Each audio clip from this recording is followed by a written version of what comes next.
Welcome to Literary Journeys with River. Today we travel back to the wild lands of North Carolina with A Fiery Cross, the fifth novel in the Outlander series by Diana Gabaldon. Remember, this is only a summary, not the full book. If you enjoy stories filled with romance, medicine, and rebellion, subscribe to the channel and hit the notification bell. Tell me in the comments where you are watching from, because your messages help YouTube recommend these literary journeys to more readers around the world. Let's get started. Part 1. In Medias Res. Chapter 1. Claire awakens on Mount Helicon in late October 1770, unsettled by the ghostly memory of Frank's kiss before dawn and comforted by Jamie's warmth beside her. The Highland gathering swells around them, its weight pressing through preparations for Brianna and Roger's wedding. Wrapped in quilts against rain and cold, Claire muses on family ties, Jocasta's management of feasts, and the contrasting judgments of Frank and Jamie on Roger's worthiness. Intimacy and teasing with Jamie ease her unease until drums summon them to the creek, where the 67th Highland Regiment assembles in tartan splendor. Lieutenant Archibald Hayes, chosen for his Highland birth, proclaims Governor Tryon's fury over Hillsborough riots, assaults on officials, treasonous toasts, and destruction of property. The chilling decree, delivered in sleet, resonates among hundreds of Highlanders, many quietly complicit in rebellion. Claire senses both danger and political calculation, noting Hayes's tent discreetly backed by pines for clandestine approach. The crowd mutters as cold bites. Jamie remains calm yet calculating, unwilling to step forward. Claire observes neighbors from Drunkard's Creek whose faces blanch at the summons, revealing involvement. Domestic chaos intrudes when young Germain tumbles downhill into the creek. A soldier rescues him with bayonet tip, earning an invitation to share breakfast. Fergus gathers the child while Marzali juggles infants, and Bree appears with Jemmy, her red hair a torch in the mist. Claire delights in holding her grandson, astonished by her new role, while Roger appears freshly shaven, his throat gashed by a razor. Dressed in Mackenzie tartan, Roger accepts Jamie's coat, yet the contrast of Presbyterian groom and Catholic priest underscores tension. Father Donahue agrees to marry them and baptize Jemmy Catholic, appeasing Jamie's strategic insistence. Bree's tact diffuses conflict, timing revelations to avoid her father's ire. The chill deepens as conversations swirl about riots, loyalty, and faith. Claire cleans Jemmy at a stream, improvising with damp leaves, while Jamie wrings a soiled clout, joking about Highland fortitude. She admires Bree's ingenuity in crafting wooden safety pins, symbols of adaptation in wilderness life. Reflection turns solemn when Jamie admits he knew Roger's religion long before, recalling his baptism of a child during rescue from the Mohawk. He praises Roger's kindness in raising Jemmy without question, though privately maneuvering to secure a Catholic baptism. The shadow of Ian's sacrifice lingers, a wound beneath family joy. Political peril threads through these domestic acts, for Jamie's vast land grant rests precariously on Protestant fiction. Tryon's knowledge could unravel everything. Amid the damp woods, Claire and Jamie share a silent reaffirmation of love, their scars pressed as pledges. Claire senses the approach of war in drums, steel, and proclamations, yet vows never again to leave Jamie. Domestic duties return swiftly. Jamie expands breakfast plans by inviting McGillivray and Chisholm families, future settlers on Frasers Ridge. Claire calculates dwindling supplies, forced to borrow coffee and rice from Jocasta. A brief solitude lets her breathe the bell note of the mountain, the heart of peace within chaos. Yet Lieutenant Hayes interrupts, courteous but purposeful, asking after Jamie. Claire deflects him toward other magistrates, perceiving his intent to consult power quietly. Hayes disappears upslope toward Jocasta's tent, leaving Claire unsettled, the fragile calm broken. The gathering resumes its rhythm: pipes, trade, livestock pens, gossip, yet the proclamation's weight lingers. Faces stiffen against wind and suspicion, and every gesture carries risk of betrayal. Claire shoulders the day's tasks, surgeries, christenings, weddings, aware that the fragile joy of family rests upon precarious loyalty. Rain falls, mist clings, and the mountains echo both laughter and dread. In her arms, Jamie sleeps heavy and warm, anchoring her to hope. Around her, Jamie, Bree, and Roger embody bonds forged through love, loss, and choice, even as soldiers linger by the creek and Tryon's authority stretches into the hills. The chapter closes with Claire poised between domestic bustle and looming unrest, knowing peace is fleeting, danger certain, yet family unshakable. Chapter 2.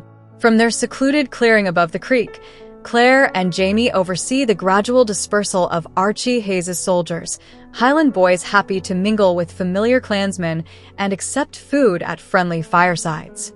Around their own hearth, Marzali and Lizzie make much of the bashful soldier who rescued Germaine, while Fergus scolds the boy with gruff affection, balancing paternal tenderness with the awkwardness of his hook. Claire notes Abel McLennan's quiet presence, his grief-stricken demeanor unsettling among the bustle of borrowed supplies and sizzling bannocks. Jamie greets Claire warmly, but her whispered warning about Hayes seeking him prompts only calm amusement. Introducing Private Andrew Ogilvy, Jamie listens as the lad speaks of the regiment's imminent departure to Portsmouth, bound for Scotland. The boy's enthusiasm contrasts with Marsali's alarm at the colonies being left undefended, though Jamie senses the Crown's priorities lie across the ocean, leaving local unrest to fester. Claire observes Lizzie's blush as Ogilvy responds shyly to her kindness, an innocent spark of attraction blooming despite the looming threat of war. As breakfast preparations continue, Jamie teases Claire about Lizzie's newfound womanhood, hinting at her need for a husband with wry humor. Their private banter quickly gives way to business, for Jamie intends to trade whiskey for tools, livestock, and even an astrolabe, determined to turn fleeting abundance into tangible wealth. Yet their intimacy is pierced by interruption. John Quincy Myers bursts into the camp, clad in flamboyant garb, bearing news that Robbie McGillivray urgently seeks Jamie's help. With pistols at hand, Jamie follows, joined by Fergus and Claire. They discover the McGillivray family hidden near the competition field, fierce towering like a Valkyrie beside daughters Hilda, Inga, and Senga. Their son Manfred has been seized by a thief-taker accusing him of rioting in Hillsborough, but the women have captured and trust the man beneath a log, gagged and bound in stockings. The scene brims with comic menace as Hugh debates how best to dispose of him, dagger poised, while daughters giggle and kick. Jamie's calm authority cuts through the chaos. He examines the prisoner, Harley Boble, listening as the family clamors for his execution. Practical suggestions of knives, strangling, or broken necks unsettle Claire, though she masks her horror. Jamie insists on discretion, coaxing the truth from McGillivray. Manfred had been caught in the wrong place during riots, and the thief-taker meant to drag him to New Bern.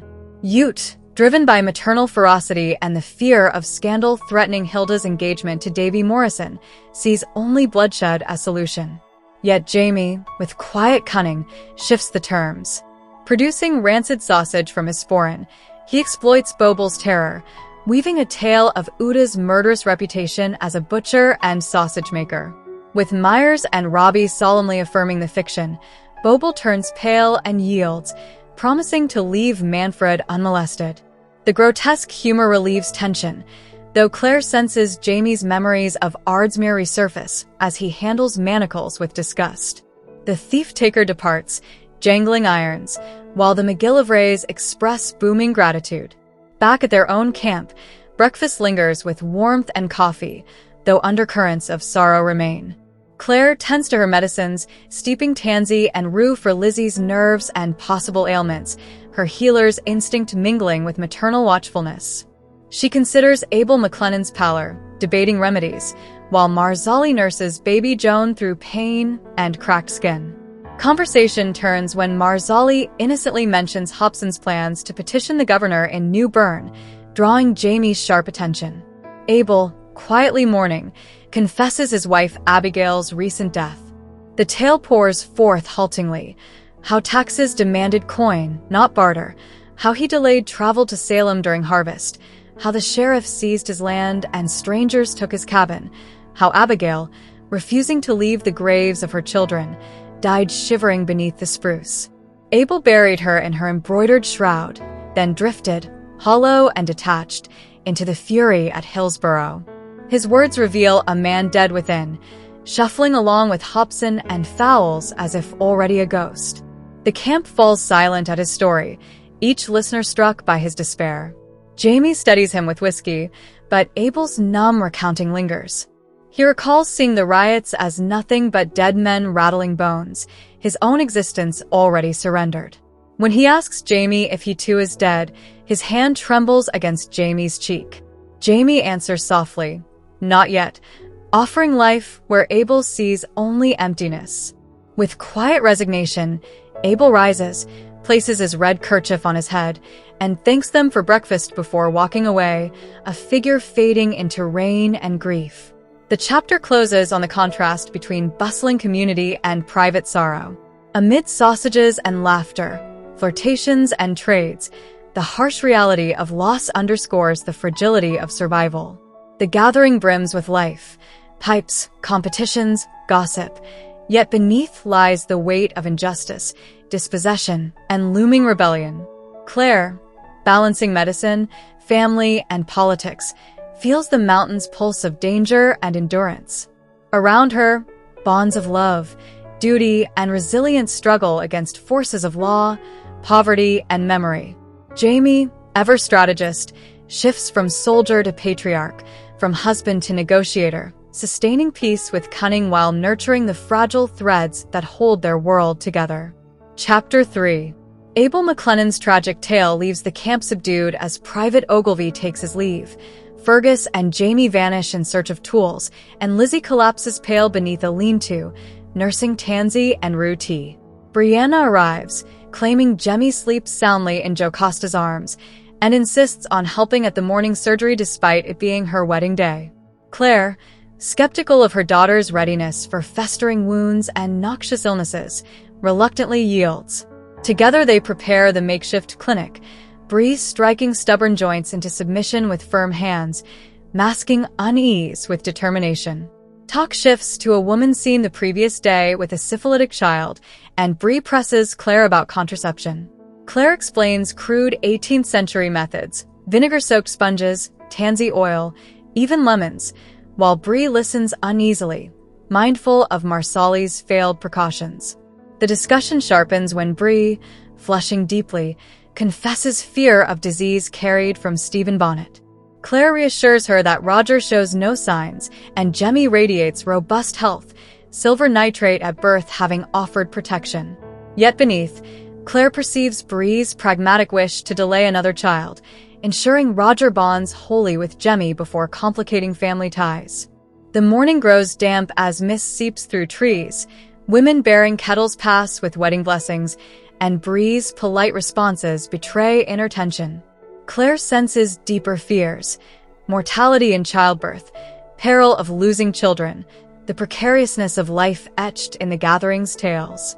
She remembers Abel's grief and shudders, recognizing Bree's instinct to wait. Together they haul instruments to the surgery clearing, where young Chisholm boys eagerly assist, embodying adulthood before their years. Claire reflects that Bree, barely in her 20s, might see Jem grown before mid-30s, and could one day return to her own century, if unbound by further children. This possibility gnaws at her as they lay out scalpels, probes, herbs, and bandages.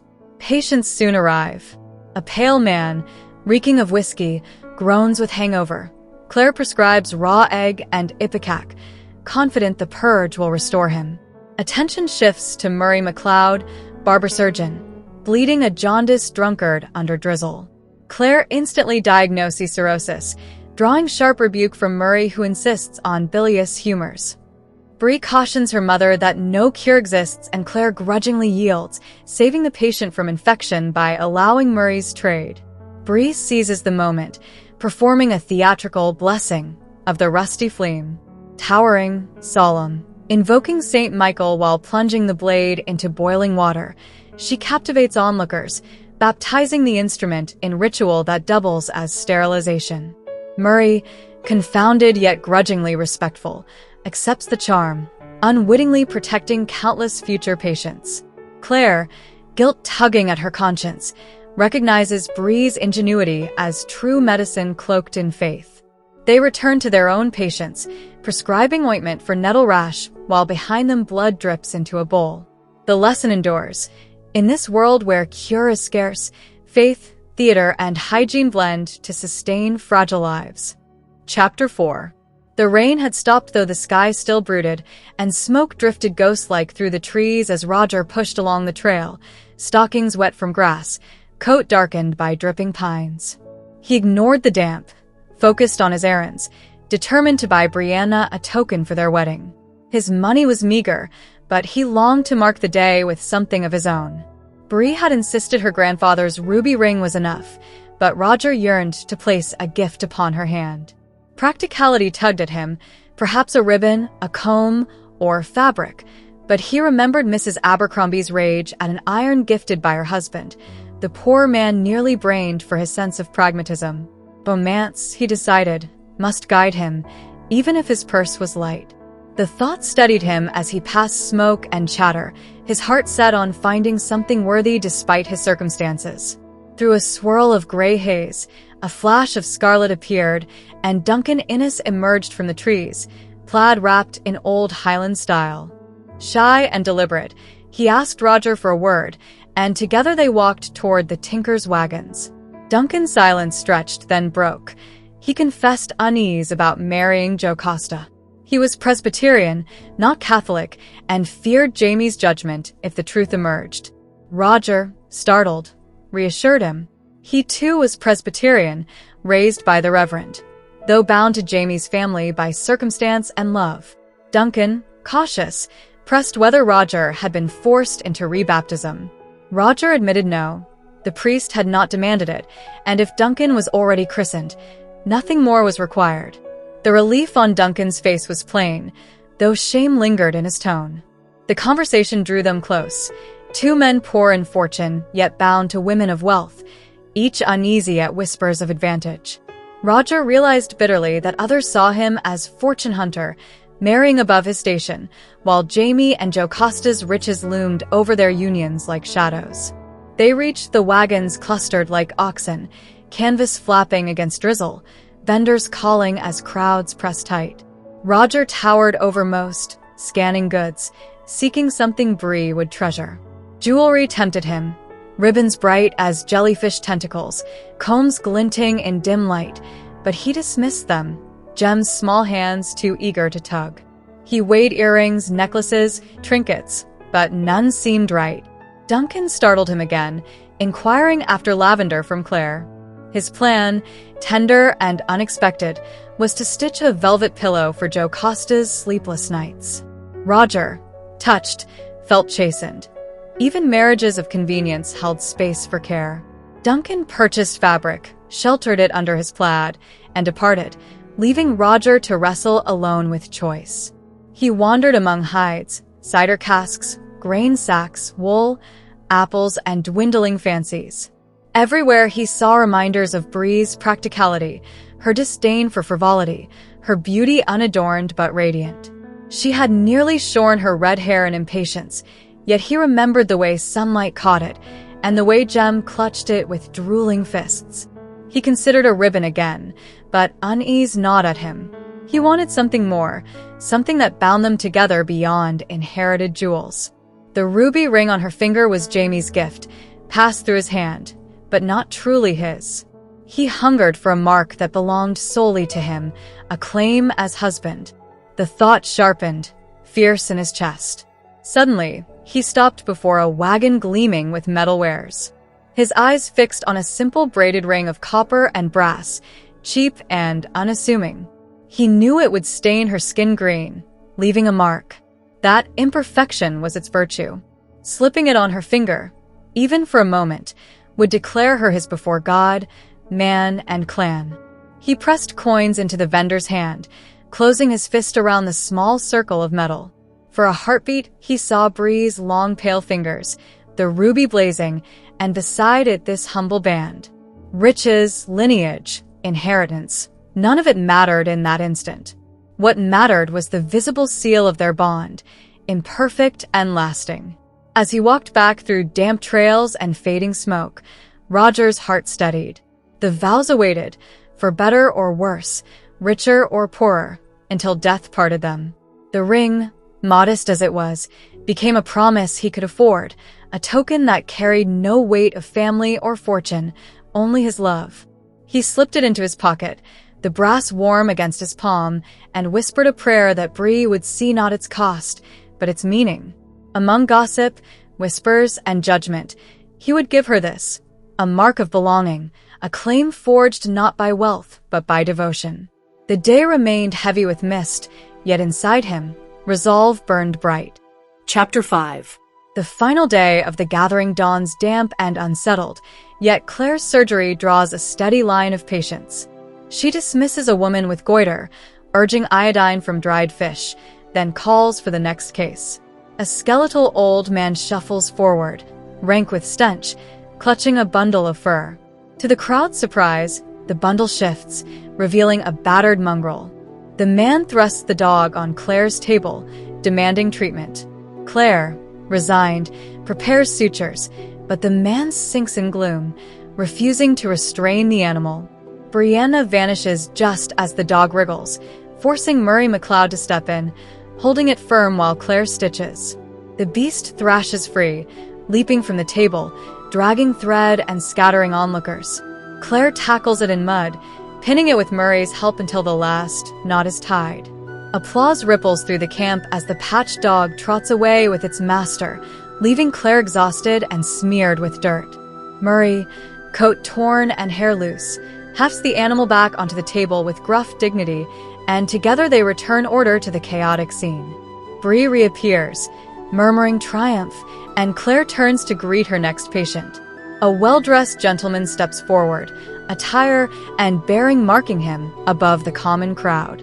Murray looks sour as the man chooses Claire over him, a choice likely to bring payment in coin.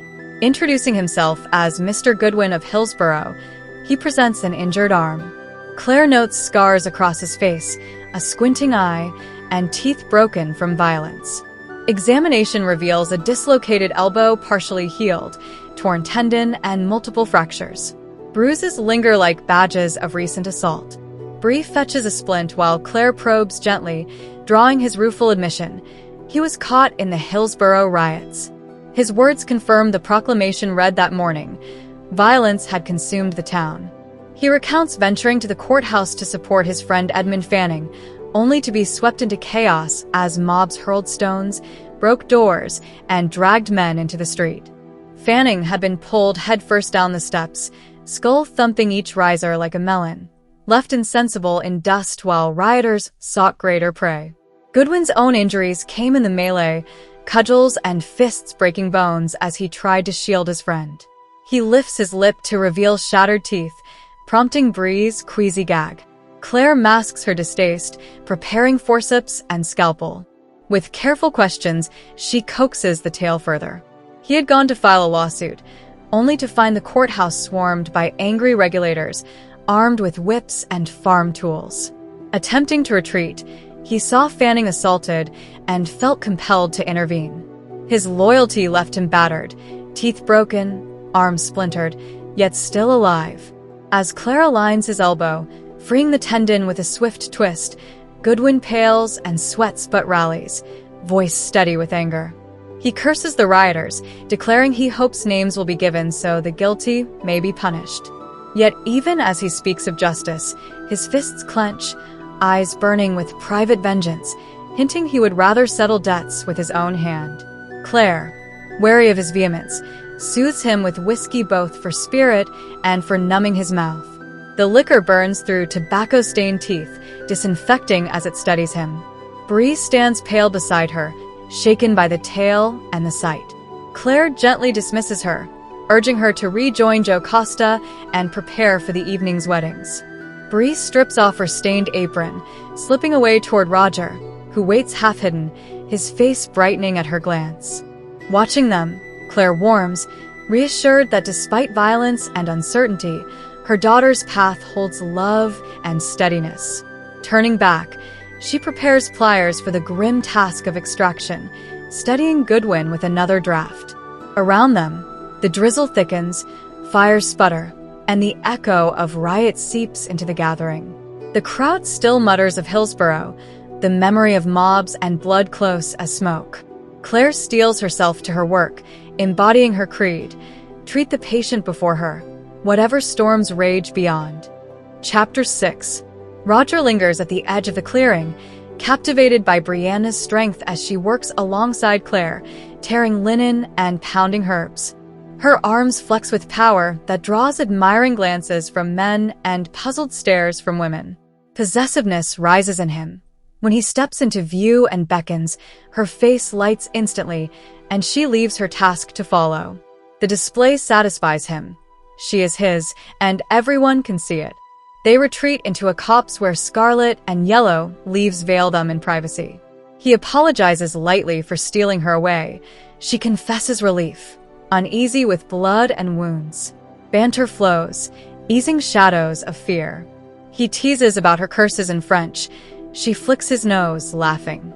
Then she hands him a small parcel, embroidery silk, gifted by Mrs. Buchanan. The silk, meant for winding clothes, ignites Brianna's dread of death in childbirth.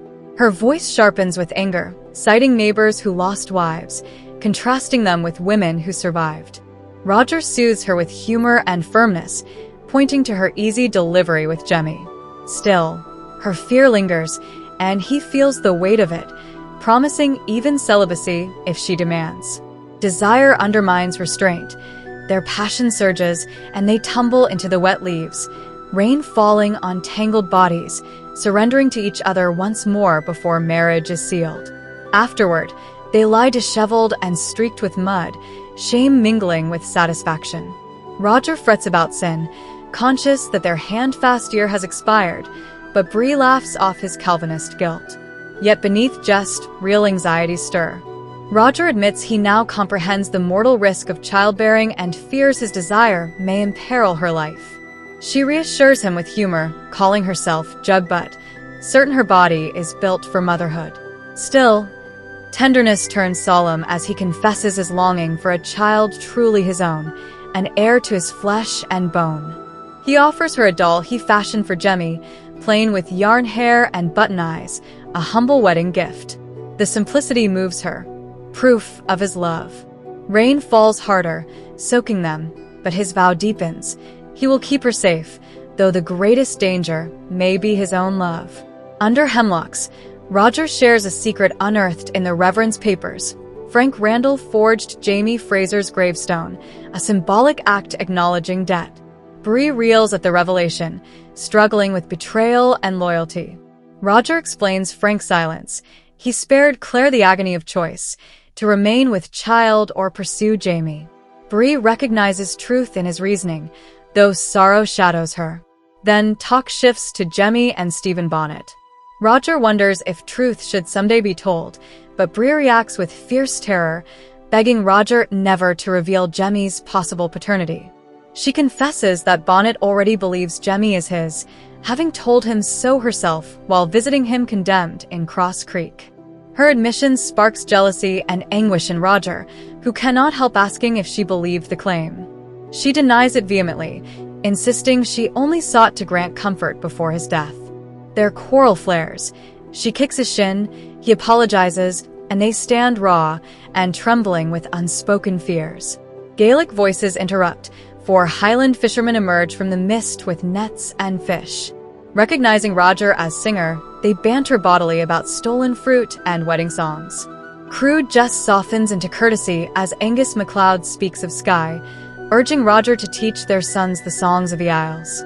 A young man shyly gifts Bree a string of fish, to which she responds in careful Gaelic, earning their admiration. Their blessing is loud and pointed. Many sons, strong and healthy. The weight of fertility wishes deepens the tension between Roger and Brianna, already raw with fear of childbirth and secrets. After the men depart, silence settles heavy. At last, Bree leans her head against Roger's chest, whispering that she needs Jemmy. Pain twists in him. He needs Jemmy too, aching with love and dread. Together they cross the meadow back toward the mist-shrouded mountain, voices and music drifting faint as omens. The rain patters harder, their clothes cling, and though love binds them, shadows of bonnet and mortality trail close behind. Chapter 7. Morning clears slightly, drizzle easing into glimpses of blue sky as Claire tends patience. Mr. Goodwin departs at last, broken tooth extracted and flask of whiskey in hand, leaving Claire's pocket heavy with payment. She muses about Jamie's curious request for an astrolabe when Lieutenant Archie Hayes appears, quizzical and courteous. Rumors among Campbell's slaves of her power to raise the dead follow her. Even now they linger, confident she will revive any who fall. Hayes calmly strips to the waist, revealing pale skin mottled by a massive blue-black stain across his breast. Shock ripples through onlookers. His skin seems turned black, nipple gone, replaced by white scar. Claire recognizes gunpowder tattooing, fragments embedded from a shot long past. Her fingers trace small lumps under the skin, remnants of wadding and metal. Hayes explains with tranquility. The ball shattered at Culloden, part removed, half still within. With soldier's stoicism, he presents his back.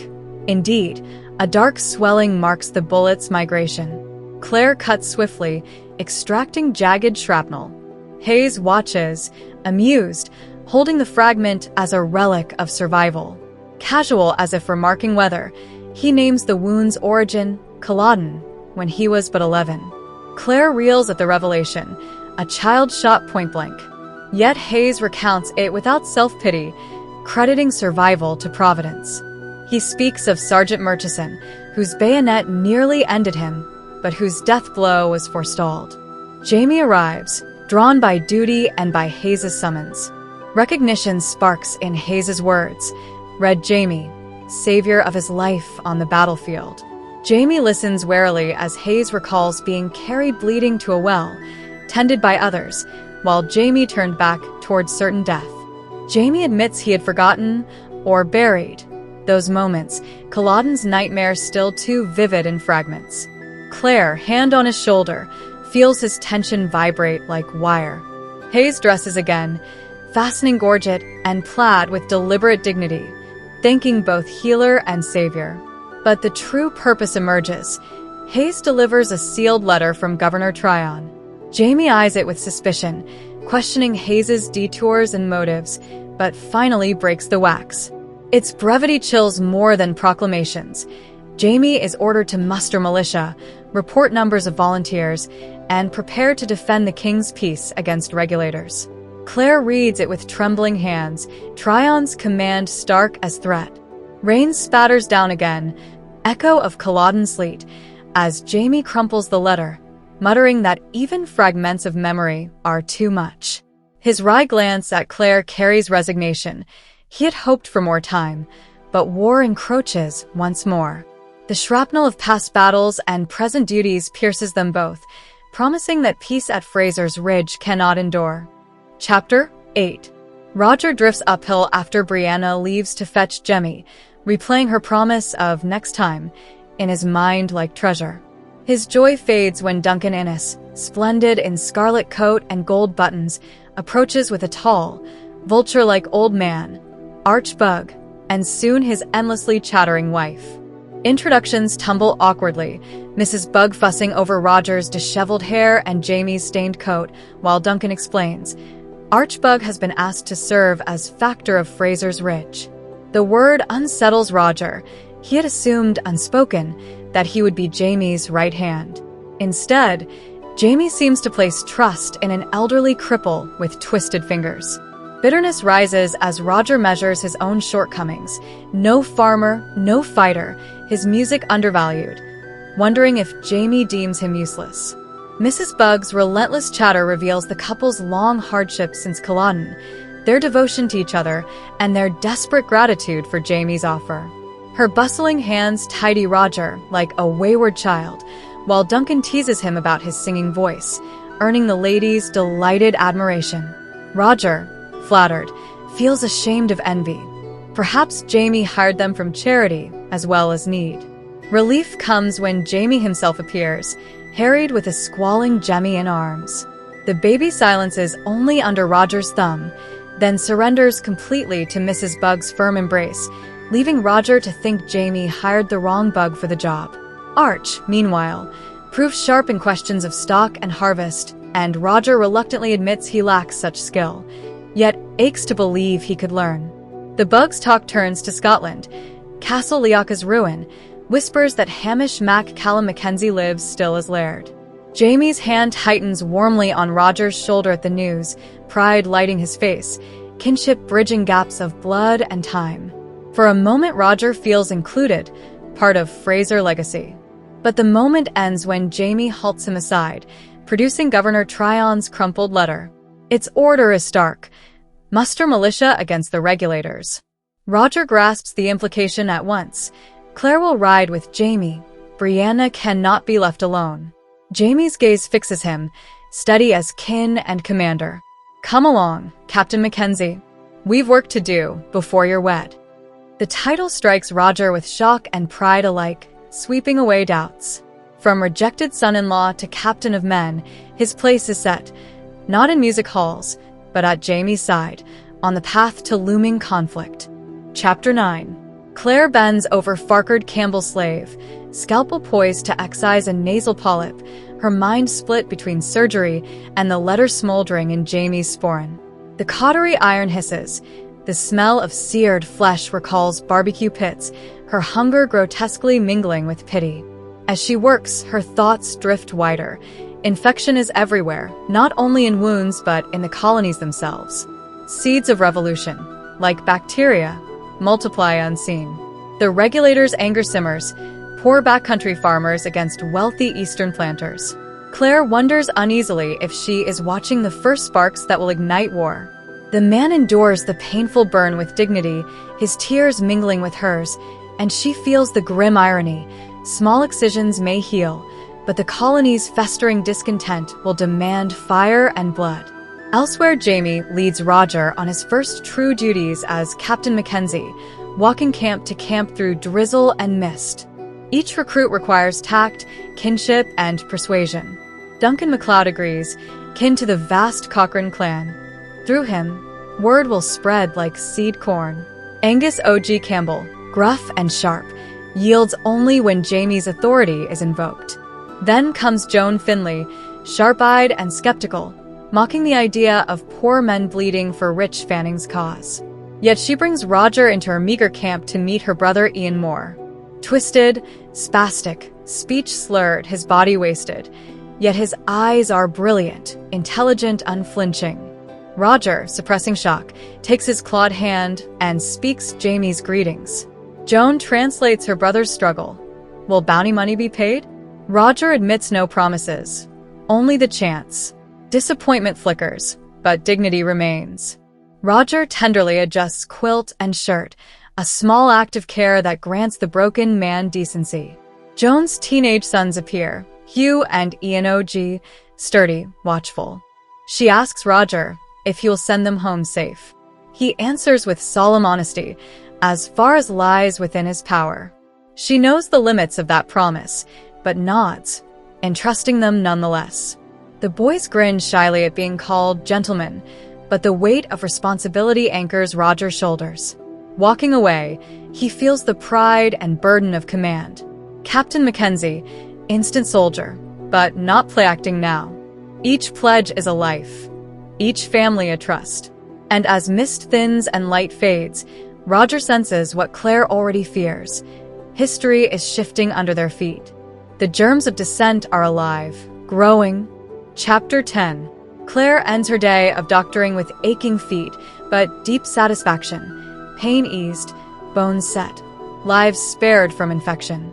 Stretching luxuriously, she murmurs her own rise sermon on the mount to trees and birds. Blessed are those who eat greens, wash hands, boil water. A hot cup of tea beckons when two small girls, Eglantine and Pansy Bacon, solemnly present a lace-trimmed mobcap from their formidable grandmother. Claire recalls the old woman's sharp tongue, condemning her loose hair as sluttish, yet also her humor. To humor the children, Claire dons the ridiculous cap, feeling like a chipmunk, as their giggles confirm. Their mother Polly steps forward with a second gift, a pouch of seeds, Daco, passed down from a Catawba ancestress. Whispering, Polly reveals their secret use. Daily doses prevent pregnancy. Women's magic, never to be told to men.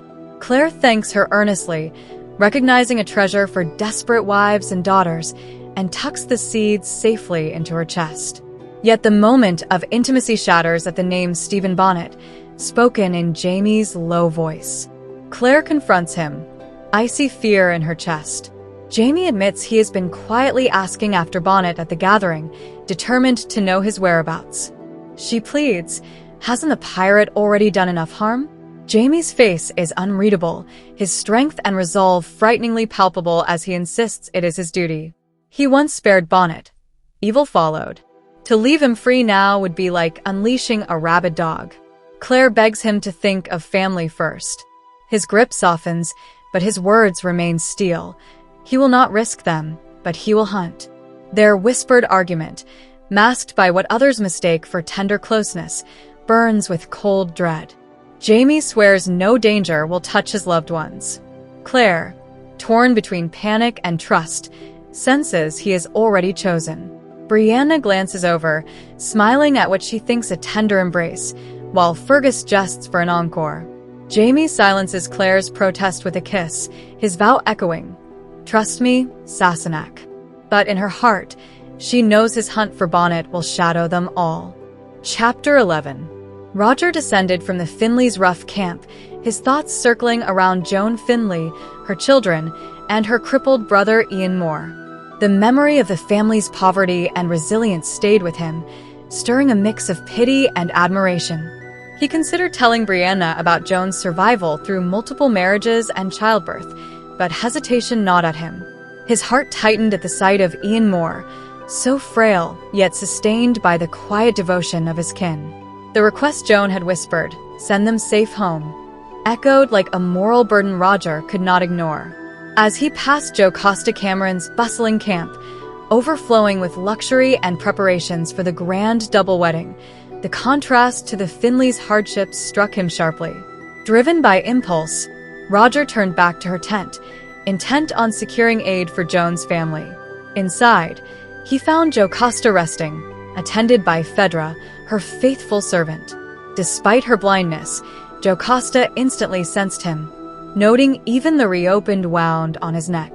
With deft hands she tended him, cleaning and salving the cut with surprising tenderness. The intimacy of her touch unsettled him, but it also opened the path to his request. He explained Joan's plight, expecting Jocasta's sympathy. She knew the woman well and acknowledged her need, but emphasized Joan's fierce pride, warning that she would never accept charity. Instead, Jocasta devised a clever plan.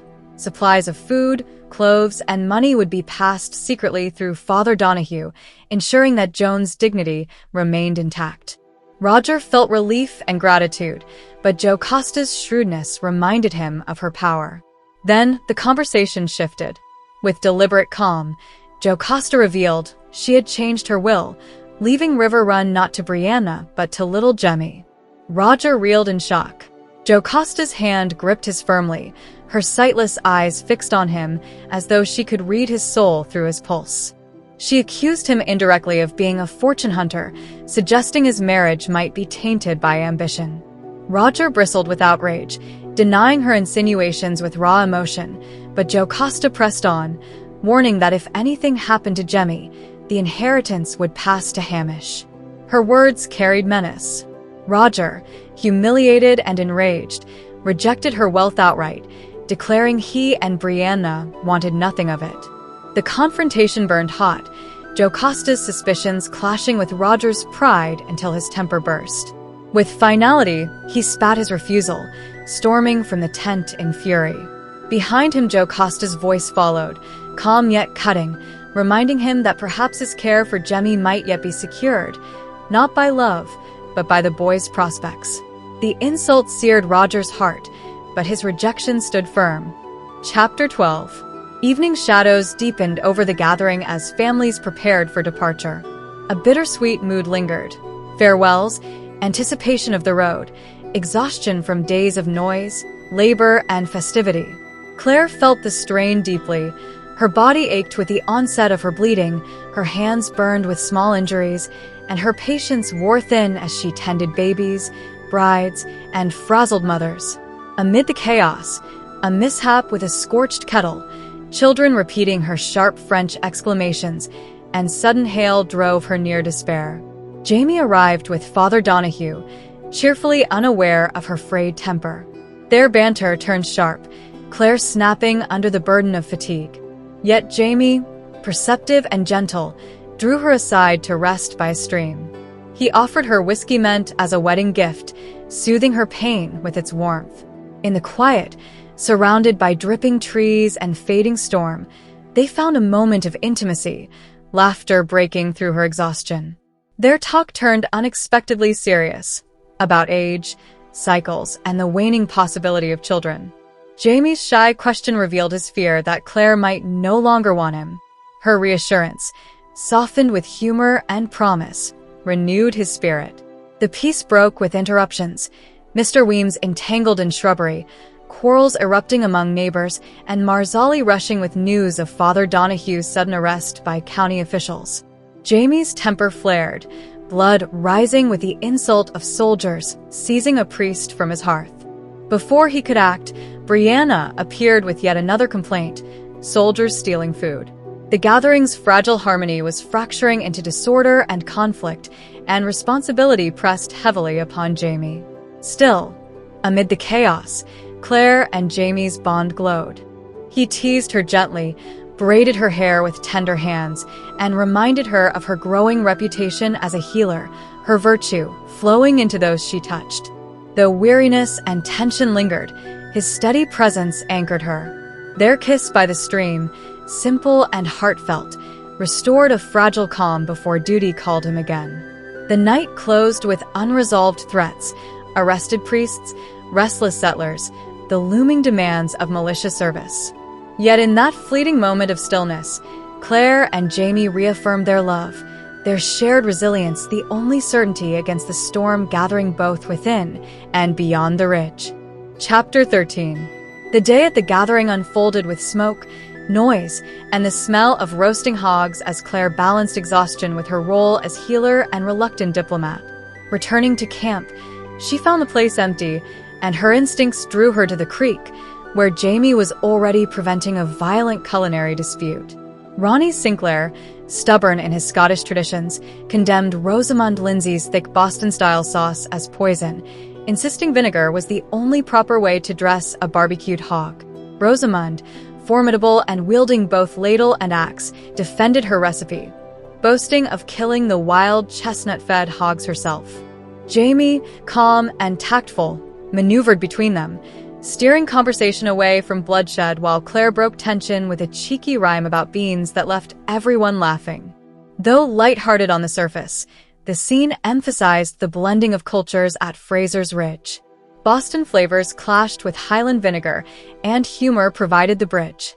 Jamie secured a whole hog for the upcoming wedding feast, even as doubts lingered about whether the ceremonies could take place at all with Father Kenneth under arrest.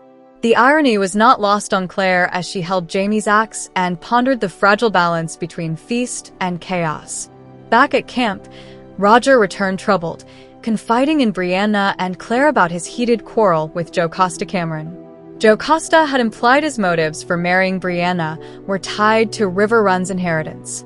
In anger, Roger had refused both her wealth and her suspicion, but shame lingered. He wondered aloud whether he should apologize before the wedding to preserve peace. Brianna, fiercely protective, insisted he was right to speak his mind, while Claire sensed the tension between pride, dignity, and family alliances. Jamie, when he learned of it, dissolved into uncontrollable laughter at the bluntness of Roger's words, though his amusement masked the risk Joe Costa's story might spread. The looming absence of Father Kenneth weighed heavily, yet the evening brought unexpected opportunity. A message from Farquhar Campbell's son Rabbi guided Jamie and Claire to the tent of Mr. Lillywhite, a Hillsborough magistrate who held the priest. Sheriff David Anstruther, squat and sour, revealed that Father Kenneth's arrest was justified under colonial law, which forbade Catholic clergy from practicing. The demand was simple but impossible: The priest must sign an oath denying transubstantiation. Refusal meant imprisonment or expulsion. Claire, pretending to administer medicine, found Father Kenneth bruised but defiant, unwilling to betray his faith. Jamie, with calculated boldness, requested confession. Seizing the ruse, he filled the tent with loud, deliberately scandalous admissions, including a story about lust inspired by Claire and a butter churn. His exaggerated sins, half-truth and half-performance, scandalized Lily-White and distracted the guards long enough for Claire, Brianna, Marzali, and the children to slip into the tent. There, under cover of darkness, Father Kenneth baptized Germaine, Jemmy, and baby Joan, using whiskey as holy water and whiskey-scented humor to sanctify the moment. The ceremony carried urgency, laughter, and peril. Joan's cry nearly gave them away, but the rite was completed just before footsteps returned outside. Afterward, Jamie and Claire led their family away under cover of night, the threat of discovery ever present. Marzali confessed she had pinched Joan to ensure the baby cried, believing silence unlucky in baptism. The young mothers bantered about superstition while Germaine sang rude songs. Jemmy wriggled like a demon, and Brianna struggled with maternal exasperation.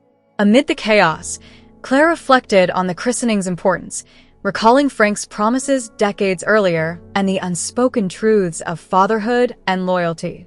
Roger's earlier oath to Jemmy now felt sealed by something deeper than words. Tensions remained. Roger and Jamie speculated about the motives behind the arrest. If not simple prejudice, then perhaps intrigue or blackmail was at play, with Lily-White receiving instructions from unknown higher powers. The situation was murky, and though the priest's release into Virginia was promised, uncertainty loomed. Claire observed the fine line between faith and politics, between Jocasta's cunning influence and the hidden games of magistrates. The evening closed with family bonds reaffirmed in laughter and quiet tenderness. Jamie, amused by Claire's indignation over his butter churn confession, teased her with whispered endearments, his humor mingling with desire even in the cold night. Roger, awkward but grateful, thanked Jamie for orchestrating the baptism, though the looming question of Brianna's postponed wedding lingered. The mountain, alive with voices, fiddle music, and conspiracies, offered no certainty of peace. Yet within the darkened tent and among the Ridge families, a fragile triumph had been won. The children baptized, the faith preserved, and kinship reaffirmed under the shadow of danger. Chapter 14. The long-awaited moment finally arrived under the blessing of a rising silver moon, which slipped between shredded clouds above Black Mountain. The rain had held off, leaving the night cool and luminous, the perfect backdrop for an intimate family wedding. Reverend David Caldwell, small in stature but dignified and warm in manner, stepped into the circle of firelight, prayer book in hand. His presence was respectable and orderly, though Jamie's Highland instincts made his expression tighten at the sight of a Protestant minister officiating over his daughter's marriage. Claire, always attuned, nudged him firmly, warning him to disguise his disapproval. With effort, Jamie rearranged his features into an exaggerated expression of benevolence, which looked more like a grimace than a smile. Their grandson Germaine, curious and mischievous, questioned Claire about the minster, only for Jamie to interject dryly that it was a sort of priest, but not a proper one. When Germaine pressed further, Jamie labeled Presbyterians heretics, earning a sharp glare from Claire. Yet the tension dissolved into humor as Germaine imitated Jamie's fixed grin with a jack-o'-lantern face, which quickly spread through the circle. Marzali kicked Fergus in the ankle until he adopted a similar grin, and soon a line of relatives were smiling absurdly in unison. Brianna, brushing back her hair as she turned from her conference with Reverend Caldwell, caught sight of the tableau and could not suppress her laughter, shoulders shaking as Roger, solemn and dark beside her, prepared for the vows. The Reverend began his familiar words, his voice steady as the flames crackled and shadows played across the clearing. The Protestant ceremony was strange yet not hostile, and Claire reflected that Jamie had likely never before stood as witness to such a rite. Still, Reverence settled over the gathering, and the laughter ebbed into quiet solemnity as the vows unfolded. Roger and Brianna stood nearly of a height, his dark presence balancing her bright hair and bold features, their hands clasped and their eyes fixed only on each other. They looked like mirror images in negative, bound by shared lineage and defiant devotion. Across the fire stood Jocasta, tall and striking even in blindness, her white hair gleaming beneath the scarf that shielded her damaged eyes. Her hand rested gently on Duncan Innes's arm, a gesture of quiet intimacy. Though she had refused Reverend Caldwell's offer to marry them that same night, preferring to wait for a Catholic sacrament, her bond with Duncan was evident. Claire observed that their union would be one of mutual respect rather than passion, but genuine tenderness flickered between them nonetheless. Reverend Caldwell continued, reminding the couple that marriage was established by God for the welfare and happiness of humankind. His warning to confess any reason they could not lawfully be joined passed over them without hesitation. Roger's eyes never left Brianna's face, and she smiled faintly back, their silent promise already sealed. Marzali sighed dreamily and leaned on Fergus, who kissed her brow in response, while other onlookers reflected their own memories. Mr. Weems bowed his head, likely recalling the wife he had lost, while Lizzie's young face glowed with wonder at the sacred rite, perhaps imagining her own future. Then came the vows, weighty and familiar, to love, honor, and cherish, in joy and sorrow, in sickness and in health, for as long as life endured. Roger's deep, husky voice carried first, followed by Brianna's clear and steady answer. When the minister asked who gave the bride, Jamie, startled, nearly missed his cue. Claire's hand tightened on his arm, and at last he declared with gruff pride, "I do, to be sure." Brianna turned toward him, her eyes shining with love, and his answering smile was thick with restrained emotion. Claire, caught between present and past, felt her own throat tighten as she remembered both of her marriages, one to Frank, formal and sanctioned, the other to Jamie, passionate and eternal. As she watched Brianna pledge herself, she saw echoes of Jocasta's 3 marriages and wondered what memories of loss and endurance whispered to the older woman during these words. Yet the firelight illuminated not only shadows of the past but promises of the future. Jamie reached for Claire's hand, linking their fingers, his eyes carrying the same vow he had spoken decades earlier, reaffirmed silently in the glow of flame and moonlight. Around them, love wore many shapes: the quiet devotion of the Bugs, the cautious hope of Lizzie, the bittersweet memory in Mr. Weems' bowed head, the proud tenderness of Jamie's gaze upon his daughter, and the radiant certainty shining between Brianna and Roger. As the words closed, "As long as we both shall live," the fire popped, sparks drifting skyward like blessings rising to meet the moon. In that silver-lit clearing, under watchful eyes of kin and the silent approval of the mountain, a new bond was forged, not merely between man and woman, but woven into the fabric of family, faith, and enduring love. Chapter 15. The celebration of Roger and Brianna's wedding carried on with exuberance, the mountainside echoing with music, laughter, and the crackling of an immense bonfire. Jocasta, though declining to be wed by Reverend Caldwell herself, had nonetheless gifted the couple a feast fit for nobility. Under the careful orchestration of Ulysses, his white wig gleaming as he darted through the crowd, wine, ale, and whiskey poured freely, and the long tables groaned under the weight of meats, breads, and sweets. Claire, warmed by brandy and the sheer joy of the occasion, allowed herself to sink into the moment, lightheaded and swept by a giddy sense of belonging. Roger strummed a borrowed guitar, singing softly to Brianna, while Jamie sat apart with Duncan and Jocasta, engaged in talk. Then, in the midst of merriment, Jamie rose, gathering the crowd's attention with his commanding presence. He extended his hand to Claire, leading her from the circle and down toward the towering bonfire at the heart of the gathering. Curiosity rippled through the throng as families followed, laughter quieting into whispers as they approached the flames. By the fire, other clans had already stepped forward, each tossing a burning branch into the blaze to declare their presence.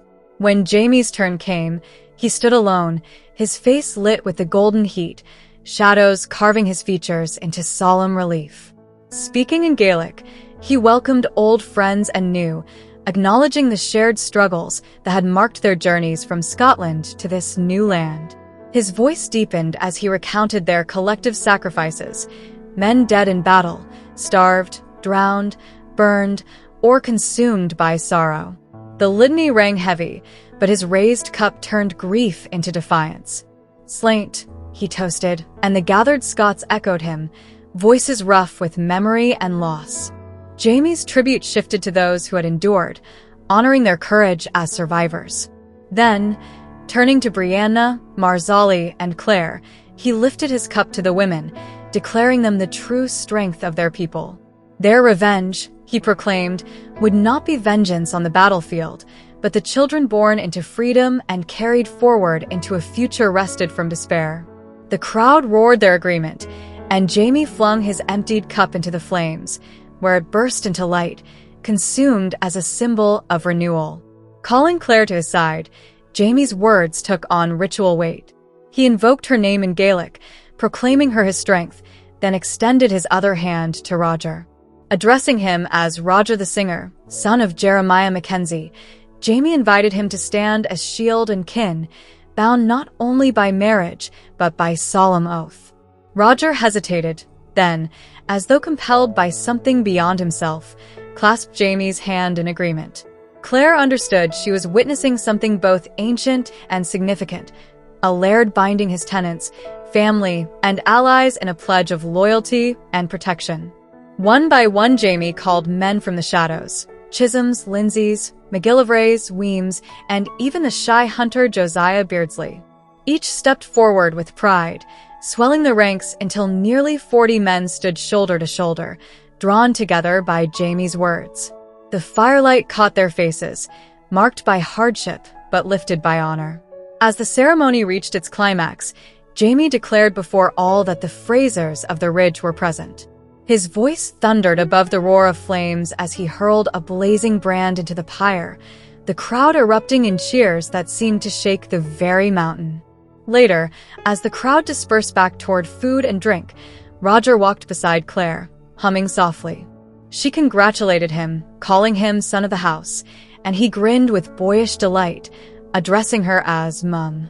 His lightness shifted into thoughtfulness, though, as he explained Jamie's final Gaelic oath. It was not merely a pledge but an irbsact, a word of honor so binding it was said the Maccrimmons of Skye would rather burn to death than break it. Roger's voice held awe and unease, for Jamie had bound himself publicly and irrevocably to his family and tenants. Claire, hearing the weight of this ancient custom, understood that the night's fire had marked not only a marriage, but the forging of a clan anew in the wilds of America. Chapter 16. The night of their union belonged to Brianna and Roger, and though rain tapped against the canvas of their borrowed tent, the world beyond felt suspended. Brianna stood framed in silhouette, hair loose in maidenly fashion, though she was both wife and mother. Roger came behind her, wrapping her into his arms, whispering that he would always sing for her, no matter where or when.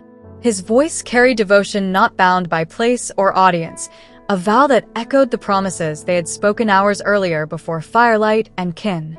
Their kiss tasted of roasted meat and spiced wine, their bodies chilled by the mountain air, but quickened with longing. Their first night together months ago had been marked by anger and betrayal, yet tonight love dominated, even as tension lingered. Roger's hands roamed Brianna's body with reverence, her cool skin igniting under his touch. The intimacy felt elemental, wind, earth, fire, and rain woven into the fabric of their bond. Yet reality pressed in. Nursing had left Brianna's body tender, her breasts swollen with milk. She turned away briefly, discreetly expressing into a pewter cup the sound of liquid pattering metal, both ordinary and intimate. Roger, torn between arousal and tenderness, picked up his guitar, plucking out an old Gaelic love song, his music filling the tent with haunting devotion. His thoughts flickered darkly to Stephen Bonnet, unwanted ghost in their bed, but he forced the shadow away, grounding himself in melody and the warmth of Brianna's presence. The song shifted, his fingers teasing out the opening notes of Yesterday. Brianna laughed, the linen of her shift falling as she moved toward him, naked and unguarded. Her hands slid over his chest, her ring cold against his skin, and desire flared between them, merging music and touch until nothing remained but body and love. They joined with a passion sharpened by months of uncertainty and sealed by vows that transformed physical union into sacrament. Afterward, Brianna lay awake, her body trembling from climax, her heart thundering in her ears. Roger slept beside her, spent from the day's revelry and their shared passion. Tenderness welled in her as she drew the quilt over his shoulders, stroking his hair, whispering, "I love you," into the quiet.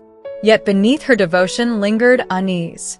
Something in their intimacy still felt incomplete, a barrier she could not breach. Though she cherished the joy of giving him pleasure, she sensed an odd distance, a contest unspoken, where triumph came not from shared ecstasy, but from ensuring his. Her thoughts darkened, circling back to Bonnet despite her will.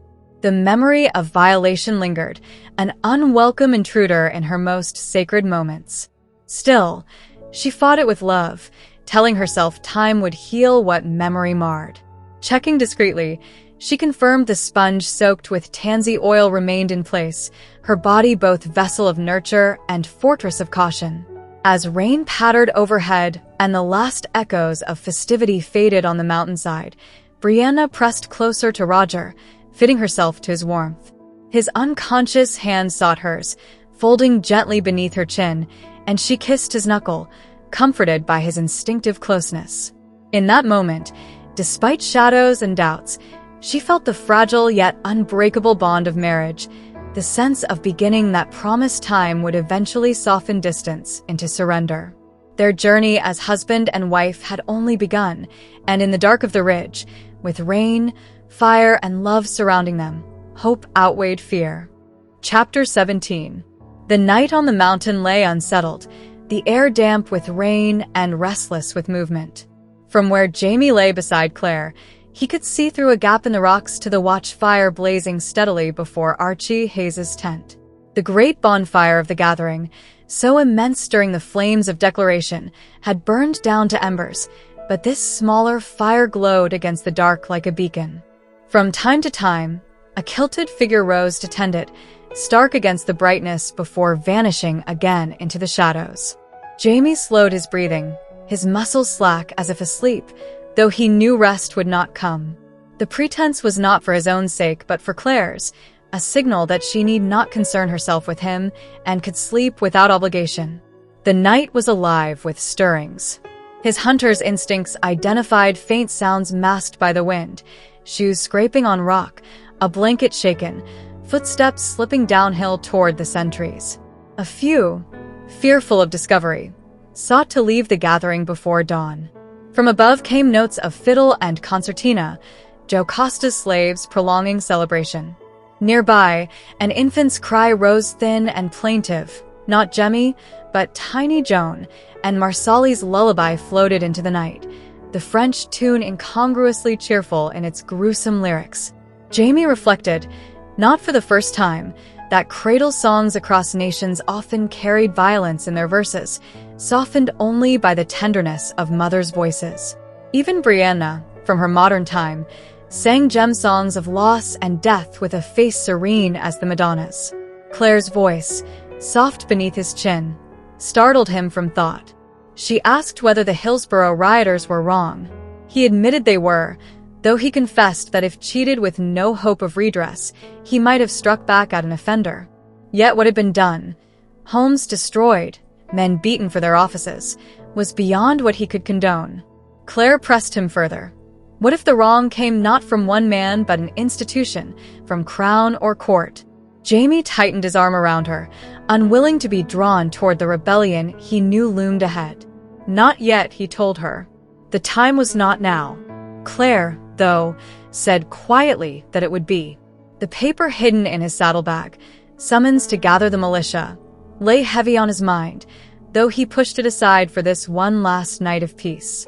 More footsteps past the fire, acquaintances turned in by neighbors seeking protection. Jamie judged them wrong too. Betrayal for safety only deepened fear and broke trust, turning communities against themselves. The rain thickened, drumming on the canvas above, filling the dark with its rush. Jamie curved his hand over Claire's belly, holding her close. Their bodies, pressed together, awakened that strange merging he had come to know with her, a joining that felt less lust than completion. At first, it had come only in the final moments of coupling, but now it seemed always near, her touch both invitation and fulfillment. Once he had feared it, mistaking it for the madness of a mob, but now he trusted it as God's intent, that man and woman should be one flesh. He thought of what he could not endure again, the sundering of her from him. He had lived through it once, torn from her across time itself, but not again. Better to die beside her, by fire or blade, than to live without her. The watchfire sputtered under rain, its glow flickering like a heartbeat against pale canvas. Laughter drifted faint from the newlyweds' tent, and Jamie smiled, comforted by the joy in his daughter's marriage. Roger's eyes shone when he looked at Brianna, and that was enough for now. Claire's voice cut gently through the storm, asking what he would do. He gave the only answer possible, what he must. Outside the small space of family, the world seemed insubstantial. Scotland was gone, the colonies shifting toward an uncertain future. What mattered was here: wife, children, grandchildren, tenants, and trust placed in him by God. The weight of their safety pressed heavy, but it was also his strength. Desire stirred in him with their closeness, sharpened by days of restraint, but it was not simply lust. He wanted to cover her, to shield her with his body, to believe that in such possession he could keep her safe. His body tensed with the thought, and Claire stirred, sleepy. She reached back, her hand resting first on his leg, then higher in gentle question. He bent his head and whispered his vow against her ear. Nothing would harm her while breath remained in his body. Her response was simple trust. "I know." She relaxed fully into him, her breathing easing as she melted into sleep. Her hand stayed resting on him, covering him, even as the storm deepened and the watchfire below hissed and sputtered into darkness. Jamie lay awake, rigid with love, oath, and the weight of destiny, guarding her as long as the night endured. Part 2. The Chieftain's Call. Chapter 18. The Frasers and their extended party were finally on their way back to Frasers Ridge after the gathering, but the journey was not without chaos, mostly courtesy of Gideon, Jamie's enormous and ill-tempered stallion. The horse was everything Jamie had bargained for: strong, hardy, and fast, but also willful, vicious, and impossible to control. Jamie pushed him hard, galloping him across rugged ground, leaping creeks and crashing through thickets, until both man and beast were bruised, scratched, and exhausted. Still, Gideon remained only barely manageable. After this punishing ride, Jamie guided them back toward the caravan. Along the way, he experienced a rare moment of stillness and holiness on a birch-studded ridge. There, he recalled childhood memories of his mother and performed a quiet ritual of prayer to the four directions. As he reflected on his place in the land and on his responsibilities, he unexpectedly encountered a wild kitten hiding in a bush. Using the patient skill of a hunter, Jamie coaxed it into his hands and tucked the tiny gray creature inside his shirt. It purred contentedly against him, a small gift of peace in the wilderness. Rejoining the others, Gideon's temper once again caused havoc. He bit Claire's mare, provoking a scene that ended with Claire being thrown into the brush, Jamie nearly unseated, and Roger bemusedly watching as the stallion strutted off. Despite the near disaster, Claire emerged laughing, dirt-streaked but unharmed. Even in the chaos, the bond between husband and wife shone through, irritation quickly dissolving into humor and tenderness. Finally, they reached Frasers Ridge. Jamie's anxiety about what they might find, burned homes, danger, or loss, eased when Claire reassured him with the smell of chimney smoke. Relief flooded him at the sight of the house standing tall, its hearth fires lit, Mrs. Bug bustling out to welcome them with endless chatter and food already prepared. Claire slipped away to check her surgery and garden, her private domains, while Jamie performed his own quiet ritual of homecoming, even humorously marking territory with a practical stop at a tree. Both felt the need to reconnect physically with their place before they could feel fully at home. Moved by impulse, Jamie gathered a makeshift bouquet of twigs, leaves, and berries for Claire, a clumsy but heartfelt gesture of affection. Though surprised, Claire cherished it, setting it in water as though it were the most precious of gifts. Jamie's use of her Gaelic name, Sorcha, light, deepened the intimacy of the moment, reminding them both of the many layers of their bond. As night settled, the house filled with guests from the ridge, laughter, and the busy sounds of community. Yet within their chamber, Jamie and Claire found quiet intimacy again. They talked about immunity and disease, Claire explaining modern concepts in halting terms, Jamie listening with skepticism but also fascination. Their conversation turned to Gideon's castration, sponges, and shells, everyday things transformed by their banter into metaphors of resilience, adaptation, and survival. Claire compared herself to a shell caught in the currents of Jamie's world, fragile, displaced, yet held forever in his life. Inevitably, their talk deepened into more personal matters. The subject of contraception arose when Claire revealed that Brianna had asked her advice. Jamie was shocked by the modern notion of women having control over childbearing, though he slowly tried to reconcile it with Roger and Brianna's shared understanding. Claire admitted that before returning to him, she had considered permanent sterilization but had chosen against it, leaving the possibility of another child open, out of love and hope. Jamie's response was simple. He did not want another child. He only wanted her. Their lovemaking became an affirmation of that vow, a mingling of risk, trust, and devotion. Toward dawn, their peace was interrupted by Claire's scream. She awoke to find something biting her breast. Jamie leapt from bed ready to fight intruders, only for them to discover the culprit was no rat, but the very kitten Jamie had rescued in the woods. It had smuggled itself home in their saddlebags and now made its presence known. Claire was startled, but Jamie was triumphant. This was the gift he had intended for her, a Mauser for her surgery. The kitten was christened Adso, after a cat Jamie's mother once had, named for a monk from Milk, playfully dubbed Adso of Milk. As the household stirred awake, with children crying and neighbors bustling, Jamie and Claire lingered a little longer in bed, reluctant to surrender their cocoon of warmth and love. Yet the small life curled up between them, purring with fierce contentment, embodied the sense of homecoming, continuity, and the quiet joys that made all the struggles worthwhile. Chapter 19.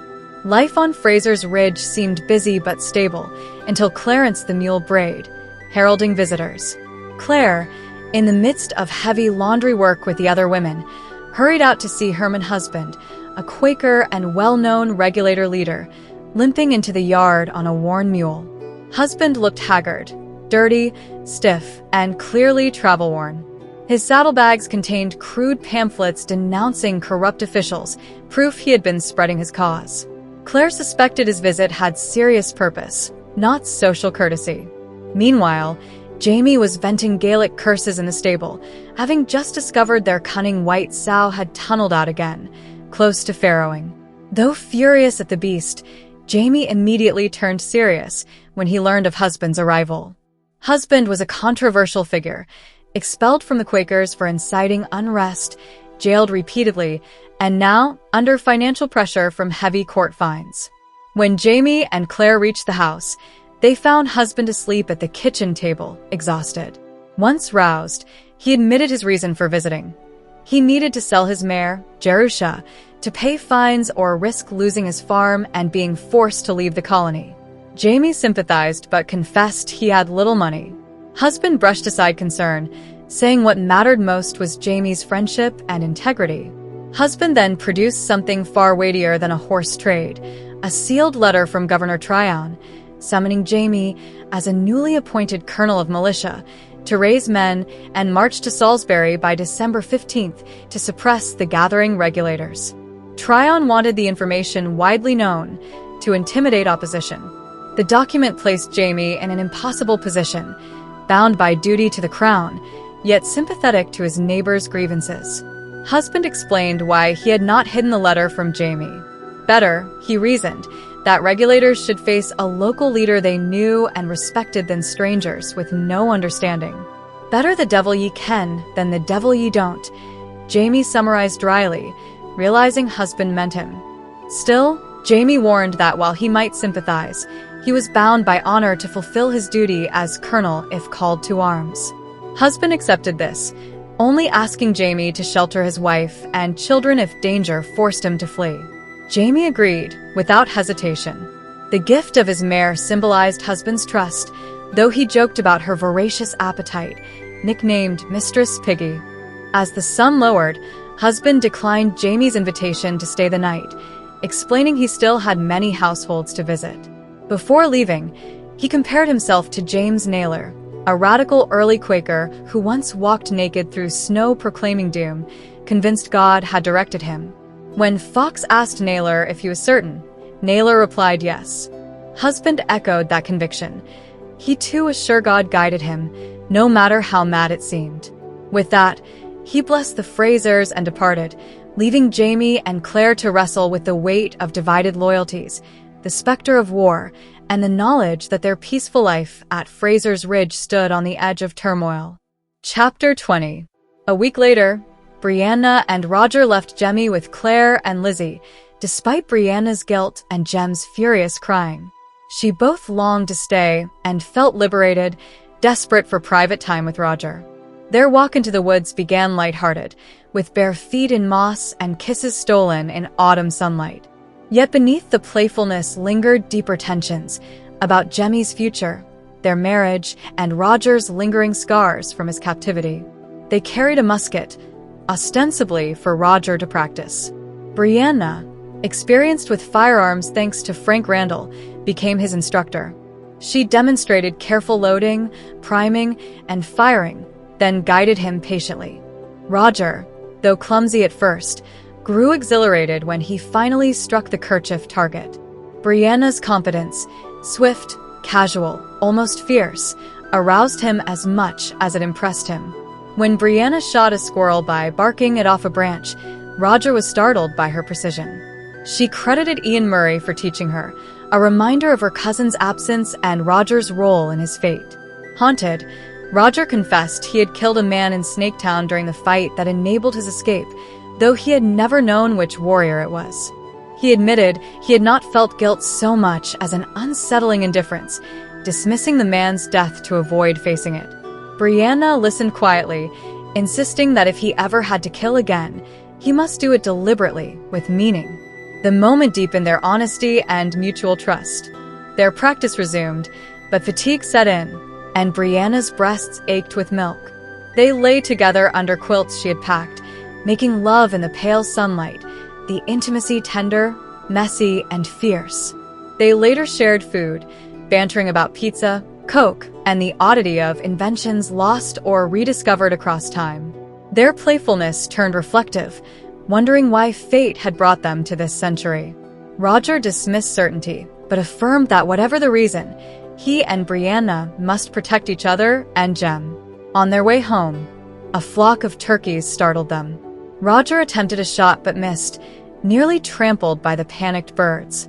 Brianna, reloading swiftly, downed one with a remarkable shot mid-flight. Roger, scratched but awed, admired her skill. Together they carried the bird, joking yet thoughtful. As they walked, conversation turned to Frank Randall. Roger realized Frank had deliberately trained Brianna in survival skills unusual for a Boston girl. Perhaps Frank had known or suspected that she would travel through the stones. Brianna wondered painfully what else Frank might have discovered. Roger reassured her. Whatever Frank had known, his intent was her safety, just as she wished for Roger's. Comforted, she acknowledged Frank's love, and they sealed it with a kiss. The chapter closed on tenderness.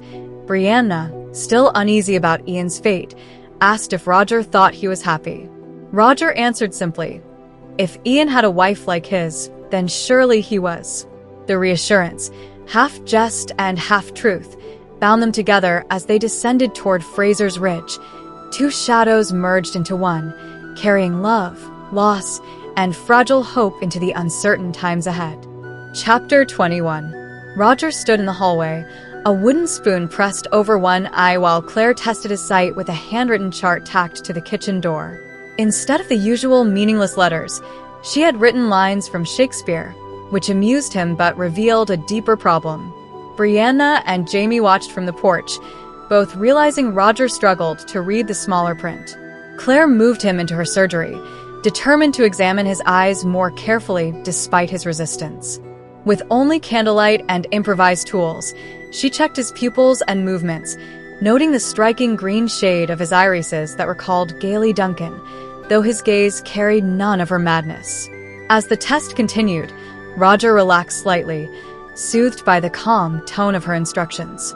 She discovered his vision was serviceable, but marked by a lack of binocular perception. The condition explained why he misjudged distances when aiming, as his brain failed to fuse the images from both eyes into a single three-dimensional view. Instead, he relied unconsciously on relative size to estimate position. Claire reassured him he could still learn to shoot, though moving targets would remain difficult. Roger recalled wearing glasses briefly in childhood but losing them often until his father gave up replacing them. He had thought his sight normal, never realizing depth perception eluded him. Hearing Claire's explanation unsettled him, yet he tried to joke about needing a cane or a dog. Beneath his humor lay anxiety, about his place among skilled hunters, about his worth as husband and father. Claire countered firmly, reminding him that many manage without such skill, and that strength can be proven in other ways. The sounds of family life drifted from the kitchen. Brianna, Jamie, Lizzie, and little Jemmy.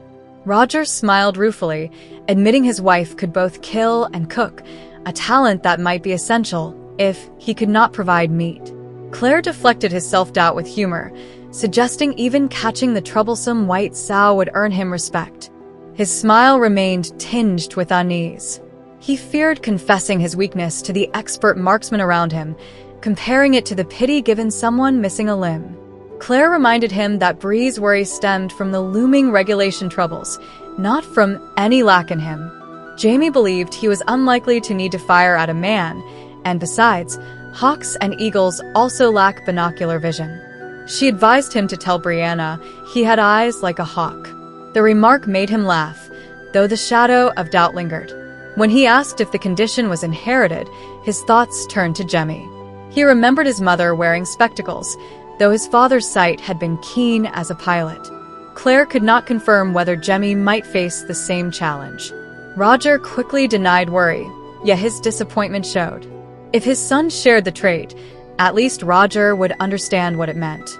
Claire recognized his concern as love, not vanity.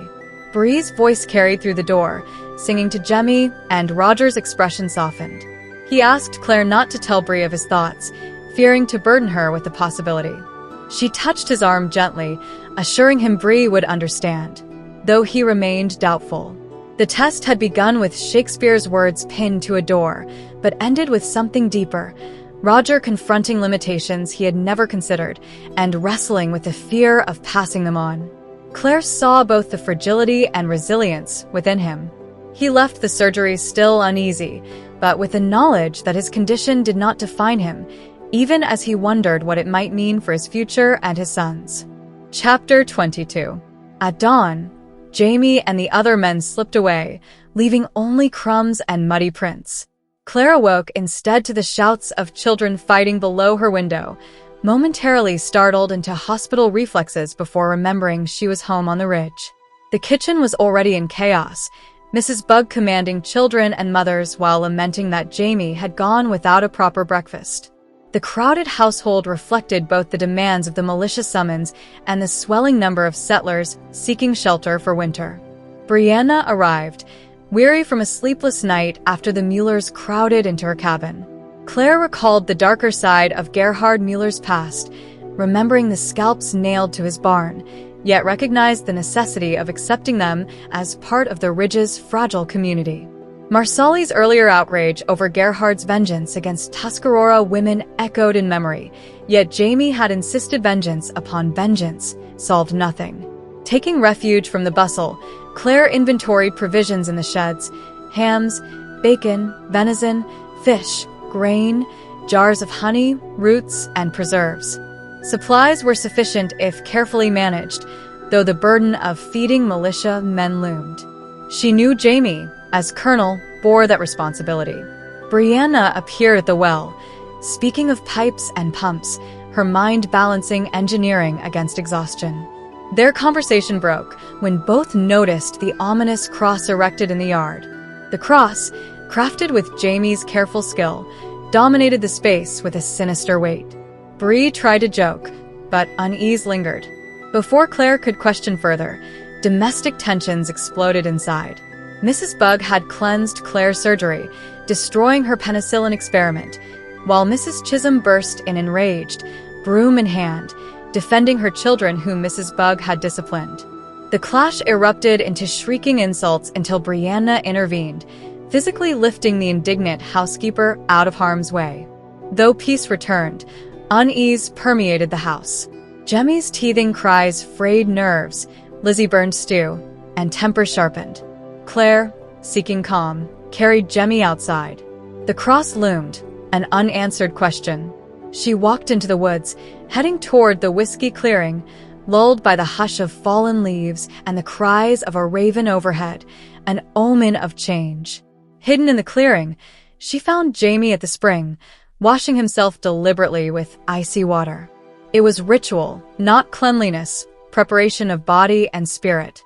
He cut his hand, let blood fall upon stone, and prayed. Claire, watching unseen, realized he was consecrating himself to a grave purpose. When they met, Jamie confirmed the cross's meaning, a Highland call to arms, the fiery cross once used to summon clans to war. He told her of Dougal Mackenzie lighting such a cross, the clan gathering in days, and his first battle fought under that summons. Now Jamie, bound by oath to Tryon, yet knowing rebellion loomed, stood between fires. If he obeyed the crown, he risked betrayal when rebels triumphed. If he turned rebel too soon, he lost land and perhaps life. Still, he must call men, not as laird by blood, but as leader by choice. Claire understood the peril, but also his resolve. He spoke of Culloden, of how men had come for him then, and how he had brought them back. Now, facing another rising, he must lead again. The cross in the dooryard was his summons, binding men to him for the trials ahead. As twilight fell, Jamie dressed with care, not for vanity, but with the solemn precision of a priest robing for ceremony. Claire realized the gathering would begin that night. When she asked who he had invoked at the spring, he admitted he had called upon Dougal, his old chieftain, long dead but still bound by blood. Claire shivered at the thought, knowing the weight of past and present joined in that ritual cry. The fiery cross had been raised, and the path toward war had begun. Chapter 23. Roger reached his cabin after a long and fruitless day of searching for Dutch settlers, weary from hours of riding through brush and mud. The glow of firelight and Brianna's presence filled him with gratitude, though the prospect of departure in the morning cast a shadow. Brianna, balancing Jemmy on her hip, scolded him for his lateness, but greeted him with affection. Their kiss was cut short by Jemmy's wailing, his teething misery leaving his mother exhausted. Roger took the boy in his arms, noting the endless fussing that had drained Brianna's strength. The tartan folded on the bed caught Roger's attention. Jamie had sent it for him to wear that evening. With aching muscles and an empty stomach, Roger washed the mud from his face and began pleating the cloth into a belted plaid. His clumsy struggle brought laughter from Brianna, easing the tension of the day and even calming the baby. For a brief moment, the small family found joy, Brianna teasing Roger with applause as Jemmy smiled at his father dressed in Highland garb. Yet beneath the lightness, Roger carried the sting of failure. He had not found the settlers Jamie sent him to summon, and though the task had been uncertain from the start, the fruitless search weighed on him. Still, Brianna's laughter and admiration softened his mood, reminding him of the strength in small victories at home. Their conversation turned when Brianna handed Roger a list of songs Jamie wanted him to perform that evening. Roger was surprised that Jamie, tone-deaf and seemingly indifferent to music, had not only remembered songs but chosen them deliberately. The selections were a blend of old ballads and fierce Highland anthems, intended to rouse the men gathering under the fiery cross. Roger realized Jamie wanted him to set the mood, softening hearts with melody before calling them to arms. This recognition sparked a strange pride in Roger. Music, his greatest gift, often seemed undervalued in this rugged world, yet Jamie had observed its power over men. Roger was being asked to use his voice not for entertainment, but as part of a ritual binding men together under Fraser's command. Their intimate banter mixed with the solemn weight of the night. Roger's admiration for Brianna grew as she shed her stays and shifted into clean linen, her beauty undiminished by fatigue. Yet she too felt unease. The fiery cross troubled her. Its Highland tradition mingled with darker memories of burning crosses used in her own time by the Ku Klux Klan. The association cast a chill over her, as though history's cruelty echoed in their yard. Roger explained the origins of the ritual, tracing the Klan's symbolism back to Highland immigrants who carried the tradition across the ocean. He speculated that this very night might be the moment when Old World custom merged with New World destiny, planting the seed of a legacy neither of them wished to claim. Brianna shivered at the thought, seeing in the flames both the call to unity and the future perversion of the act. Still, Roger reminded her that history was filled with beginnings, most forgotten. What mattered was not the shadow of what might come a century hence, but the reality of tonight, Jamie raising the cross to summon neighbors as brothers in arms. For now, their family was bound by that fire. As he lifted Jamie and prepared to leave for the gathering, Roger felt the weight of his dual roles, bard and soldier. He would stand before men with drum and voice, weaving rhythm into courage, while knowing that one day he too must prove his place with steel. For Brianna and their child, for the family gathered in the flickering glow of tradition, he would lend his strength where it was needed, whether in song or in battle. Chapter 24. The dooryard blazed with firelight, smoke from roasting pork mingling with a bite of cold air as beer and whiskey flowed freely. Roger sat at the center of the revelry, drum in hand, voice rising above the crowd with fierce Highland songs. He had played for more than an hour, his voice leading choruses of Killie Cranky and Johnny Cope, rousing the men with memories of old battles. Their laughter, shouts, and drunken enthusiasm carried into the night, but Roger kept one eye on Jamie, standing tall in the shadows, waiting for the moment to act. Music softened the gathering, binding German settlers, Highlanders, and farmers into a single body. Even those who barely understood the words felt the power of the rhythm. Roger's songs stirred pride, turned memory into flame, and prepared the men for what was to come. When at last he ended a ballad with a final thump of his bodhran, he slipped into the shadows, trading drum for child as Brianna pressed a kiss to his lips.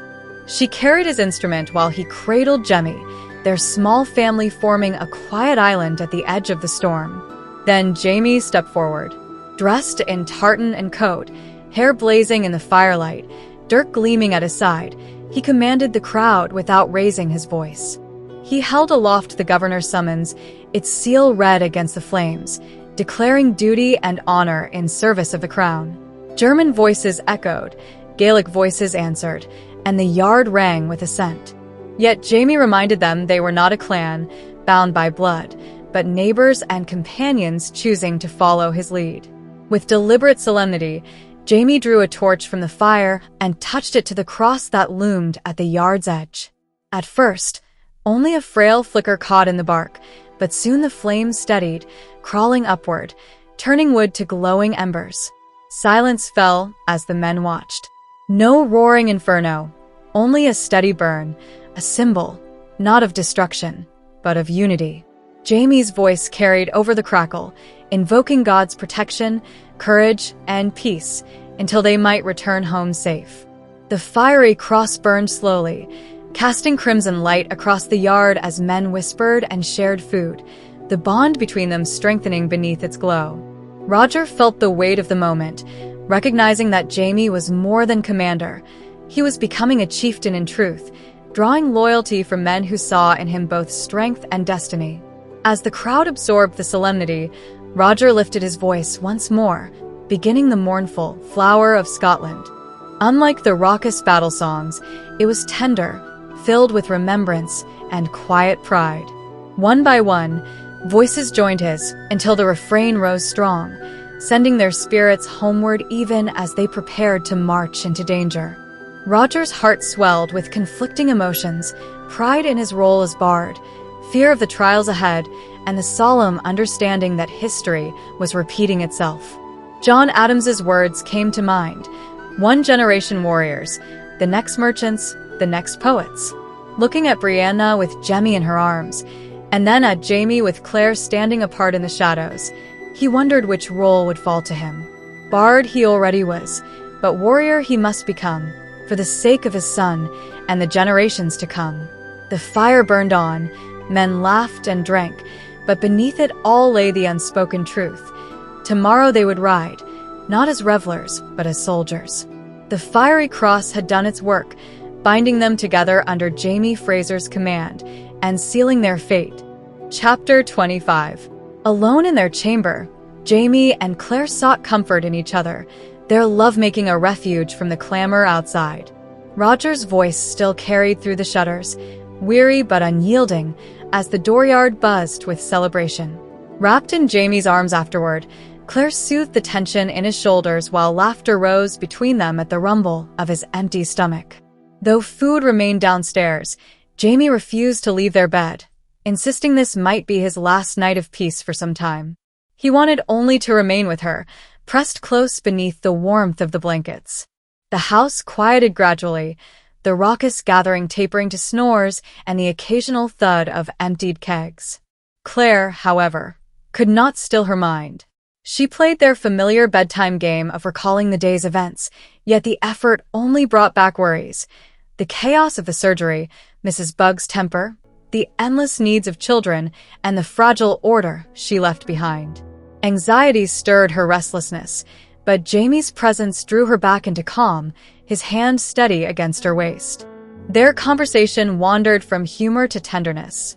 Jamie teased of counting pigs, haunted even in thought by the elusive white sow, and Claire laughed, her fears momentarily eased.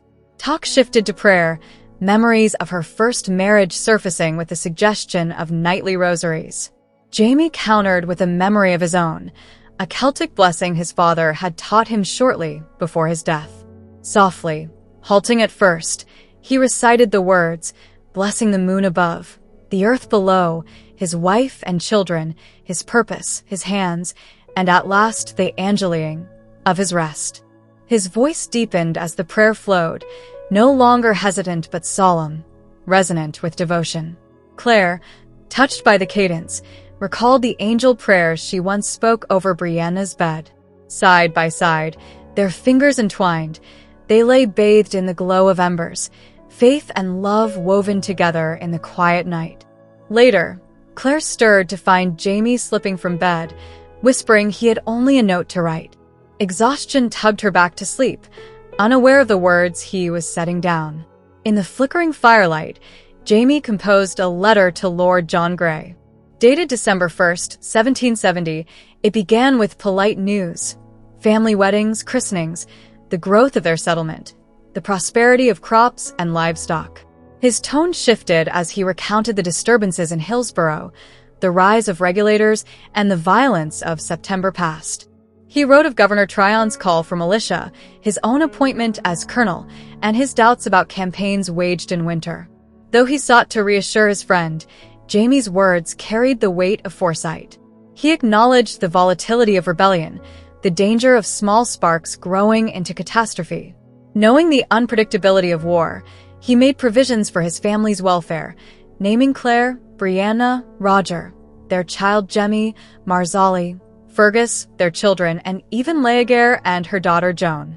Each was entrusted to Grey's protection should fate strike him down.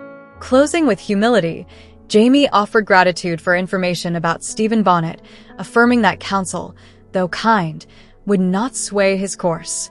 He appended instructions regarding his will and property, left in safekeeping with Farquhar Campbell. As dawn neared, the letter stood as both testament and farewell, a soldier's careful preparation, a husband's devotion, and a father's plea for his family's safety. Above all, it revealed Jamie's understanding of the peril ahead, cloaked in calm words but driven by love and duty. Within the quiet of their room, the prayer for the angeling of rest mingled with the scratch of his pen, binding faith, fear, and resolve into one. Part 3. Alarms and Excursions. Chapter 26. The weather held cold but mercifully clear as the militia set out from Frasers Ridge. Nearly 40 men accompanied Jamie, Claire, Roger, and Fergus, their ranks drawn from neighboring homesteads and the Muellers. Some had known war in Scotland or during the French and Indian conflict, but many had never stood under fire. Each evening, Jamie drilled them in his own fashion, acknowledging there was no time for proper training. His voice carried the authority of experience as he explained to Roger that soldiers must learn to obey orders instinctively, without hesitation, for hesitation meant death. Roger listened uneasily, sensing both his inexperience and the weight of Jamie's warning. Meals were shared around the fire, corn dodgers, quail, and stew sustaining the company. The atmosphere alternated between humor and unease. Jamie reminded Roger and Claire that war was killing, nothing less. To believe otherwise, he said sternly, was to invite death. His words left Roger shaken and Claire reflective, recalling her own experiences as a nurse in France. She knew soldiers' fear, and she knew the deeper burdens officers carried, the sleepless nights, the memories of men dying in their arms. Jamie, she realized, feared not for himself, but for those under his command.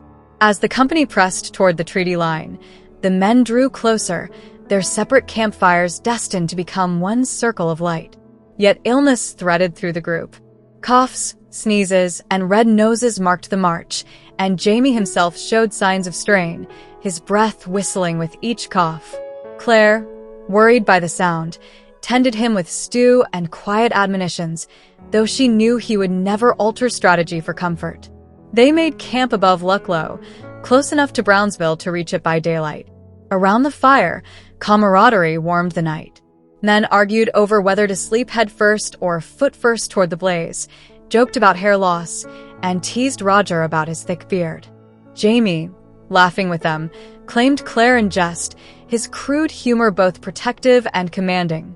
Claire, amused and exasperated, compared the gathering to a baboon troop, with Jamie the undisputed leader. Beneath the jokes, though, Jamie's cough deepened, and his eyes turned wary toward the dark wood. He sensed something, unseen but felt, the prickle of eyes upon him. Guards were doubled, muskets kept loaded, and the night pressed down, restless and cold.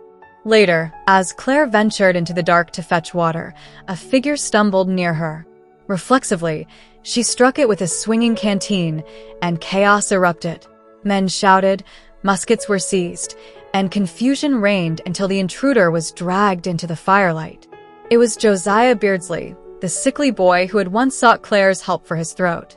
His breath rattled with alarming wheezes, his thin body frail. Claire pressed hot coffee to his lips, forcing him to breathe slowly, easing the spasm in his lungs.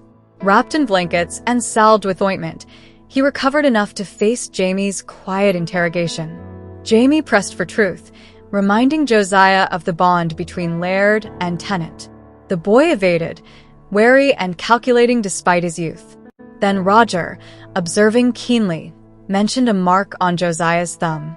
At once, the boy bolted, scattering coffee and sprinting into the woods. Jamie leapt after him, vanishing like hound after fox. Again, the camp erupted in confusion, men shouting in fear of attack, until Roger calmed them. He had seen it clearly, the branded T for thief on Josiah's skin.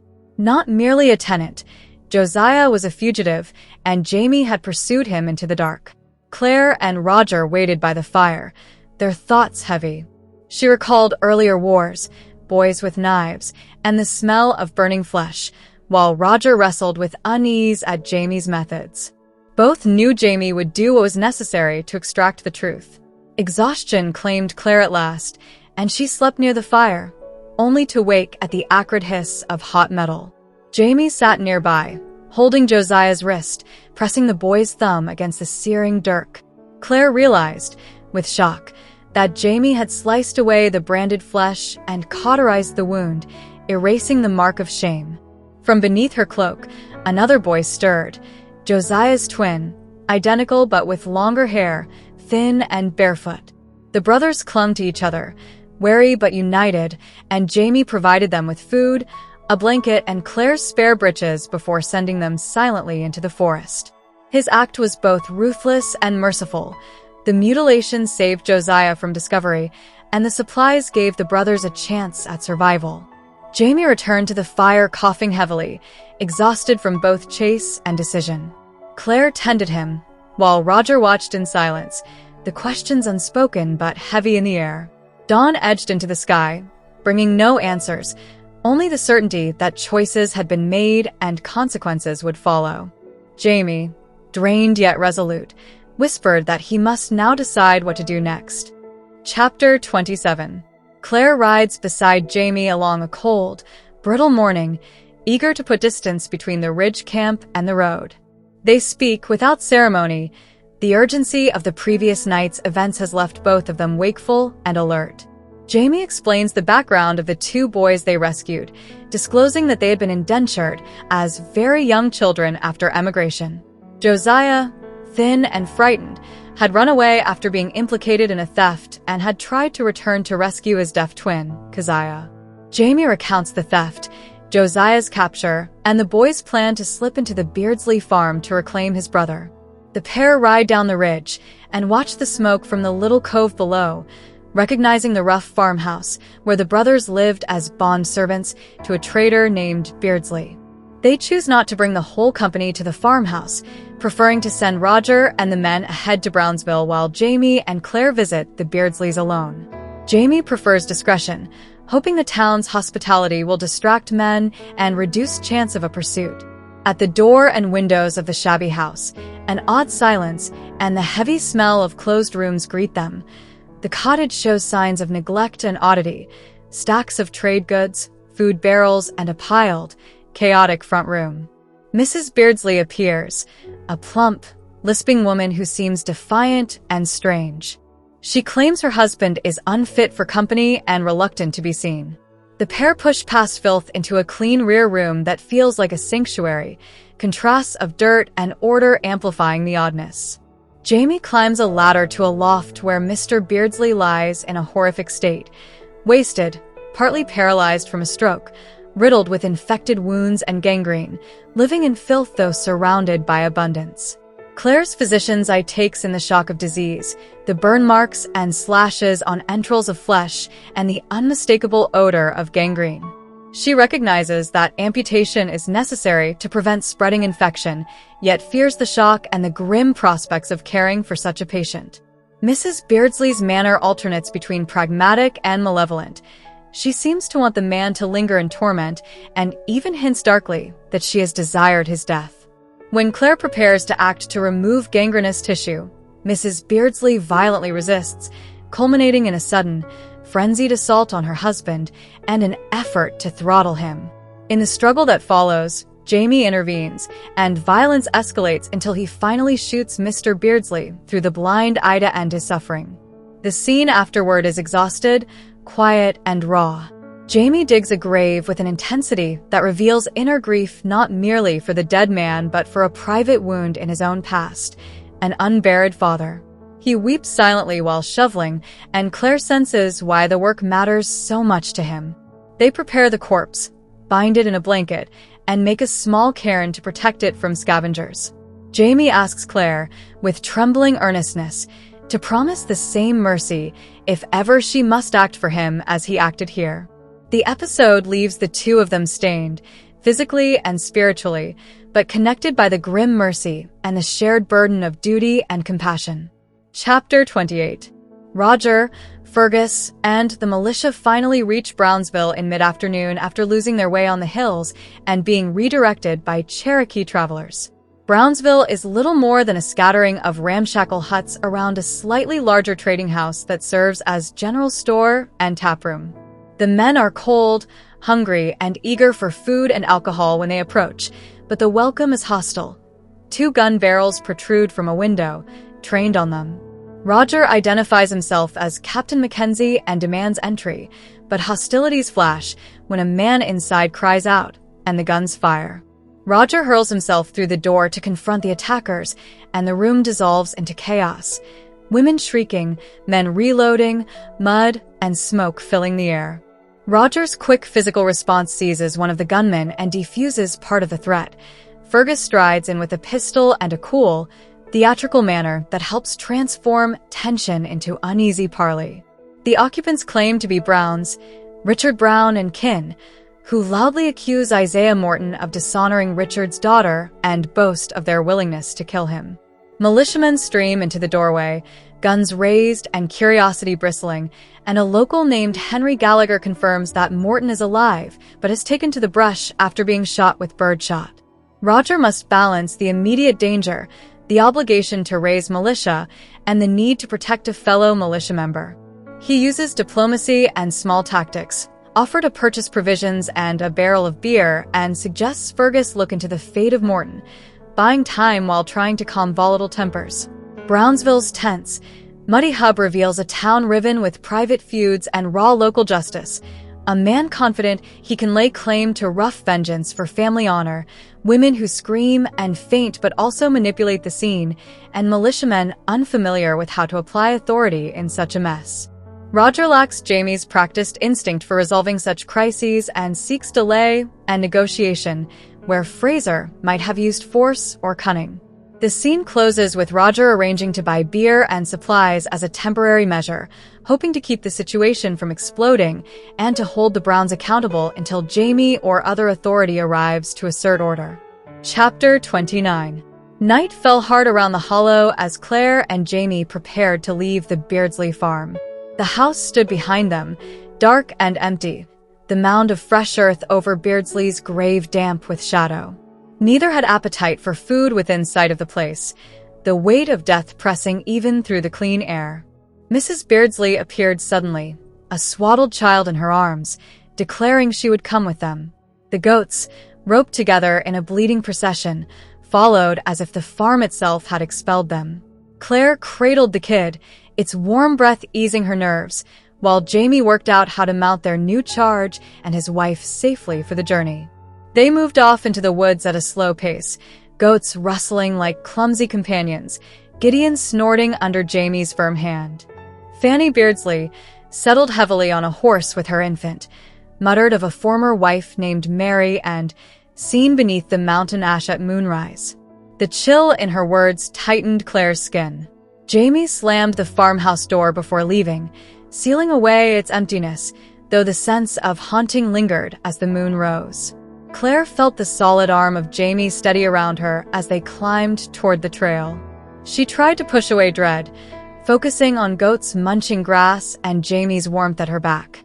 The night grew silver as the half-moon glowed above the trees.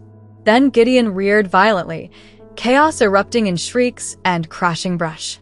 Claire struck her head, tumbled into the dark, and scrambled beneath a log, listening to panicked animals and a woman scream. A panther's cough rasped through the night, closer than she had ever heard before. Terror gripped her, primal and sharp. Jamie's shouts cut across the din until he pulled her from hiding, urgency in every breath. The danger had turned on the goats, one of which lay thrashing. Mrs. Beardsley crouched nearby, clutching the kid. Blood thickened the air. Claire's hands found the injured Billy, later named Hiram, his leg broken but his spirit unyielding. Jamie soothed the beast in Gaelic, while Claire read the pulse of life hammering inside. Together they chose mercy, through healing rather than slaughter. She fashioned a splint from branches and rope while Jamie steadied the goat. Hiram calmed when the kid was pressed to his side, licking with rough tenderness as Claire bound the shattered bone. Even in pain, The animal tried to rise, defiant, earning admiration from Jamie and a nervous giggle from Fanny. Claire's work gave the goat a chance to live, though exhaustion pressed on her shoulders. Jamie decided they must either find the trail or camp. He disappeared into the forest, leaving Claire to tend the makeshift flock, an uneasy companion. Fanny grew talkative in Jamie's absence, revealing her true name, Frances, called Fanny by her mother. The story spilled haltingly of her captivity, bought by Beardsley, trapped 2 years without society, her only companion's silence and labor. Her speech turned darker as she described former wives buried not only under the mountain ash, but scattered in the woods. Mary and the fourth had appeared to her in spectral form, warning of Beardsley's violence. Fanny told of the night drink and rage consumed him, of a knock at the door, and of him collapsing in terror after opening it to the sight beyond. She claimed no one stood there, only the rising moon and the rowan-like tree. Jamie returned as she finished, his voice steady but edged with doubt. They moved to shelter beneath a clay bank overhung with vines, stones rolling treacherously underfoot. Jamie carried Hiram, his body trembling with exhaustion, every cough rattling his chest. Claire forced him to accept her ministrations with mentholated ointment, working the healing grease into his chest until he surrendered, laughing and sneezing under her hands. Wrapped in cloak and blanket, he drifted into sleep, his face softened with a rare smile that broke Claire's heart with tenderness. Fanny lay among the goats, her earlier menace replaced by weary silence. The forest quieted around them, but the memory of Mary and beneath the tree lingered, a reminder that some spirits do not rest easily, no matter how far the living walk away. Chapter 30. At Frasers Ridge, Brianna struggled against chaos within the big house. With Jamie away, the burden of order fell squarely on her shoulders. Mrs. Chisholm's 5 younger boys ran wild, earning from Mrs. Bug the nickname Spawn of Satan, a title hotly rejected by their mother, yet silently accepted by everyone else. Brianna eyed her own child, Jemmy, with a shiver of recognition at what boyhood might bring. For now, he lay content on the rug, thumb in mouth, while she seized a moment to write. Noise from upstairs shattered the fragile peace, screams, thuds, and weeping. A scuffle rolled down the stairs into a furious mob, Mrs. Bug scarlet with indignation, Mrs. Chisholm thunderous with outrage, Mrs. Aberfeldy clutching her small daughter, and the Chisholm twins bawling, one with a stinging red handprint on his cheek. Voices clashed like weapons, accusations flying, scalping games, torn bedding, insults, and slaps. Brianna, weary but resolute, slammed the study door to cut through the storm, then faced them with cool authority. Declaring she was writing something important, she dismissed them one by one, dividing their energies. The ruse worked, and silence crept back into the hall. Returning to her desk, Brianna soothed Jemmy, who gnawed toast with cheerful indifference to the madness around him. She whispered about poisons hidden in her mother's surgery, half in jest, half in warning. The women drifted away, leaving her to breathe again. Still, the household seethed like a pot about to boil. Her father would have calmed them with charm and command. Her mother would have fled for herbs, leaving tempers to cool. But Brianna, stuck in her role, searched for logic instead. She turned to one of Jamie's ledgers, finding his sprawling hand recording daily tasks. Piglets received, hives swarming, fishing at twilight. The entries soothed her, simple labors of summer flowing across the page. Yet a note comparing her temper to that of a murderous sow stung her pride.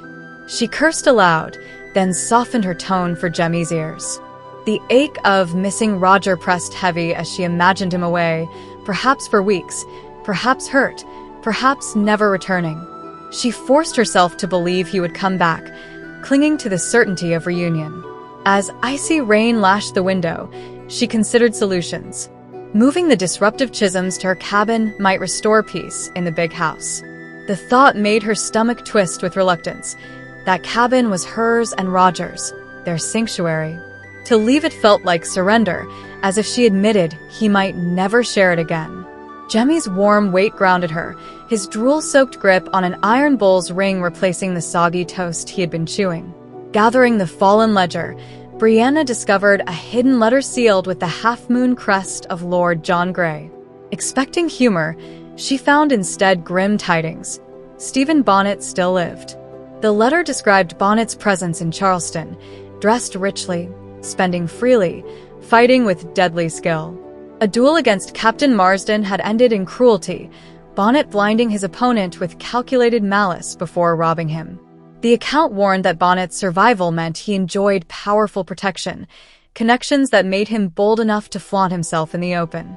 Grey urged Jamie to beware, suggesting Bonnet's allies were as dangerous as the man himself. Brianna read on, her heart pounding, dread rising with every line. The revelation struck like a blow, her fear for Roger compounded by terror that the pirate who had already scarred her life might again cross their path. Clutching Jemmy close, she shielded his ears and cursed the words aloud, the enormity of the threat hanging heavy in the quiet room. The storm outside deepened, echoing the turmoil inside her chest. Bonnet's name, sharp and poisonous, lingered in her mind. Though the house around her buzzed with quarrels and squabbling, nothing felt louder than that letter, its warning carving itself into her soul. Frasers Ridge no longer felt remote enough, safe enough, or far enough from the reach of the man who haunted her past and shadowed her future. Chapter 31. Snow drifted silently through the trees as Claire awoke to the sound of a thin cry, realizing it was not the echo of goats in her dreams, but something human. She and Jamie rose from their tangled nest of blankets to discover a small bundle abandoned near the burned-out fire. Inside lay a newborn, pale and weak, its skin mottled with cold. Claire pressed the child against her breast for warmth while Jamie wrapped them both in his arms, his fevered body radiating heat as they wondered where Fanny Beardsley had gone. No trace of her remained near the camp, only the goats watching with yellow eyes from the shadows. Claire recognized the baby's urgent need for food, her body responding instinctively even as Jamie milked the goats to fashion a makeshift teat. Together they soothed the tiny girl, whose cry filled the clearing with fragile hope amid the storm. The strangeness of the situation unsettled them both. Claire could not shake the sense that the infant was like a changeling, left in exchange for Fanny's sudden disappearance. Jamie, coughing but steadier now, reasoned that the woman must have left willingly, perhaps hiding her birth pains from them the night before. As the child fed, Claire's thoughts circled questions of abandonment and secrecy. Why conceal pregnancy so carefully? Why vanish immediately after birth? When Jamie examined the infant, they discovered the Mongol spot near her spine, clear proof of African heritage. The revelation explained Fanny's desperate flight. The father was not Aaron Beardsley, and the truth of the child's bloodline could not remain hidden. Jamie mused grimly that the girl was now heir to the Beardsley property, goats and all, for the law considered her legitimate regardless of her parentage. He named her a wee lassie, with the resigned tenderness of a man who already felt the weight of her future. The storm thickened as they prepared to ride for Brownsville, Jamie reluctantly leaving the goats behind in hopes of finding shelter and sustenance for the infant. With the child nestled against Claire's belly, her movements reminded Claire unsettlingly of pregnancy, stirring memories of faith and the losses etched deep into both their souls. Jamie reassured her with quiet strength, promising that they would see the girl safe, whatever had become of her mother. Their journey through snow and wind was arduous, but the bond between them and the fragile life in their care kept them moving. Claire marveled at the strange twists of fate that had left them guardians of this orphan, the girl already tied to them by circumstance and need. As Brownsville's cabins appeared through the swirling flakes, relief mingled with foreboding.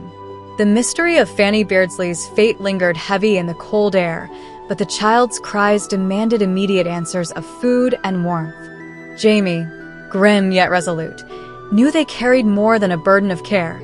They carried the spark of a future forever altered by one woman's disappearance and the life she left behind. Chapter 32. Brownsville buzzed with surprise at the arrival of Jamie, Claire, and the Beardsley infant. Roger's relief at seeing Jamie was quickly masked with soldierly confidence, while the villagers gathered around in awe of the abandoned baby. A nursing mother took the girl eagerly, passing her own son into Claire's arms for safekeeping. Questions swirled, but Jamie's terse account of events at the Beardsley farm silenced speculation. The Browns showed immediate interest in the child's future, recognizing her potential inheritance, while the storm outside forced everyone into uneasy hospitality under one roof. Amid preparations for supper, Claire tended to Hiram the goat and found brief respite in the simple rhythm of care, though the shadows of scandal and grief hung heavy over the Browns' daughters. Alicia Brown, pale and distraught, confided in Claire her despair over Isaiah Morton. Pregnant and abandoned by the revelation of his marriage, the girl wept openly, begging for escape from her fate. Claire's heart ached with recognition of youthful desperation, yet the weight of duty forced her silence. Later that night, Jamie returned with news that the regulators had dispersed and the militia was stood down. Relief spread like wildfire among the men, who celebrated with brown-brewed beer and cider, while Claire drifted in weariness between laughter, song, and the cries of the baby now nursed by another woman. Yet peace was fragile. Isaiah Morton appeared, desperate to see Alicia, pistol in hand, and Claire found herself drawn into the storm of young love and reckless choices that threatened to unravel alliances in Brownsville. Jamie, caught between pragmatism and compassion, shielded the lovers' flight with deliberate misdirection, scattering the horses to cover their escape. Claire watched from the loft as Alicia and Morton slipped away into the night, their cloaks vanishing into the snowy road, while Jamie obliterated their tracks. His quiet act of protection reflected both the tenderness and the burden he carried as leader, willing to risk suspicion for the sake of the girl's honor and perhaps his own sense of justice. Claire, meanwhile, wrestled with her memories of choice, betrayal, and forgiveness, haunted by echoes of her past with Frank and the binding vows that had shaped her path. Later, in the quiet of a lean-to, Jamie asked the question that lay unspoken between them. Did she want the child? He offered adoption with the simple gravity of a man who had once taken in Fergus on little more than instinct. The conversation stirred memories of faith and the bittersweet ache of motherhood, drawing Claire toward the precipice of longing. Jamie reassured her with fierce love, confessing he would not risk her life for another child of their own, but would honor her desire if she wished to raise this orphan. Claire, torn between possibility and fear, chose instead the peace of what they already shared. With tenderness and exhaustion, she declared her love, feeling that their mission, of survival, of loyalty, of family, was accomplished. Yet even as they embraced in the cold moonlight, danger crept close. Morton's presence, Alicia's despair, and the Browns' ambitions threatened to ignite new conflicts. But for one suspended night, with the storm cleared and the child safe in warm arms, Jamie and Claire stood together, their love a fragile flame burning bright against the uncertainties of war, betrayal, and destiny still waiting beyond Brownsville. Part 4. I hear no music, but the sound of drums. Chapter 33. Roger lay warm beside Brianna, savoring peace after weeks of marching with the militia, only to be jolted by her question about Isaiah Morton and Alicia Brown. He mused that Jamie had done the only thing possible, allow the young lovers to flee before the Browns killed Morton.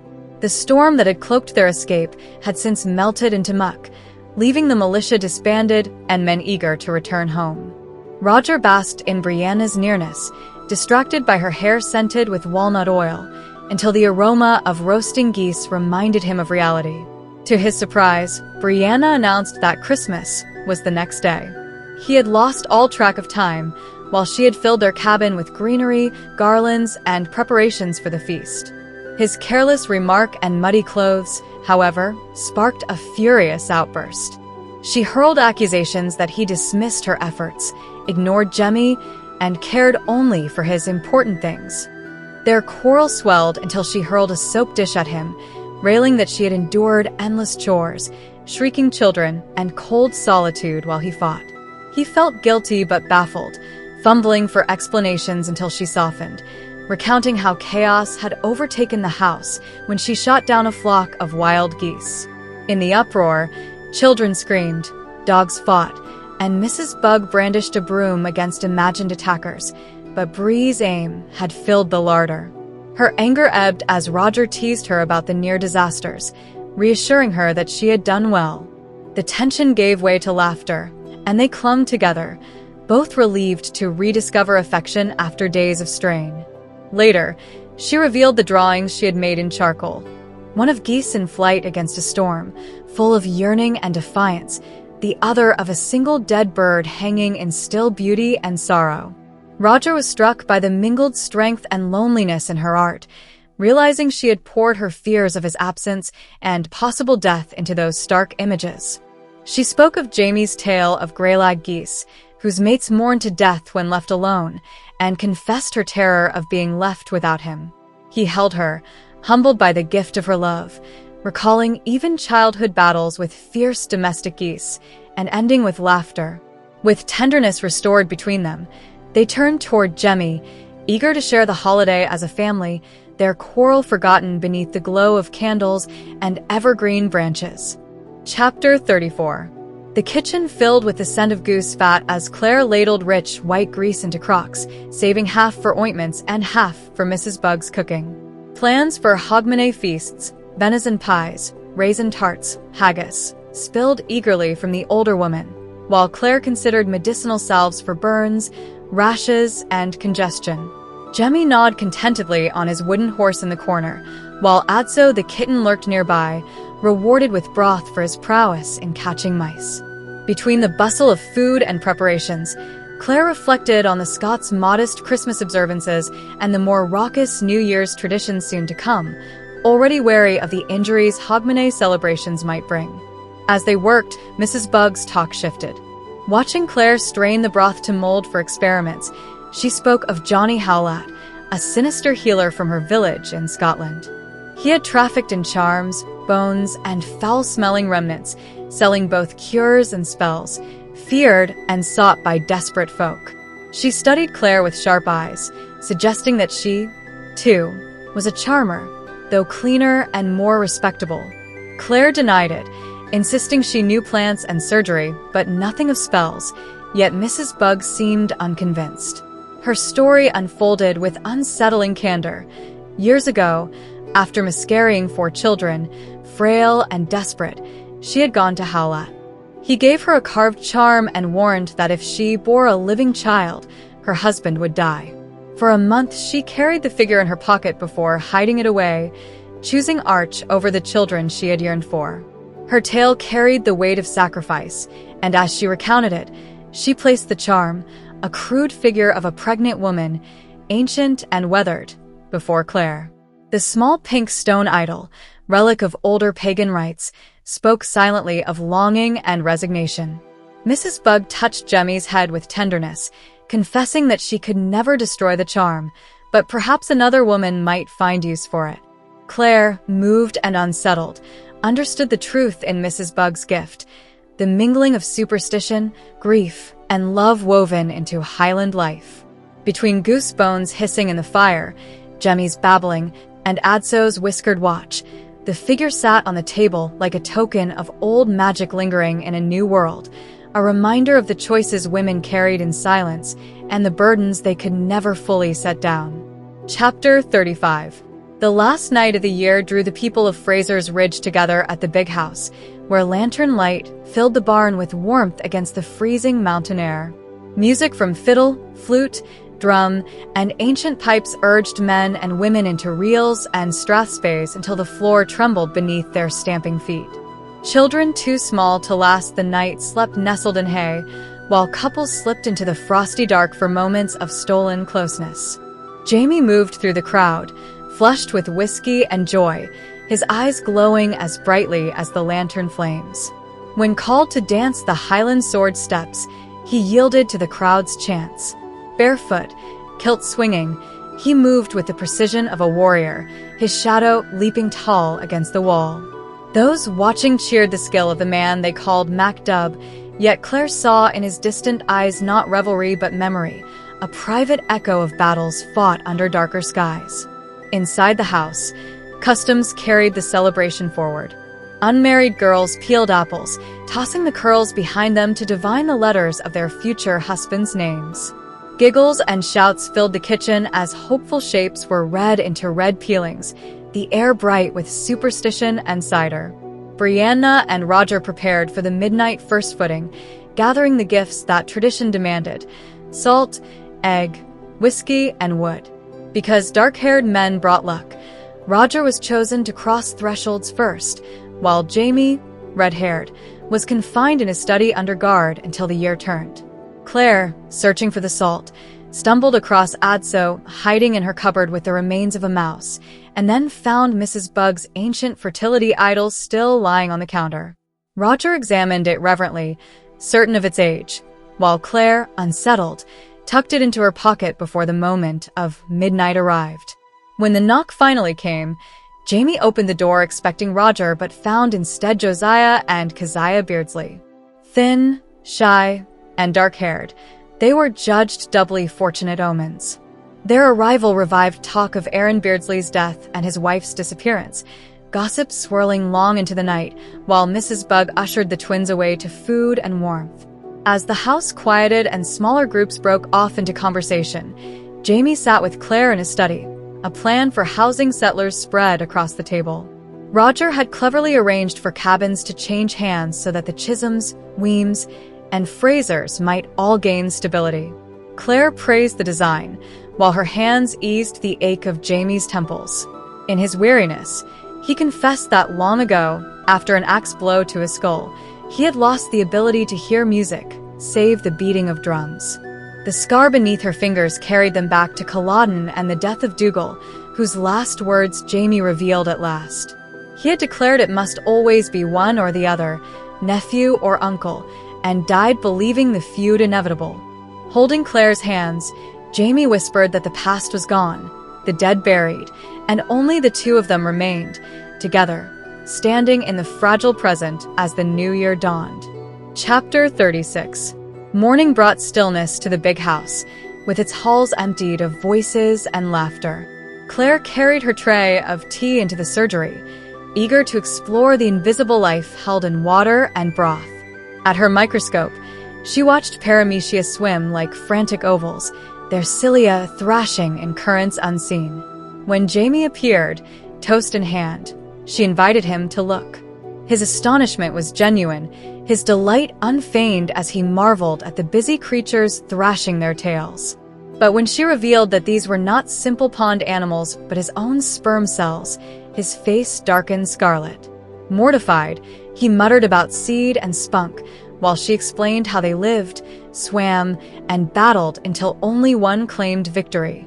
Staggered, Jamie confessed he had thought babies simply grew like grain planted in the soil. Now, enlightened and abashed, he peered once more into the lens, still prideful of the vigor he witnessed, though uncertain about this strange knowledge of bodies. Claire turned next to her deeper purpose, cultivating mold and broth to coax forth penicillin. Lined across her counter, bowls of goose grease broth sprouted mats of blue velvet. Under her microscope, she confirmed penicillium's spore heads, fragile clubs poised against the pale field of light.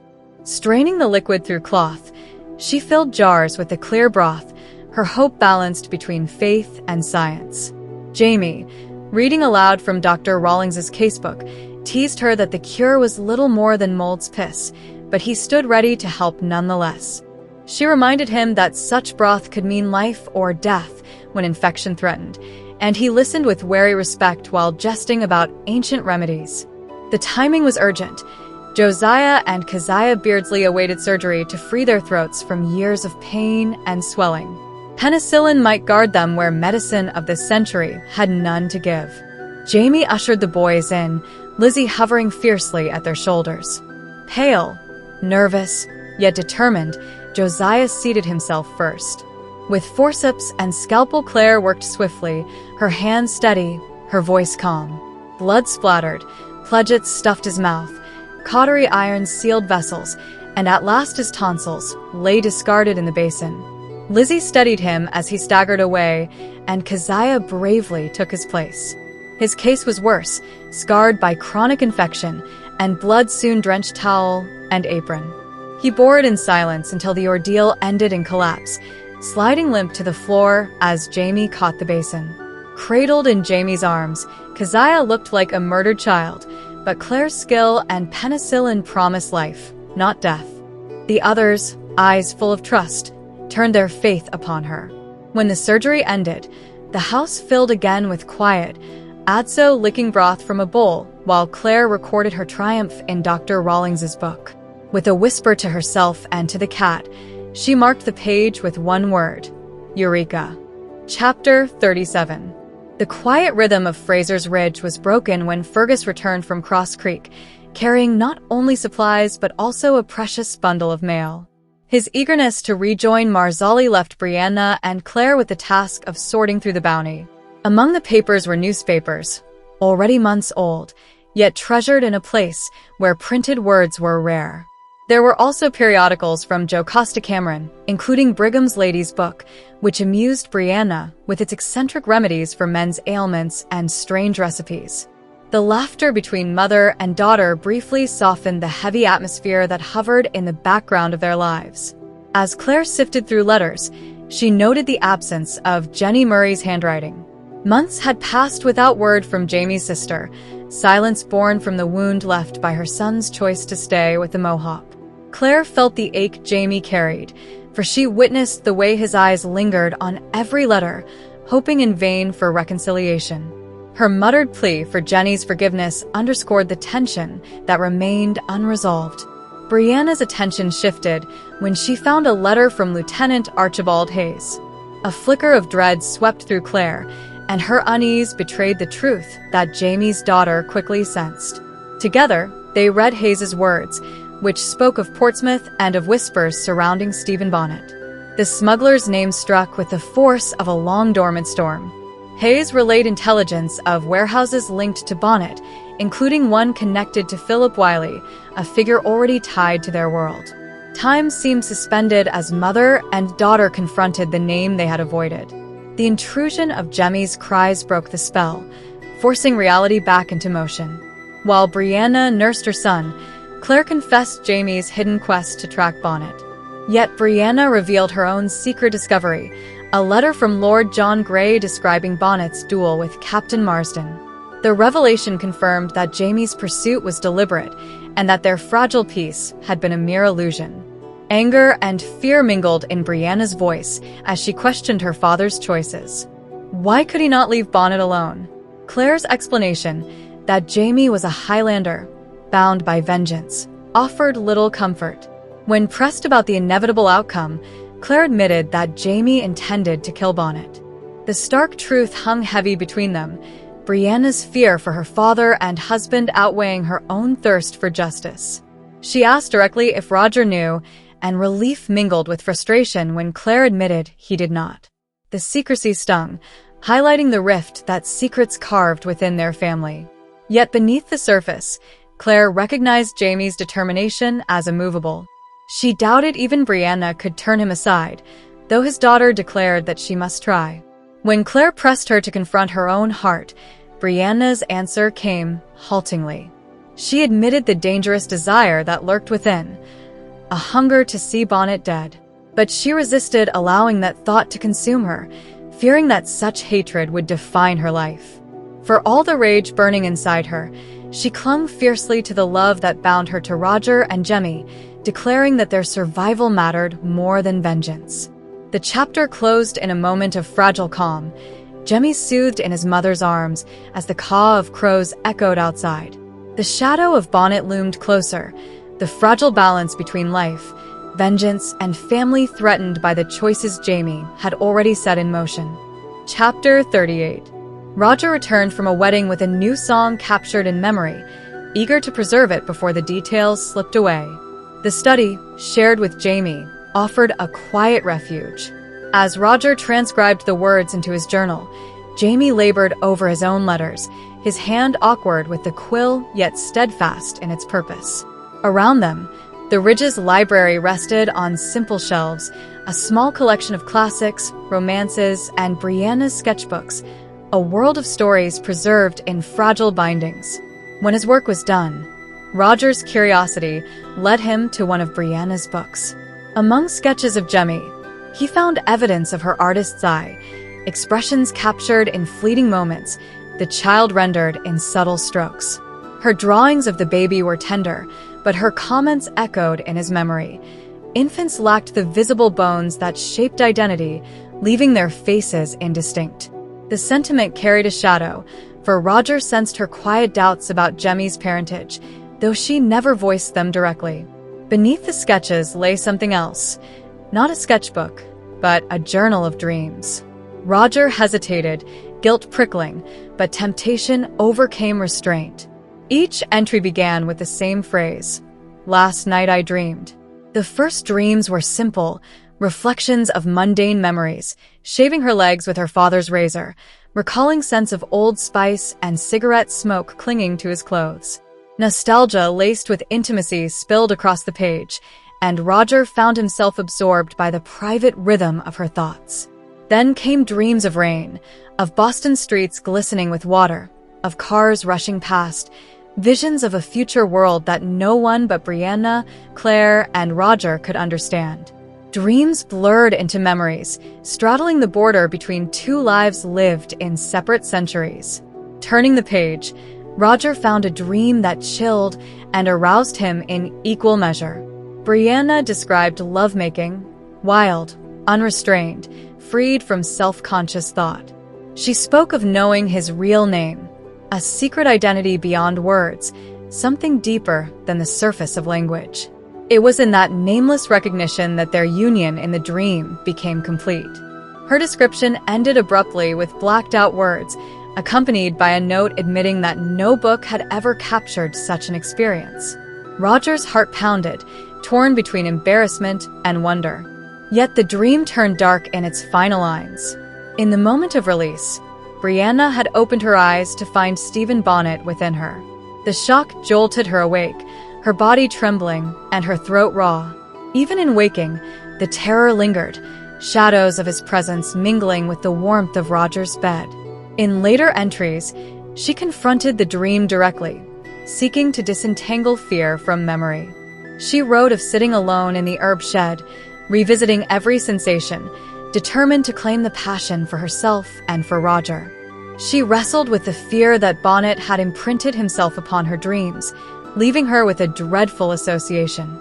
Yet she confessed that she believed she could not fully reclaim intimacy unless she discovered Roger's secret, nameless self again. Closing the book, Roger felt guilt heavy in his chest, but also the sting of revelation. The pages exposed Brianna's vulnerability, her battle to reclaim both body and spirit from Bonnet's violation. He slid the journal back carefully, palms sweating, the knowledge now a secret locked within him. Standing by the window, he carried the weight of her dreams, both the tenderness and the terror, knowing that their shadows would not easily fade. Part 5. 'Tis Better to Marry Than Burn. Chapter 39. River Run gleamed with color and life on Jocasta Cameron's wedding day. The terrace overflowed with well-dressed guests, voices buzzing like bees among the stone urns filled with goldenrod, while smoke from braziers drifted sweet and pungent into the brisk March air. Claire stood beside Jamie, fluttering her fan to hide her expression as he, in his usual blunt way, speculated aloud about his aunt's wedding night. Ninian Bell Hamilton overheard, his laughter echoing, while Jocasta, regal in russet wool and crowned with lace, presided at the far end of the terrace, her butler Ulysses guiding her through the throng with whispered names. The bride's blindness, invisible to the unknowing eye, was concealed by her poise, while her absent groom, Duncan Innes, drew whispered speculation. Claire, concerned, inquired after him. She knew Duncan's nervous bowels were aggravated by the occasion, and Fedra confirmed he had eaten nothing at breakfast, subsisting instead on rum punch. The notion that he might falter before the vows unsettled her, but the festivities pressed on. Beneath the bright sun, the lawns sparkled with silk gowns and tartan plaids, the guests brilliant as butterflies against the emerald grass. Brianna, striking in sky-blue wool, held Jemmy while Gerald Forbes hovered, his courtship as transparent as the child chewing on her fan's ivory handle. Roger was absent, Jamie too, and soon Claire found herself alone in the crowd. Her husband vanished like smoke. Seeking him, she encountered Abel McLennan, soberly dressed but shadowed with grief. His wife's death lingered on him like a second skin, and Claire felt a chill at the emptiness in his eyes. Why Ninian had brought him to a wedding puzzled her, for the gaiety seemed to cut deeper wounds in his heart. The air itself shimmered with desire. Groups of young women giggled behind fans while men strutted like peacocks, and Claire sensed that matches and scandals would be born of this day. Yet the undercurrent of politics stirred as well. Soon Farquhar Campbell introduced her to Major Donald MacDonald, a half-pay officer newly arrived from Scotland. He probed politely but shrewdly, asking about Frasers Ridge, the governor, and whispers of the regulators. Claire answered cautiously, noting his jaundiced eyes and worn uniform, the marks of recent illness and long service. When Ninian Bell Hamilton erupted into a quarrel with Robert Barlow, insults about honor and regulators flared into fists. The crowd surged, ladies shrieked, and coats flew as the two elderly men grappled on the grass. The scuffle threatened to spread until Major MacDonald coolly discharged his pistol into the sky, silencing the melee long enough for Herman Husband to intervene with his booming Quaker rhetoric. The quarrel left traces of unease. Husband withdrew, warning Claire that the regulators gathered in force near Salisbury. The news chilled her, though Major MacDonald showed sharp interest in the prospect of conflict, his soldier's instinct sniffing opportunity. He pressed her gently for an introduction to Governor Tryon, and though wary, she agreed to speak to Jamie. Across the lawn, Claire observed Brianna and Roger reunite, their kiss bold in public, while Major MacDonald paused, cider in hand, caught by Brianna's striking presence. His gaze lingered too long, and Roger's subtle step closer staked his claim, pride shining in his dark hair and broad shoulders. Claire, watching, felt the strange pang of contrast between Roger's vigor and Jemmy's red-haired brightness. Philip Wiley appeared next, powdered and preening in absurd macaroni fashion, pestering her with flirtation and boasts until she deflected him with sharp wit. Yet he lured her aside to show off his treasures, 5 Frisian horses, black and magnificent, their flowing manes and feathered fetlocks unlike any beasts she had seen in the colonies. The animals drew murmurs of awe from spectators, their beauty stirring envy among breeders. Philip glowed with pride until Jamie appeared suddenly at Claire's side, claiming her arm with firm possession. He praised Wiley's horses with polite brevity before steering Claire away. She teased him about his disappearance, and he confessed he had searched for Duncan in vain, finding no trace in kitchens, barns, or stables. Claire joked about assassination, only to reveal that Lieutenant Wolfe, Joe Costa's old suitor, had indeed appeared, clutching a bottle. Jamie dismissed the naval officer with scorn, then set his sights once more on Duncan, spotted at last, or so they thought, among the willows near the river. Jamie went to fetch him, thoughts of his own wife tingling with the sense of spring and the haze of drink. His mind replayed memories of Claire's gown, her curls, her laughter, until lust burned in his blood as fiercely as the fires on the lawn. Yet when he pushed through the willow branches, it was not Duncan he found but Major MacDonald, waiting with deliberate intent. The soldier requested a private word, and together they walked the garden paths. MacDonald revealed what Jamie longed and feared to hear, the name of Stephen Bonnet. Though he had not seen the smuggler, he had heard enough to know that Bonnet was connected to powerful men, Priestley, Wright, Butler, all merchants tied to the governor's circle, their warehouses scattered from Edenton to Charleston. Bonnet's shadow stretched wide, entwined with wealth and power. MacDonald read the fury in Jamie's eyes when he declared that Bonnet had raped his daughter, and he offered information without jest. But the conversation was edged with unspoken bargains. Jamie recognized the danger of a man like MacDonald, too shrewd to bribe, too canny to threaten, and yet too ambitious to stay silent if profit beckoned. The knowledge was both weapon and trap. Bonnet's haunts were narrowed, but so too was Jamie's secrecy endangered. If half the colony knew of his hunt, then Bonnet surely did as well. Still, Jamie swore to himself that nothing would prevent him from ending the pirate's life. As the two men parted, MacDonald pressed again for an introduction to Governor Tryon, his price modest compared to the weight of what he had given. Jamie agreed, yet the encounter left him thoughtful, wary of the threads tightening around him. Then, at last, Duncan Innes appeared, pale and sweating, his nerves and bowels undone by the day. With trembling voice, he begged Jamie's counsel, not about the ceremony, but about the night to follow. His confession hung unspoken in the garden air, the private fear of a man facing marriage for the first time at more than 50 years of age, and the weight of Jocasta's bed awaiting him. Chapter 40. The morning of Jocasta Cameron's wedding moved with a current of laughter, speculation, and hidden fears beneath the polished surface of River Run. Father Leclerc, the Jesuit summoned to officiate, spoke no English beyond his merry cry of "Tally-ho," a phrase he used for every occasion. Claire smoothed the awkwardness of his presence by introducing him to the Shurstons, wealthy Protestants eager to display their French. Their strained politeness was proof enough of Jocasta's influence, for few colonists welcomed a Jesuit so openly. With the priest settled, Claire stepped onto the terrace, her eyes sweeping the gardens in search of Jamie and Duncan, the bridegroom whose absence remained a troubling mystery. Brianna appeared with Jemmy in her arms, the child demanding food with urgent squawks. She announced Jocasta's kindness in lending her chamber for privacy, before sharing news that revealed new prospects for herself.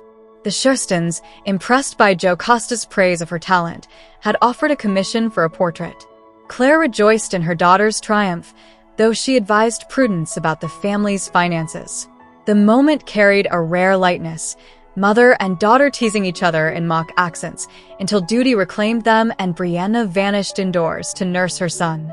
Claire moved down the lawn, seizing a morsel of ham and biscuit from the refreshment tables as she passed. Beneath the shade of oaks, she found Jamie deep in talk with Farquhar Campbell, the older man creaking with laughter at some jest. Their companionable tone suggested a wager, and indeed Campbell confessed that he had bet Jamie on whether Duncan would fulfill Jocasta's expectations on their wedding night. Such coarse talk pervaded the gathering, and Claire, weary of it, snapped her fan in mock indignation. Yet Jamie's sly whispers in her ear betrayed his own desire, teasing her with suggestions that left her flushed and secretly aching for him. They exchanged playful words hidden behind the flutter of lace, Claire feigning outrage while Jamie's gaze lingered boldly on her gown of amber silk and embroidered leaves. He told her she wore it like a second skin, worth every coin and every risk it had cost. Their banter turned intimate, and for a heartbeat they considered slipping away together. But Claire, ever practical, reminded him of their lack of privacy. The frustration in his eyes mirrored her own longing for the comfort of his body after too many nights apart. Jamie's humor dimmed when he revealed Duncan's secret. The bridegroom, long thought merely shy, had confessed to him the truth of his fears. He was impotent. Years ago, as a young man betrothed, he had suffered a brutal accident, kicked by a horse in the groin. Though he healed, the injury had robbed him of virility. Shamed, he released his betrothed, and since then had never courted another. The years of war, prison, and loss had marked him further, leaving him with one arm and a quiet humility that scarcely matched Jocasta's grandeur. Marriage to her had seemed a matter of business, a practical arrangement for the estate. Only with the coarse jokes of wedding guests ringing in his ears did Duncan realize she might expect more than companionship. Jamie, embarrassed to speak of it further, asked Claire to confide in Jocasta. Duncan could not bring himself to broach the subject. Claire, indignant, protested that Jocasta was surely aware of his limitations, for they had shared a roof for months. Jamie shook his head. The topic had never been raised. Jocasta had pressed the match, Duncan had agreed, and both had avoided words that might pierce their mutual dignity. But now, with vows imminent, silence threatened to breed disaster. Claire weighed the problem with a physician's mind, considering whether anything could be done after so many years. Jamie recoiled in disbelief at her suggestion of examining Duncan, declaring the man would die of shame before submitting to such indignity. Instead, he urged her to reassure Jocasta, certain she would accept the truth if told gently. Claire doubted her husband's assumption that age diminished desire. She reminded him tartly of his grandfather Simon, reputedly vigorous into his 70s. Jamie countered with stiff dignity, insisting that Jocasta was a woman, and therefore different. Their argument flared with sparks of humor and defiance, each teasing the other with promises of future passion, even in their old age. Drawn into the shelter of the grove, their playful quarrel dissolved into sudden urgency. Hidden by branches, they yielded to desire in a swift, half-stolen embrace. The scents of grass and smoke mingled with the rustle of fabric, and Claire clung to Jamie's strength until her body shuddered in release, her laughter muffled against his shoulder. His teasing continued even then, suggesting she remind Jocasta of Duncan's one good hand should comfort be needed. Breathless and disheveled, Claire swore she would repay his mischief, but his grin only deepened, eyes alight with love and mischief. The secret of Duncan's impotence now rested between them, a burden to be placed in Claire's hands. As the wind stirred the leaves and the laughter of guests rolled faintly from the lawn, she prepared herself for the delicate task of speaking to Jocasta. Whether the bride would care for such truths or dismiss them with pragmatism remained to be seen. But for Claire, the day's weight lay not in whispers of scandal, but in the unspoken promise she carried always, to walk beside Jamie in truth, in desire, and in the tangled threads of family duty that bound them all. Chapter 41. Roger threaded his way through the crowd at River Run, ignoring attempts at conversation. Pride swelled in him at Brianna's beauty, though unease gnawed when he caught men's eyes lingering too long on her figure. The opulence of the plantation unsettled him further, the abundance of enslaved people reminding him that any inheritance tied to this estate would be impossible for his wife to accept. The sound of fiddles drew him into the great house, past Ulysses directing servants with his usual unruffled authority.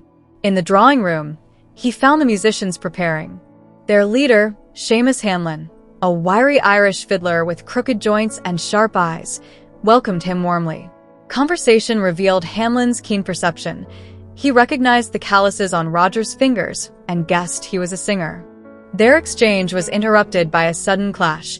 Lieutenant Wolfe, flushed with drink, stumbled into the ensemble, nearly destroying the cellist's instrument. The confrontation flared, Wolfe swaying with menace before retreating in a haze of alcohol, though not without leaving a shadow of unease. The musicians muttered darkly. The cellist identified Wolfe as Jocasta's former suitor, a man who had once sought to secure River Run through marriage.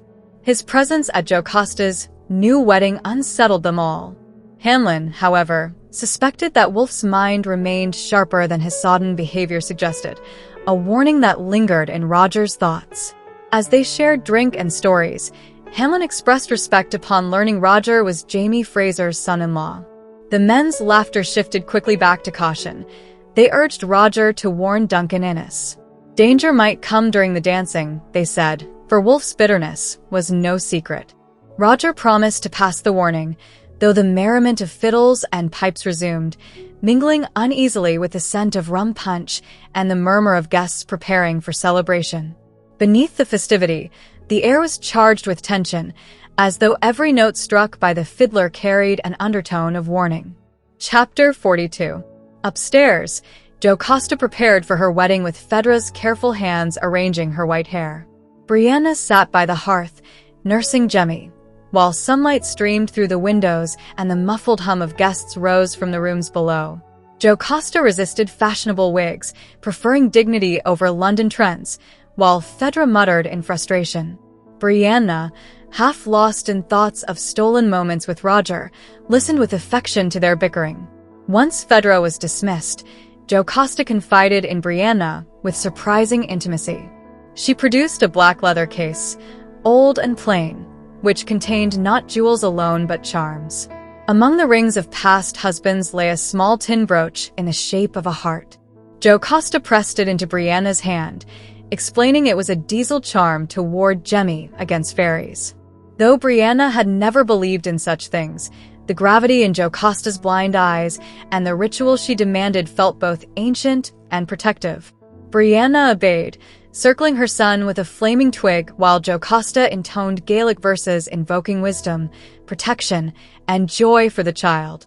The ritual left Bree strangely reassured, as though some unseen thread had been tied around her son's life.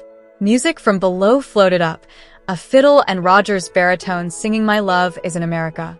Jocasta, smiling faintly, praised his voice. Then, without preamble, she asked Brianna if she was happy in her marriage. Taken aback, Brianna admitted she was very much so. When she returned the question, Jocasta laughed, amused at the prospect of changing her name for the first time in 50 years. Yet behind her humor lingered mystery, the quiet weight of rings that spoke of past lives unspoken.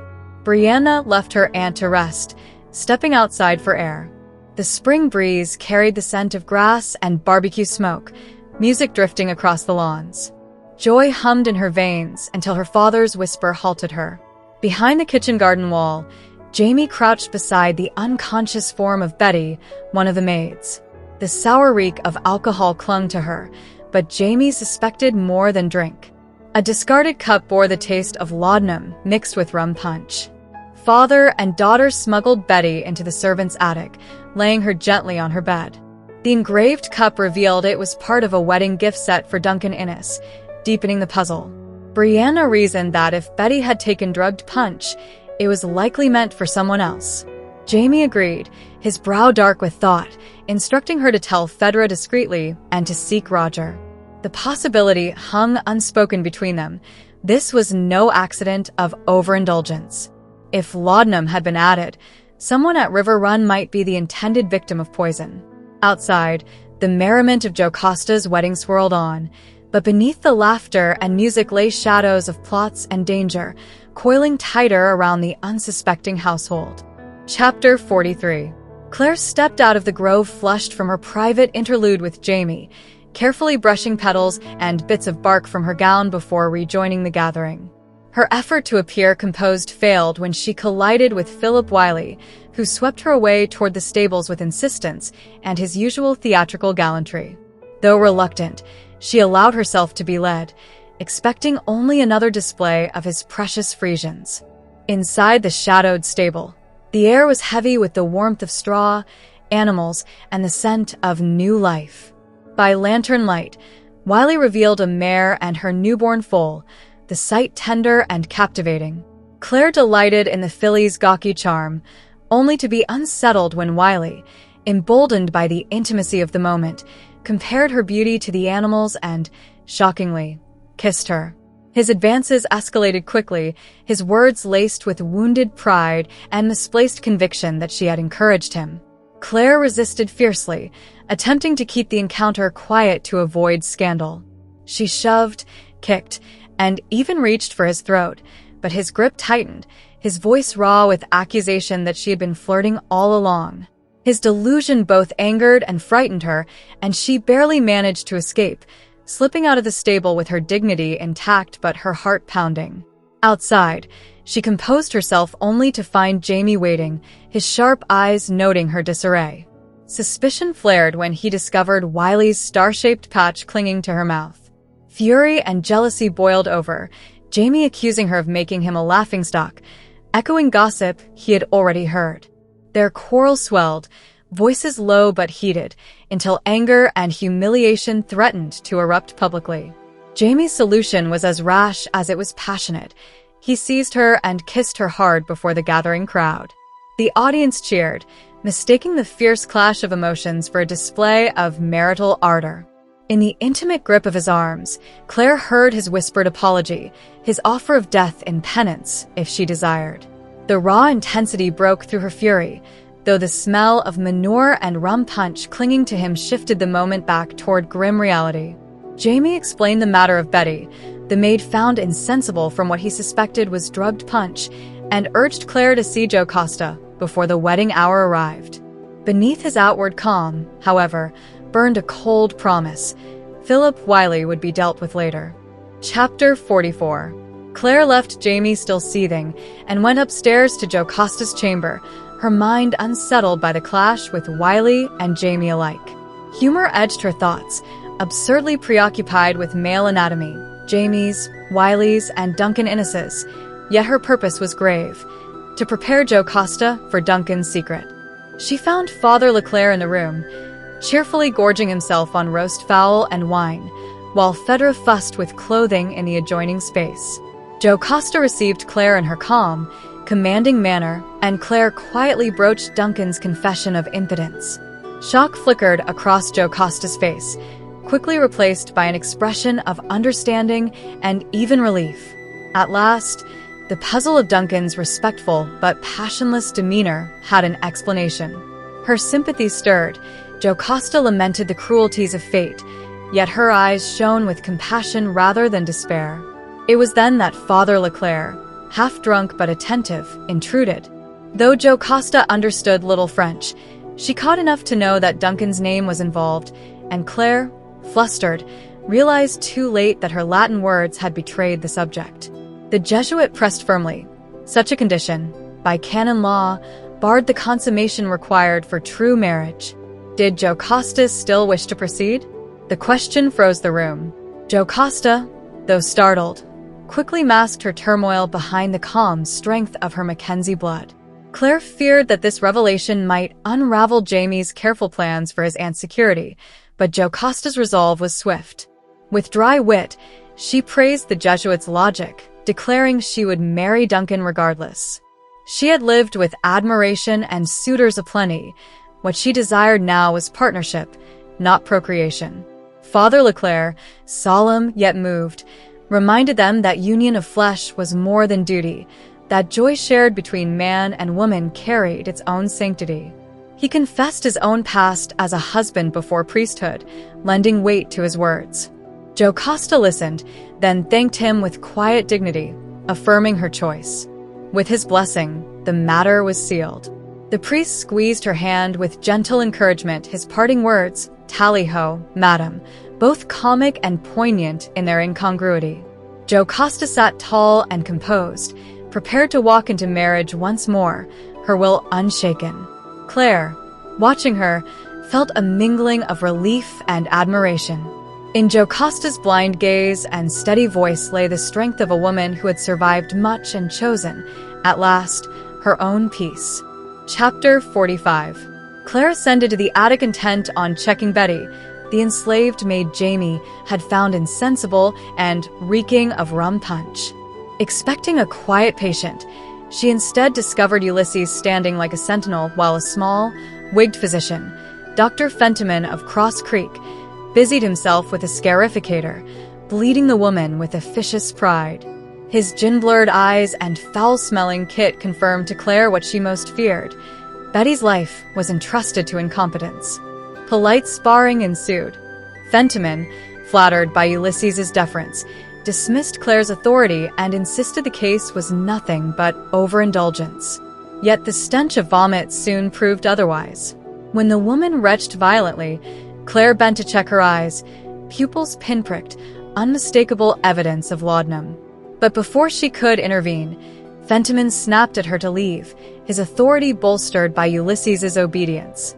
Furious but powerless, she stormed out, vowing to return as soon as the doctor abandoned his patient. At the foot of the stairs, Jamie caught her arm, reading the storm on her face. She spat indignation at the officious worm who had dared dismiss her expertise. Jamie offered gallantly to nivel him on the spot, dirk in hand, but Claire, though tempted, restrained him. They recognized Betty would survive the night. The true task lay in questioning her once she revived. Yet beneath the banter simmered the deeper tension left by Philip Wiley's earlier advances. Jamie's mouth hardened when Claire apologized, his voice soft but cold. Wiley would be dealt with by and by. Claire could only fume at his pig-headedness as he bowed ironically and strode off, his honor set on its own course. Chapter 46. Despite the undercurrents of poison, politics, and passion, Jocasta's wedding went forward without further disruption. In her private sitting room, before a handful of witnesses, she spoke her vows to Duncan Innes with calm dignity, her voice steady despite the intimate knowledge Claire carried of Duncan's secret.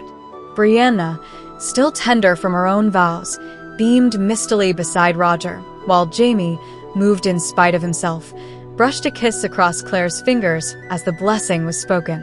The ceremony complete, they descended into celebration. The terrace glowed with torches, tables sagging under extravagant abundance, oxen, pigs, poultry, sweets beyond counting.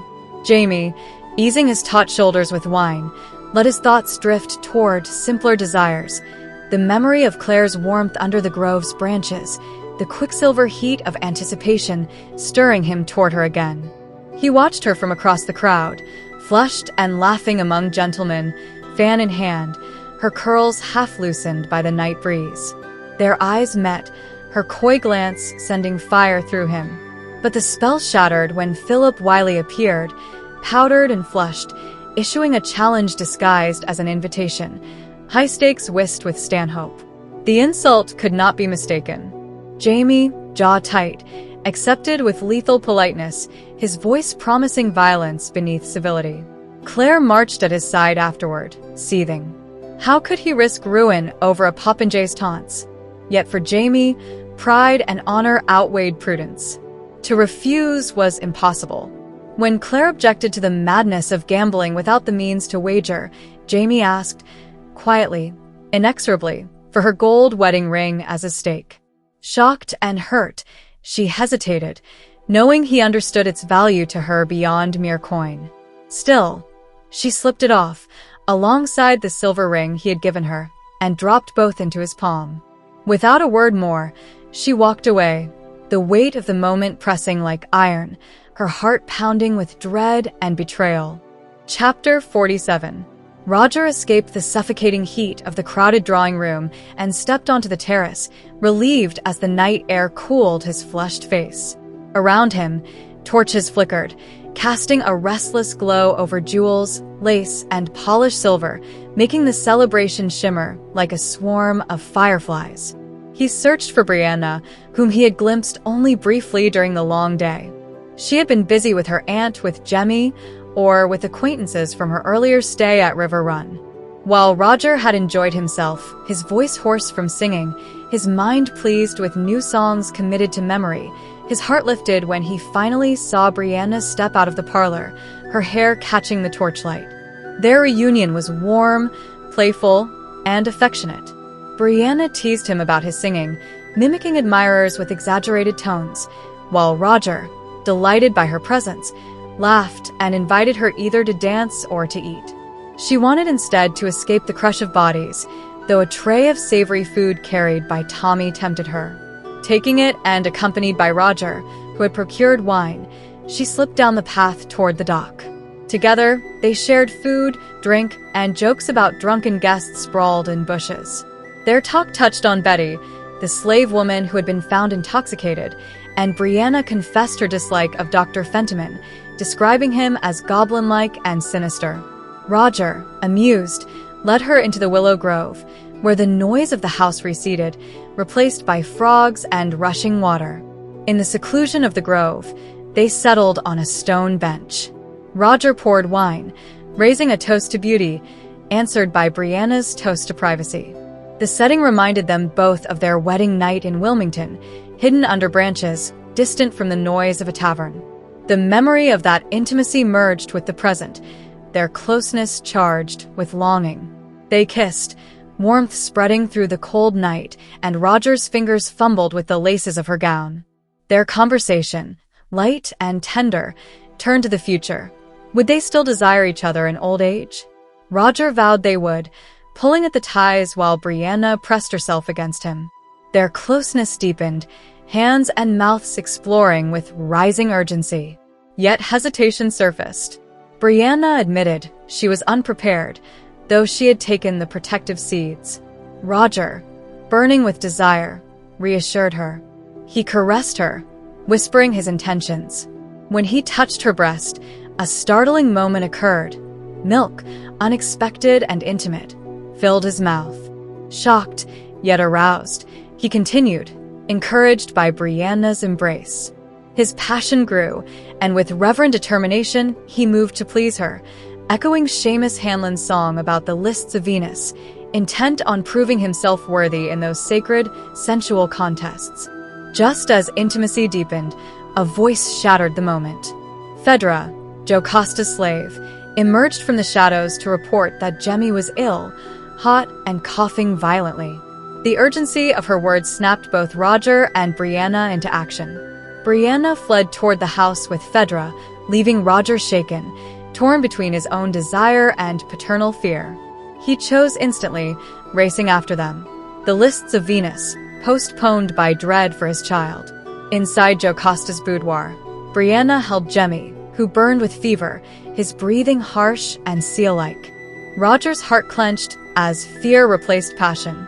Women around them argued remedies: cold baths, garlic, folk cures. Some muttered grim tales of children lost to croup. One insisted on summoning Dr. Fentiman, but Brianna fiercely refused, demanding Claire. Roger, seizing the chance to act, dashed through the house in search of her. Fortune met him halfway. Claire was already hurrying, and with calm authority, she swept into the room, transforming the panic into order. Claire examined Jemmy gently, speaking soothingly as her hands moved over him, her calm a balm to both mother and child. She diagnosed croup, but assured them it was not diphtheria, offering confidence that breastfeeding gave Jemmy immunity. She ordered a croup tent prepared in the kitchen and directed Phaedra to fetch quilts. Roger carried Jemmy downstairs, feeling like Orpheus descending to the underworld with Eurydice at his side, his child hot as coal in his arms. In the kitchen, Claire briefly bathed Jemmy, then rushed away to another emergency, leaving Roger with pine oil and camphor to add to steaming water. Inside the makeshift tent, Roger and Brianna held Jemmy as the pungent vapor filled the air. Though the boy's coughing sounded terrible, the steam began to ease him, and slowly, hope returned.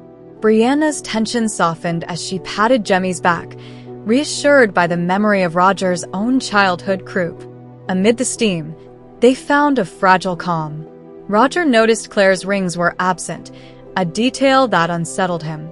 Brianna laughed nervously, recalling a time Jem had dropped his favorite toy, a bobby, into the chamber pot. When Jemmy stirred and croaked for his bobby-a, Brianna soothed him with song, her voice weaving Clementine through the haze.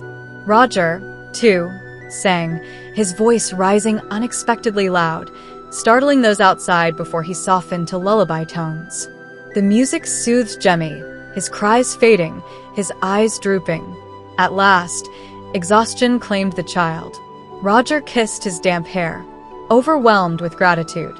In the silence, broken only by the crackle of the hearth and Jemmy's steady breathing, he sent a silent prayer of thanks. The terror of sickness had replaced passion, but in its aftermath, the bond between them as parents felt stronger, forged in love and fear, and in the smoky sanctuary of the croup tent, Roger held his son and knew he would never let go. Chapter 48. It was deep into the night when Claire finally made her way toward bed, weary from tending an endless stream of ailments among the revelers. Dwayne Buchanan had suffered a minor gunshot wound in the arm after Ronnie Campbell's drunken mishap, but whiskey had dulled his pain as effectively as her dressing of the wound. Another man, Rastus, burned his hand badly while skewering fowl, and she could do little beyond cooling the injury and prescribing gin to be taken internally. Several young men staggered before her, nursing bruises, cuts, and broken teeth from gambling fights, while others groaned from indigestion, soothed only by peppermint tea. Betty lay in a heavy sleep, snoring, while Jemmy, to Claire's great relief, rested fever-abetted. The great house had quieted at last. Only the most stubborn card players huddled in the smoke-choked drawing room, eyes bloodshot over their cards, while a few gentlemen murmured of politics in the dining room. Jamie was not among them. Claire paused, stomach twisting at the thought, but fatigue drove her on. She passed Jocasta's suite, now silent after the earlier chivalry, and glimpsed the evidence of mischief. Dense in paneling, burn marks from pistol fire in the ceiling. Ulysses, Jocasta's butler, sat dozing by the door in wig and livery, his brow furrowed even in sleep, as if dark dreams haunted him. Claire considered waking him but refrained, watching his face smooth again before the candles sputtered out, leaving only his heavy breathing to mark the quiet. Dragging her aching body upstairs, Claire thought of Jocasta and Duncan, perhaps whispering affection in their chamber, or perhaps lying side by side in silence, bound together yet apart. She wished them happiness even as her heart longed for her own husband's presence. From an open window drifted shouts, laughter, and gunfire from the river landing, where young men caroused recklessly, drinking, firing pistols, and even shooting frogs for sport. That was not Jamie's world, yet the thought of him among them unsettled her deeply. On the second floor, women packed into chambers like sardines, bodies pressed together on tester beds, trundles, and pallets, filling the air with a suffocating blend of sweat, perfume, roasted food, and stale drink. Claire slipped quickly from her gown and shoes, desperate for relief, and nestled near the foot of one crowded bed. Around her, the steady breathing of women formed a rhythm that might have lulled her, but her mind churned restlessly. Betty lay in genuine sleep now, and Jemmy, comfortingly cool, breathed without distress. Yet Claire could not escape thoughts of Jamie. She had not seen him among the card players, nor among the political talkers. Philip Wiley had vanished too, likely among the raucous men by the river. Wiley's name stung, his unwanted advances still raw between her and Jamie. The quarrel between husband and wife had not been resolved. If anything, Wiley's intrusion had reignited it. Claire's fingers rubbed unconsciously at the places her rings usually rested, her skin remembering the absence as her heart remembered Jamie's silence. He had never been one to sulk, never one to let anger lie overnight. Where was he? The uncertainty gnawed at her, sharper than fatigue. Exhaustion finally began to blunt her worry. Gunfire outside subsided, the drunken laughter grew faint, and the warm closeness of so many bodies pressed around her lulled her into slumber. Her dreams, however, did not mirror the tension of the day. Instead of violence, her mind conjured desire. She dreamed vividly of horses, sleek black stallions thundering beside her, while she herself became a white mare, pursued and claimed by a powerful stallion. The imagery blurred into sensual waves that pulled her toward waking, tingling, as if her body remembered pleasure. A touch startled her gently awake. A hand caressed her bare foot, thumb stroking the arch, warm and lingering.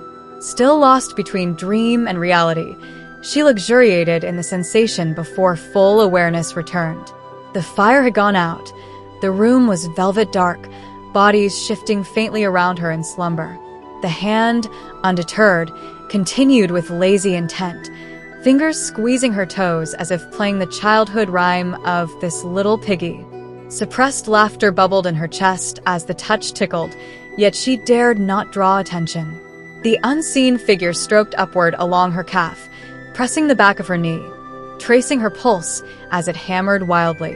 Pleasure warred with shock as the hand slid higher, cupping her thigh, pressing gently between her legs. Claire's breath caught. Her body responded, yet her mind recoiled. What if it was not Jamie? The scent of rice powder lingered, a detail that twisted her suspicion toward Philip Wiley. Both Jamie and Wiley had calloused hands. Both could claim the size and strength she felt. Her heart pounded as she strained to distinguish one from the other, fear and desire tangling inseparably. She whispered nothing, lying rigid, desperate for certainty. Then the hand startled her with a sudden, intimate movement, and she gasped aloud, elbows striking the woman beside her. The spell shattered. The hands retreated abruptly, squeezing her ankles once in farewell before slipping away. She heard the shuffle of knees on floorboards, then the faint creak of the door.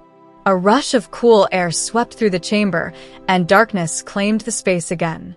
Next to her, Jemima Hatfield muttered groggily, startled by the disturbance. "Who was that?" she asked, voice thick with sleep. Receiving no reply, she flopped back onto her pallet and resumed snoring.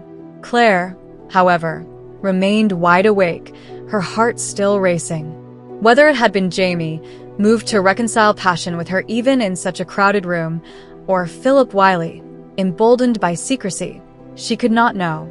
The uncertainty lingered like fire beneath her skin, leaving her restless in the dark, unable to sleep again. Chapter 49. Claire lay awake, her heart pounding in the quiet darkness of the women's chamber. Every breath of her bedmates, every rustle of linen, grated on her raw nerves, her body still haunted by the phantom touch of the hands that had caressed her in the night. She could not tell if it had been Jamie, drunk and desperate, or Philip Wiley, bold and insolent. Anger, confusion, and guilt swirled through her, colliding like sparks on water. Jemima Hatfield muttered and turned, elbowed by Claire's restless shifting, while Claire feigned sleep to avoid questions. The uncertainty of desire mixed with outrage left her skin crawling, her thoughts spinning. Finally, she slipped from the crowded bed, crept barefoot into the hallway, and sought the chill of dawn for relief. At the stairwell, she froze. A tall figure loomed by the French doors, smoke and whiskey thick in the air. Even in the dim gray light, she recognized Jamie. His coat hung loose, shirt unfastened, hair wild as though dragged by his own hands. He raised 2 fingers, beckoning her silently, his eyes dark and intent. Drawn by equal parts dread and desire, Claire descended, each step deliberate, her breath shallow. When she reached the bottom, Jamie seized her, his voice rough with whiskey and sleeplessness, demanding her presence with a kiss that burned through her resistance. His grip on her neck was fierce, primal, like a stallion claiming a mare, and Claire trembled as his hunger overwhelmed her. She tried to protest, whispering for him to stop, but his passion drowned her words. Against the cold stare, her shift bunched, her body bent under his urgency. At the last moment, she gasped for decency. "Not here," and the words jar him into fleeting reason. Wrapping her in a cloak, he swept her outside, across the pale dawn, into the stables. There, his desperation broke free again. He pressed her against the rough brick wall, breath hot, declaring he must have her or die. The violence of his longing was frightening, yet intoxicating, his mouth searing hers, his body relentless. In the dim stable, he thrust her hands up, returned the lost rings to her fingers, kissed her knuckles, then consumed her with an urgency that erased hesitation. The coupling was fierce, urgent, almost brutal, the scrape of bricks cutting her skin as her body arched against him. He urged her to watch, to see his possession, forcing her head down even as she bit his coat to stifle sound. They collapsed together in straw, dawn bleeding through the stable doors. Claire lay dazed, cheek on his chest, tracing the old scar at his throat with hesitant fingers. Silence cloaked them, fragile after the storm, until voices outside froze them in alarm. The intruders withdrew, leaving only horses shifting restlessly, but the reality of exposure pressed in. Claire sat up, brushing straw from her hair, while Jamie straightened, face hollow with exhaustion, eyes shadowed by drink. He asked abruptly if she hated him, shame flickering through his pride. She laughed softly, assuring him she did not, though bruises reminded her of his ferocity. He confessed jealousy, Philip Wiley's smirk gnawing at his pride, driving him to reckless games of chance and reckless lust. He had played whist through the night, winning, drinking, circling back to her door again and again, until desire dragged her to him as though summoned. She realized her dreams of wild stallions had mirrored his pull, their hunger linked across the night. As light strengthened, Jamie revealed his winnings were not trinkets, but Wiley's stallion, Lucas, a magnificent black Frisian. Claire balked, knowing the horse ill-suited for the ridge, though Jamie admitted he intended to sell it rather than keep it. Before they could dwell on the consequences, Joshua appeared, weary and wary, bearing troubling news. Betty had taken a turn for the worse. Claire's mourning after passion twisted instantly back into duty, the urgency of illness overriding all. Chapter 50. The attic was a chamber of horror, blood smeared across floorboards, bedding overturned, the air rank with stench. Betty writhed in agony, body heaving, gown soaked crimson, while Dr. Fentiman grappled helplessly with her bulk.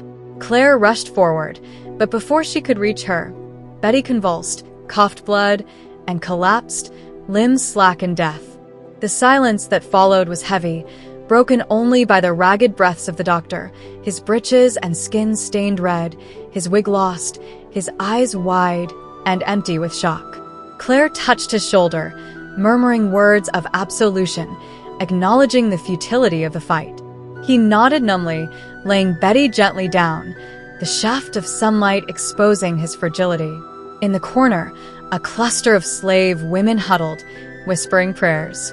Jamie's voice came from the stairwell, calm as he explained to men outside. Claire called for Gussie, instructing her to summon help and to tell Phaedra what had happened. The revelation struck hard. Betty was Phaedra's mother. Gussie, tears in her eyes, begged to be the one to carry the news, then slipped past the body, feet silent on the boards. Duncan entered, still in wedding clothes, Jamie at his side. Together they covered Betty with a quilt, Duncan's voice firm with a new authority as he promised the women she would be cared for. Jamie lifted the body, and the men departed with solemnity, leaving grief and blood behind. Claire guided the dazed Fentiman away, cloaking his shoulders, leading him into the morning air. They sat on a stone bench by the river, the willow shadows hiding them, two abandoned wine goblets evidence of another tryst long since ended. The doctor, pale and trembling, confessed to shock, recounting how he had thought Betty improving the night before. He had bled her, then again at dawn, administered a clister of tobacco tincture, but nothing had prevented the catastrophic bleeding. Claire pressed gently, but no diagnosis fit. The mystery of her death gnawed at her even as she offered sympathy. Gradually, Fentiman's rigidity softened, soothed by Claire's understanding. He admitted shame, fear that Jocasta would see his failure as betrayal of her hospitality. Claire reassured him, her tone kind, her hand steady on his arm. He clasped it, gratitude warming his eyes. The moment, intimate in its stillness, was broken by a cold voice. Philip Wiley stood under the willow, watching with mocking disdain. His words dripped scorn, accusing Claire of wantonness, eyes fixed on her disheveled state. Fury and embarrassment flooded her as she pulled her gown close. Fentiman bristled, outraged, declaring he would duel Wiley if armed, though his bloodied breeches undermined the threat. Wiley faltered at the sight, his bravado dimmed, but when Fentiman dismissed him as a puppy, rage turned his face blotched and ugly. Claire, suppressing hysterical laughter, accepted the doctor's escort back, his dignity fierce despite his stature. Wiley remained under the willow, stiffening as Claire lifted her hand in farewell, the morning sun glinting from her wedding ring, twisting the knife of his jealousy. As they walked, Fentiman declared his appetite had returned, his shock replaced by pride in survival. Claire, still haunted by Betty's blood and Wiley's leer, forced composure, yet her mind spun with unanswered questions. Betty's death remained unexplained, a brutal mystery, while danger and desire lingered in River Run's shadows. Chapter 51. The morning after the chaos, River Run exhaled with weary relief as the wedding guests slowly departed. Carriages lined the drive while Jocasta and Duncan stood on the terrace, dignified and serene, the perfect hosts despite the shadows left by Betty's death. Down by the quay, women traded recipes while men discarded wigs and loosened collars, savoring freedom from the stifling ceremony. Servants, hollow-eyed and sluggish, slumped among trunks, worn thin by the days of revelry. Claire, equally drained, yawned when Brianna commented on her tiredness. They turned their attention to Jemmy, whose runny nose worried Brie, but whose lively appetite reassured Claire. Gussie, assigned to watch the boy, looked pale and grief-stricken, her pain more from Betty's death than from exhaustion. When Claire asked gently if she was all right, Gussie seemed startled and used to such a question, and smoothed her apron nervously before insisting she was fine. Claire's mind turned quickly to Phaedra. She had accompanied Dr. Fentiman back to the house earlier and, after tending to him, had gone in search of the young woman. She found her seated in Ulysses's pantry, frozen in shock, a glass of untouched brandy at her side. Teresa hovered near, relieved to see Claire, whispering that Fedra had not spoken or wept. The girl's face, usually vibrant, had dulled to a lifeless brown, her eyes fixed on nothing. Claire laid a hand on her shoulder, offering sympathy and assuring her that everything possible had been done for Betty. Fedra, her voice hollow, asked, "What good will that do?" when Claire suggested a priest. The despair in her words struck Claire harder than silence. In the end, she gave her laudanum and ordered Teresa to put her to bed. When Claire checked later, she found Fedra curled in sleep, her breathing deep, a fragile solace. Bree joined her, looked on with tenderness, then hugged her fiercely before Jemmy's cries summoned her back. Left with her thoughts, Claire drifted through the half-empty house, ignoring lingering guests and collapsing onto a bare mattress with her cloak, where she fell into instant sleep. At sunset, she woke to find signs of Jamie's presence beside her. The lingering scent of soap, the warmth in the bedding, and a strand of his red-gold hair. Soon he entered, freshly shaven and neat, a soft smile on his lips. His tenderness warmed her, though unease lingered like a shadow. When she answered his greeting with "like the dead," the word jolted her into realization. Betty's death was not natural. She explained her conviction. After years as a healer, she knew instinctively when something was wrong. Jamie, instead of dismissing her, listened carefully, asking only if she was certain. She admitted she wasn't absolutely sure but trusted her intuition. He nodded gravely, understanding her fear. The conclusion was stark. Betty had not simply died. She had been killed. Chapter 52. Determined to uncover the truth, Claire prepared for a clandestine autopsy. She packed tools, lint, jars, scalpels, shears, and her bone saw, while Jamie watched, uneasy but resolute. He struggled with the sacrilege of cutting into a body but finally agreed, knowing justice demanded it. Together they walked under a waning moon toward the tool shed where Betty's shrouded body lay. The garden smelled of turned earth, cold and damp, and Claire shivered. Jamie, protective and superstitious, muttered prayers, flicked holy water over the corpse, and even urinated on gateposts to ward off spirits, determined to guard against unseen evils.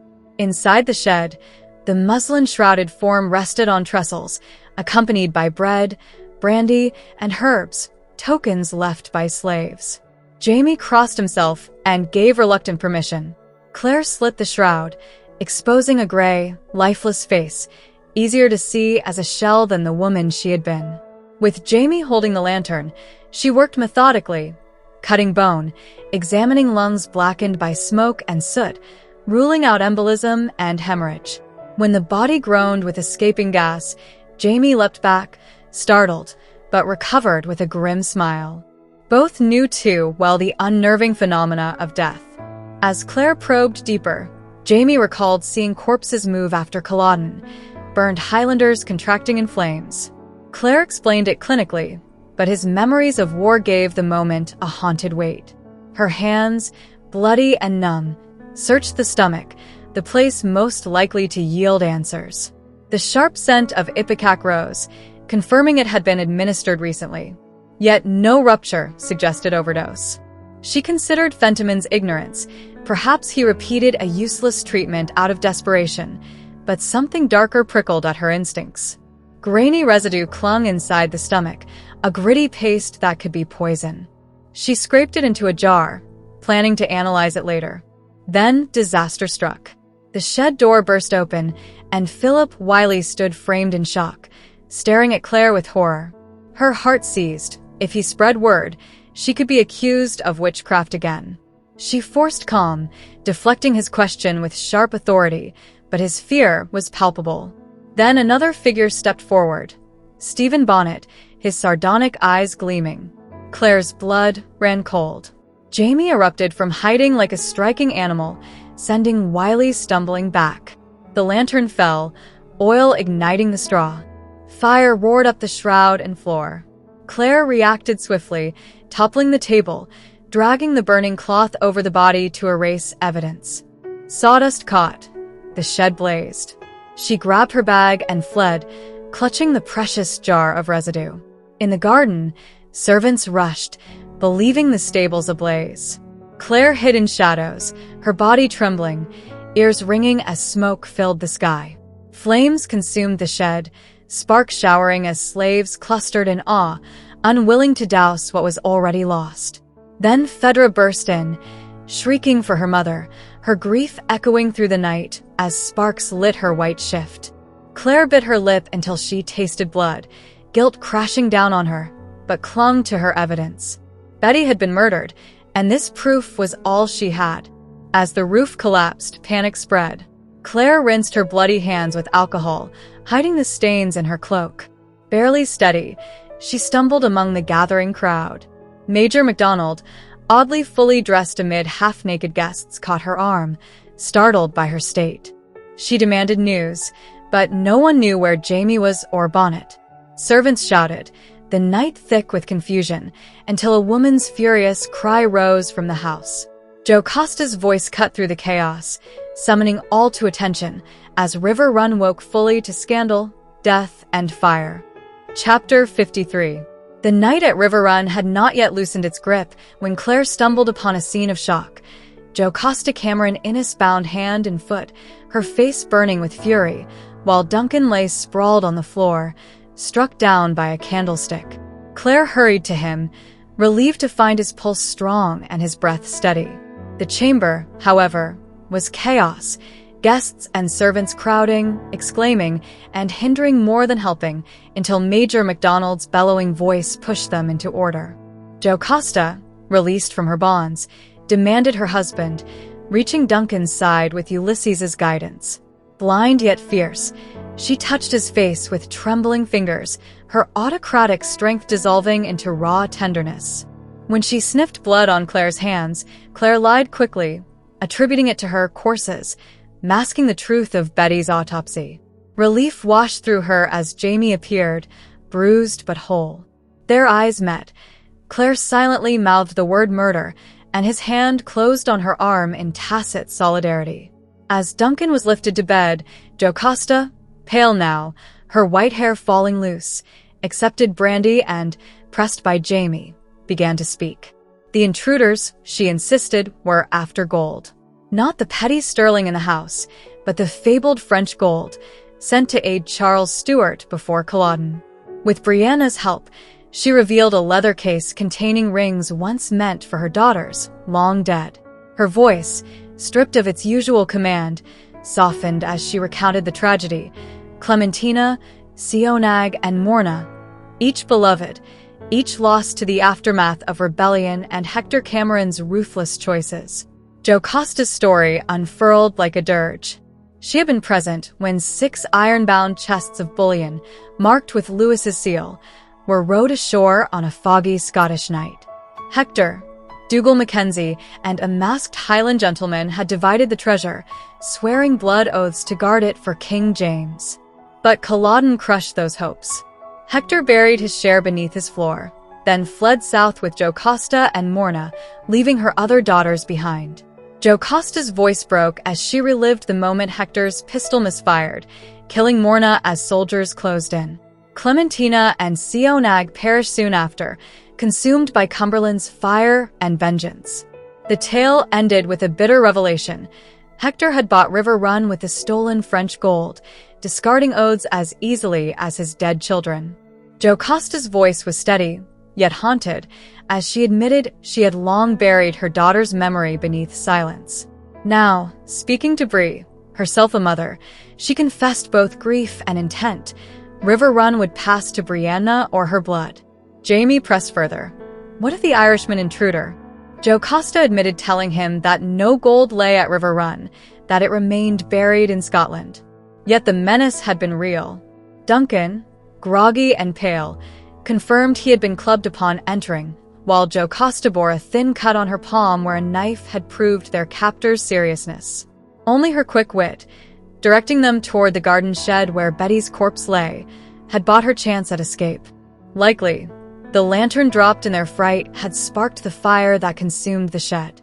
As dawn neared, exhaustion pressed heavy on all. No culprits were caught, no answers secured, but the specter of gold, betrayal, and blood clung to River Run. Jamie's hand on Claire's shoulders anchored her trembling breath. Jocasta, rigid in her chair, vowed the assailants would return. Jamie's grim nod agreed they would. Chapter 54. The kitchen in River Run's cellar glowed with warmth and the heavy sense of broth, bread, and coffee. Jamie paused just long enough to exchange a word with the cook, acquiring not only a steaming jug of coffee, but a butter-soaked crumb cake wrapped in paper. Without granting Claire the respite she longed for, he guided her outside once more, into the cool night that carried traces of blood and fire.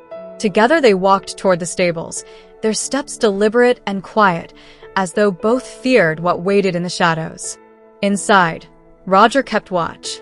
Cloaked and armed, he greeted them with relief, sipping greedily from the coffee before breaking into a sigh of bliss. But it was not Roger who commanded the shadows. In the straw of a stall, Philip Wiley stirred, his silks in tatters, stockings sagging, nose bloodied. Pride clung to him even as he rose stiffly, brushing hay from his embroidered waistcoat, his voice cold with outrage. He vowed Jamie would answer for this insult, but Jamie, calm as steel, only promised to give account, once Wiley answered his own questions. The name Jamie uttered cut through the air. Stephen Bonnet. Wiley blinked, feigned ignorance, then swore he knew no such man. Jamie pressed harder, reminding him of the Irishman who had invaded Jocasta's chamber. Claire confirmed she had seen Bonnet, standing in the shed behind Wiley. The accusation set Wiley's temper ablaze. Words of honor sharpened into insults, and in a flash of fury, he hurled himself at Jamie. The two men crashed together, fists and limbs tangled, rage lending Wiley's strength. It might have gone on until blood or bones broke, had Claire not seized the jug of coffee and upended it over both combatants. Scalded and sputtering, they rolled apart, and her stamp of authority forced them to sit like chastened boys. In the sudden lull, Claire delivered the truth. Betty's death had not been chance or illness, but murder. She told them calmly, with the grim precision of a healer, that Betty had been fed ground glass. Silence followed, broken only by the horses shifting uneasily in their stalls.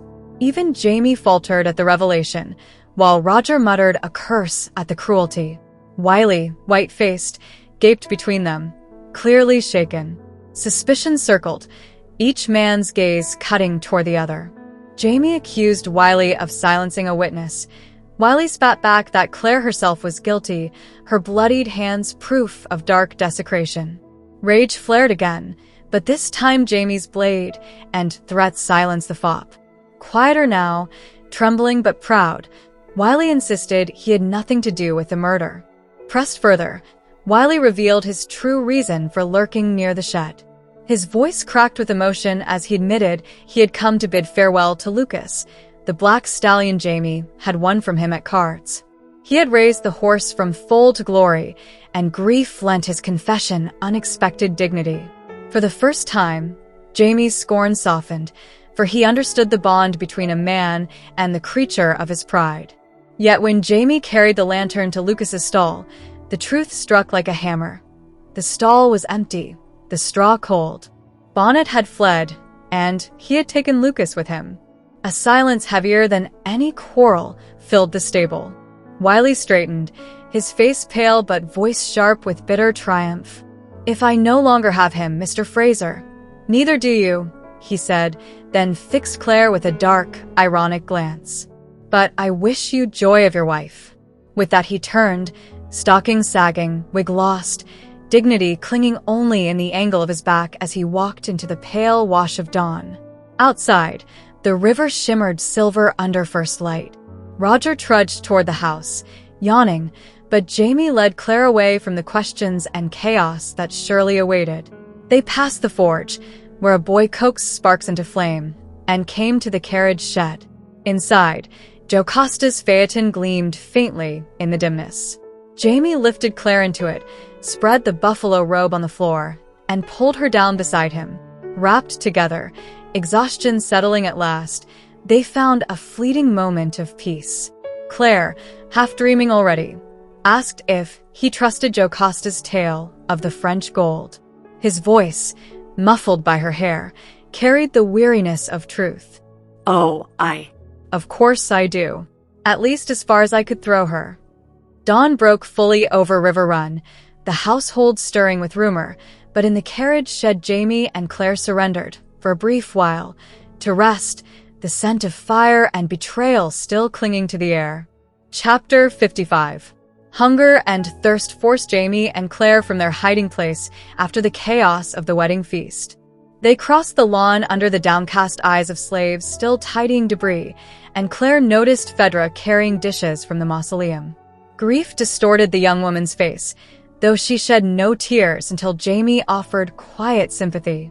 When she fled, a knife clattered from her pile of crockery, and Claire's touch upon its handle summoned a flashback to the grim task of cutting open Phaedra's mother.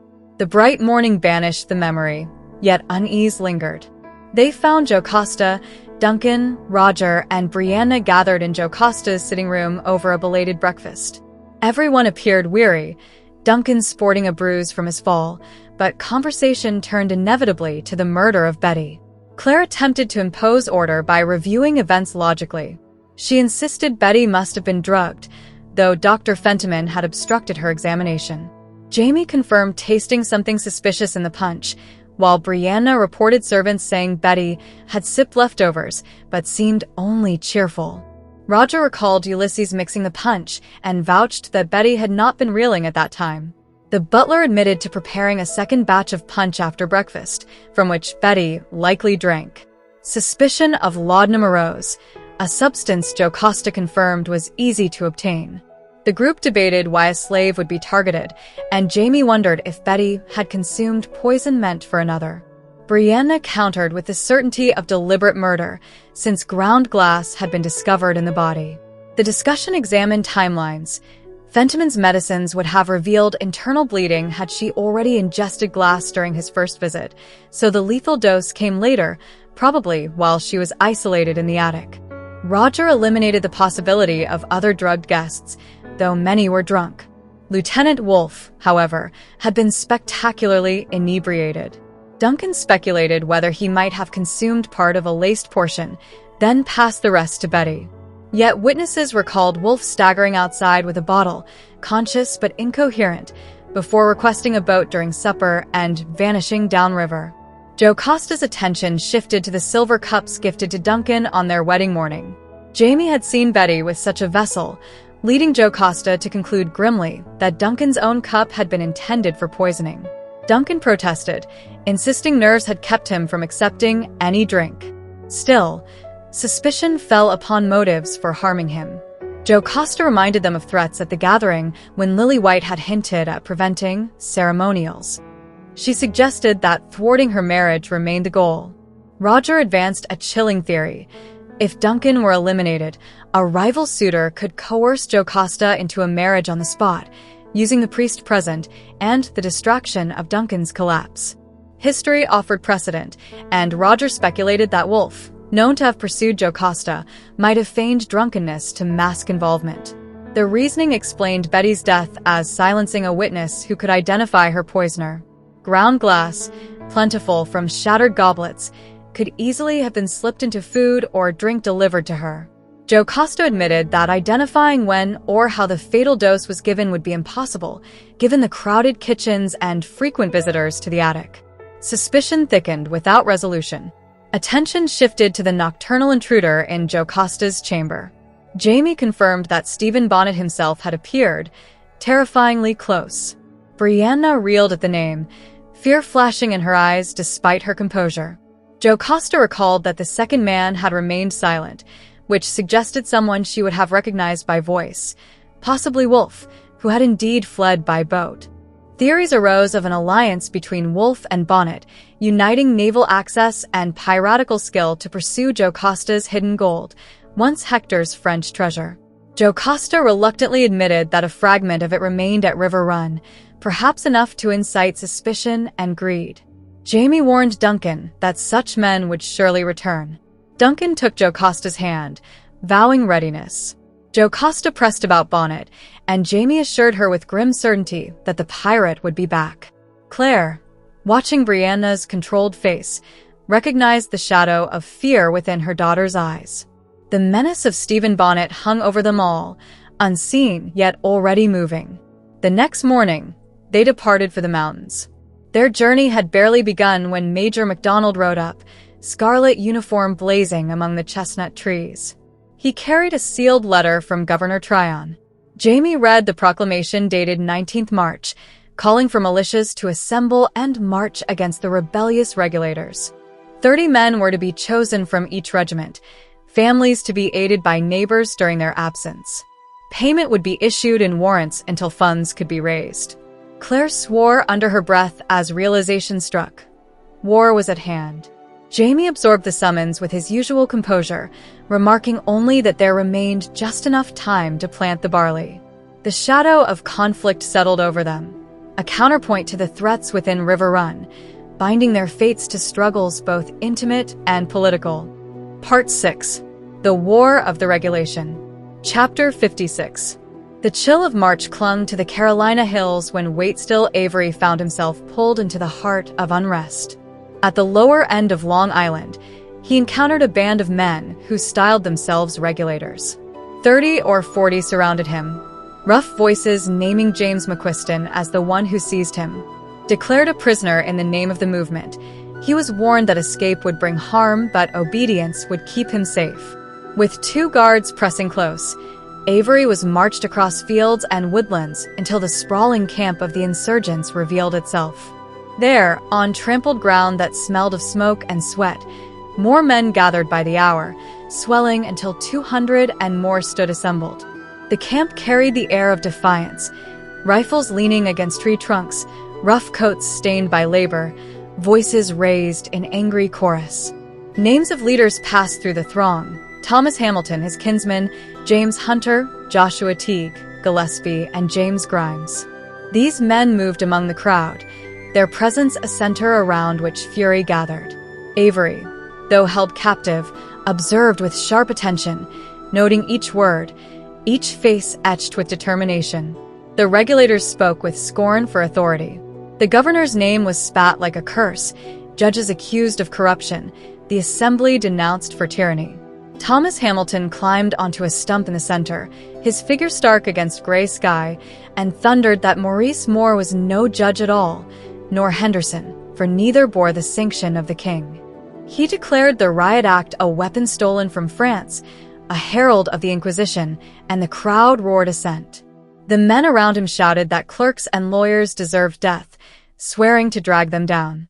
Robert Thompson's voice cut through, calling Maurice Moore perjured, a villain and rogue.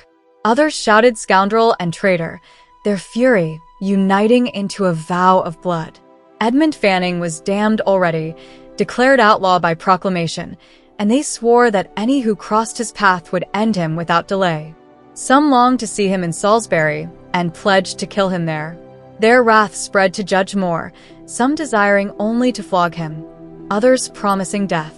In every curse, the line between anger and action blurred further, until Avery felt the air thicken with violence yet to come. News arrived that Captain Rutherford and his company paraded armed through the streets of Salisbury. The regulators shouted for immediate march, their voices fierce, their eyes bright with the intoxication of rebellion. They boasted of numbers, claiming men enough to sweep through the town and strike down all opposition. "We can kill them," the cry rose, echoing across the camp, a chant not of possibility, but of intent. Avery, listening under guard, knew he witnessed not drunken boasting, but the birth of something grim and unyielding. When his deposition was sworn days later before Justice Harris, Avery's words carried the weight of warning. He testified to the threats, the leaders, the voices united in hatred of law, and his oath branded the regulators not as petitioners, but as rebels ready for blood. His testimony traveled swiftly into the hands of Governor Tryon, already poised for decisive action.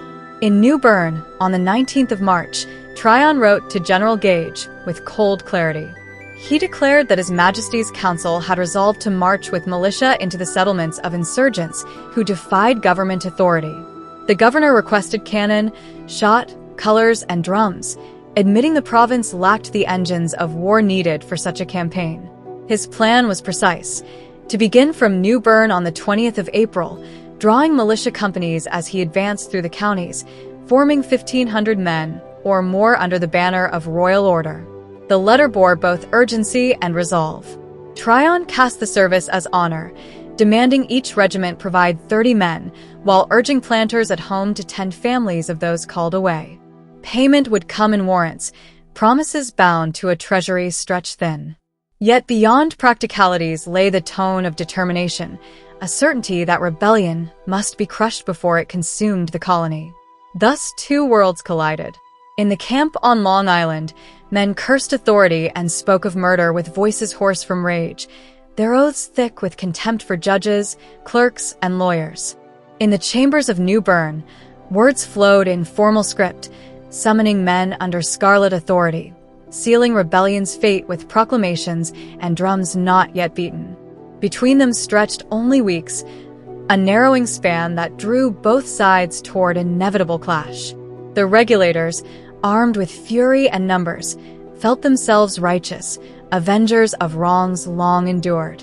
The governor, armed with royal sanction and militia, cast himself defender of law. On the page of Avery's sworn words and Tryon's official letter lay the shadow of war, not distant but imminent, already stirring in the hearts of men. Chapter 57.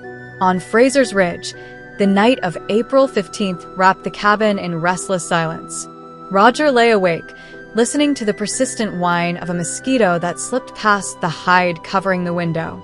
Jem's cradle was safe beneath gauze, but he and Brianna were exposed, the insect circling and taunting without rest. His body should have yielded to exhaustion after 2 days of hard riding through the mountains, carrying word to settlements and rousing men for militia duty. Yet adrenaline still coursed through him, leaving him taut with energy. Images of the day's endless labors, mending fences, hauling flour, catching a runaway sow, chopping wood, digging Claire's small plot for yams and peanuts, drifted across his mind in fragments, keeping sleep at bay. He clung to the memory of that last hour of digging in the twilight garden. The warm air carried the sense of earth and green life. Moths and mosquito hawks swirled in the fading light, and the black soil turned under his spade in moist clods threaded with roots and earthworms. A cecropia moth, large as his hand, brushed past in silent grandeur. The peace of that moment recalled a childhood habit, whispering goodnight prayers for family, friends, even pets. Long abandoned, the ritual returned, and he silently blessed the Reverend, Mrs. Graham, Fiona, and Ernie. Then his thoughts lingered on Claire at the big house, Jamie with her, and finally, his own family. He bid goodnight to Jemmy in the cradle and Brianna beside him, the faint glow of her sleeping face close enough for him to feel her breath. Watching her stirred memories both tender and raw. He remembered her dream journal with its unsettling entries and wondered what world she roamed when she slept. He recalled their recent intimacy, rough and urgent, born of his fear for her safety as she prepared to depart with Jem for Hillsborough. The act had been silent, intense, and edged with desperation, ending with her biting him gently, sealing a mutual vow of protection. Yet lying in the darkness, doubts gnawed. Was it the roughness she had needed, or the strength of his love bound with fear? Thoughts of Bonnet intruded, unspoken and unbearable, yet impossible to banish. Restlessness drove him from the bed. He exercised quietly, push-ups and bends until his muscles trembled, then stood naked at the window to drink in cool moonlight. The militia campfires glowed in the woods, voices carried faintly, and lantern light revealed Jamie and Claire walking together. Roger watched them part tenderly, their intimacy plain even in silhouette.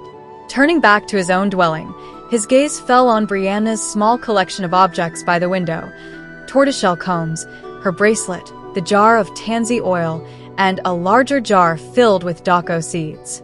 She had no time for the oil tonight, but he knew she had taken the seeds, ensuring control of her body even as war encroached. Quietly, he crossed to Jemmy's cradle. The child had kicked free of his covers, clutching a rag doll. Roger tucked him in, laid a hand on the small back, and felt the steady rise and fall of breath. The softness of that moment steadied him at last. He whispered a blessing over the boy, his voice low with tenderness, then returned to the bed where Brianna slept. Outside, the campfires glowed, the air hummed with unseen life, and the night pressed forward toward the dawn that would carry them all into uncertainty. Chapter 58. The first dawn of May crept over the militia camp at Colonel Bryant's plantation, its light filtering through canvas and trees. Claire stirred awake, dislodging an insect that scuttled from her blanket. The air smelled of sap and grass, horses stamped nearby, and the camp of hundreds lay quiet in its uneasy slumber. She luxuriated for a moment, grateful that when she rose breakfast would be prepared by others.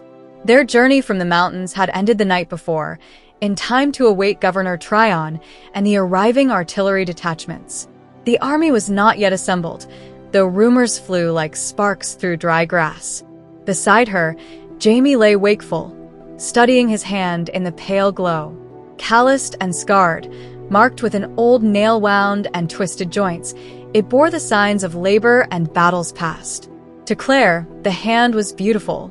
She wished him a happy birthday, reminding him that at supper time he would complete 50 years. He smiled wryly, joking that nothing was likely to fall off before then, but acknowledged the weight of having lived longer than his father.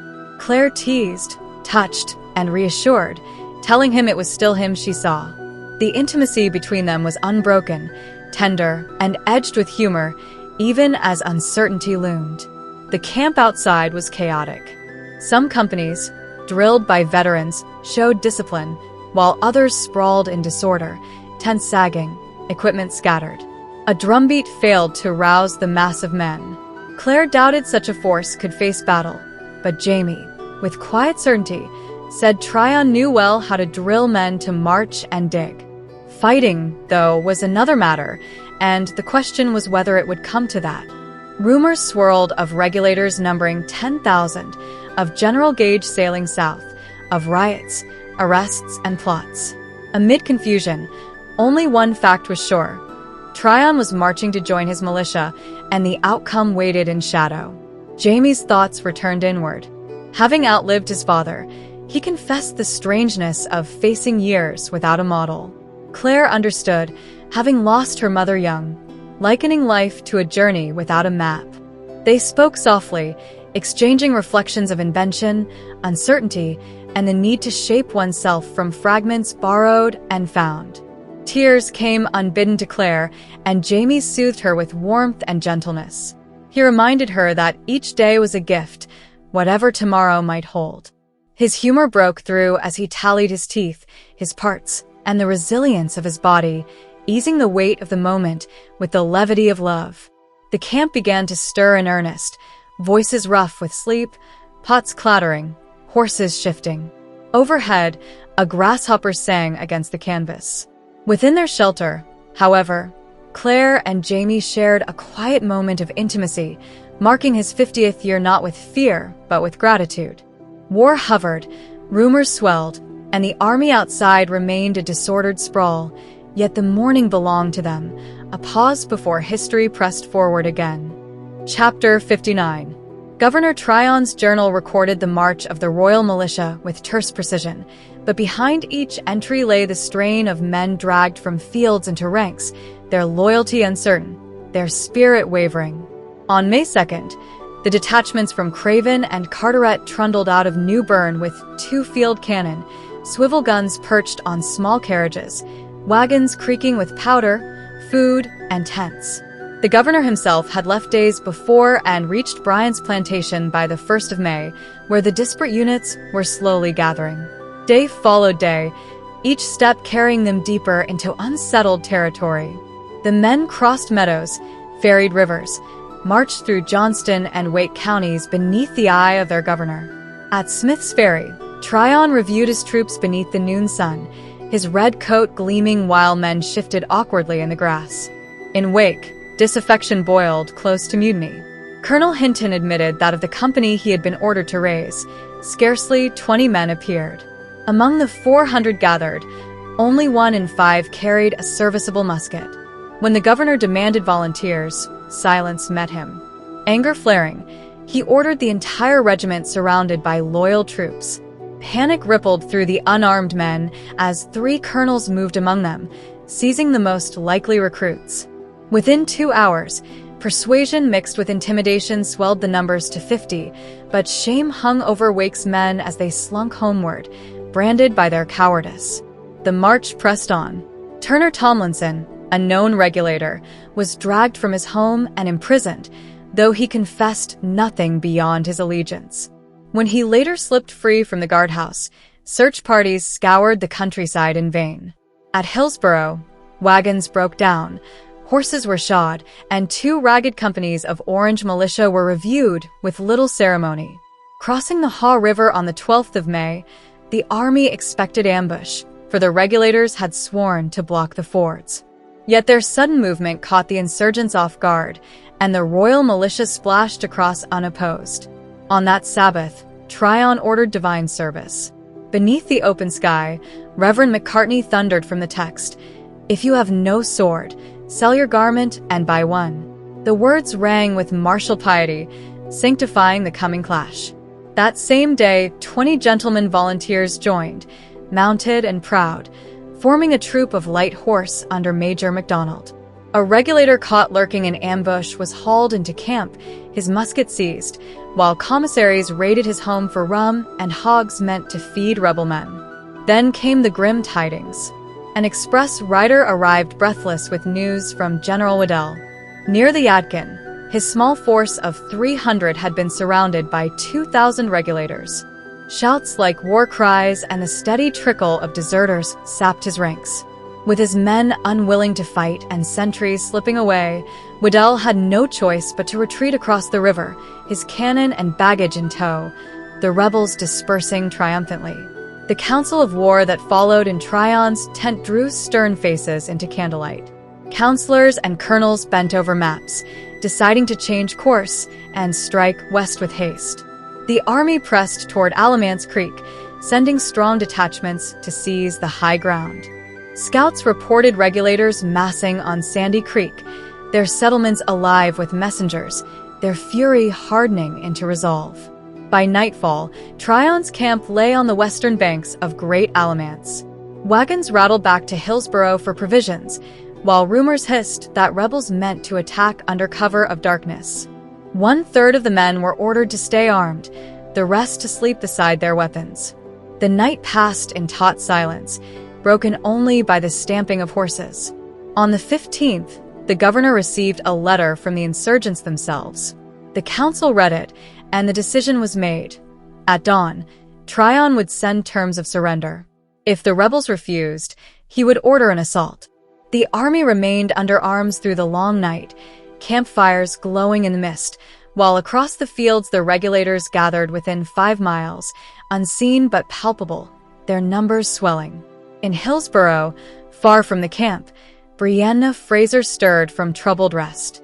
In her dream book she wrote of waking inside a gray cloud, the air thick with the smell of hot metal, her head aching, every sound muffled.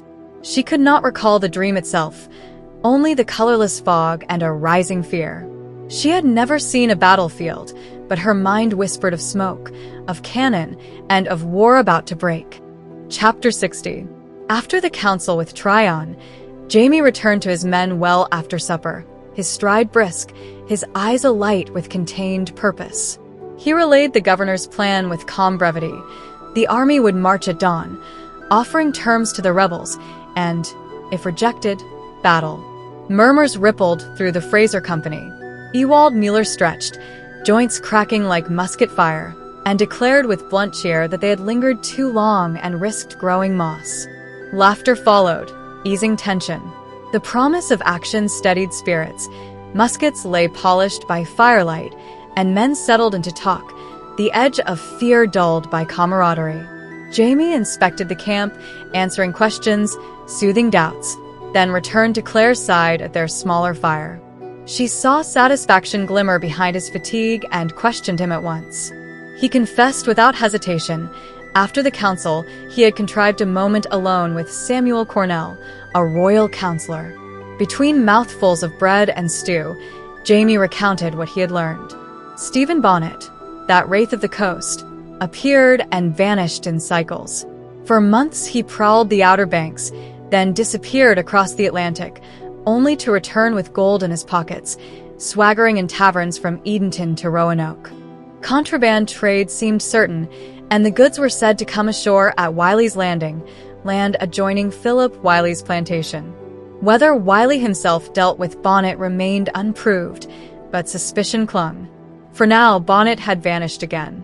Duncan and Jocasta, once under his shadow, might breathe in safety, at least for the present. Jamie's words shifted, darkening. While scouting rebel positions that afternoon, he had glimpsed Herman Husband among the Regulators. A pacifist by creed, Husband nonetheless commanded respect.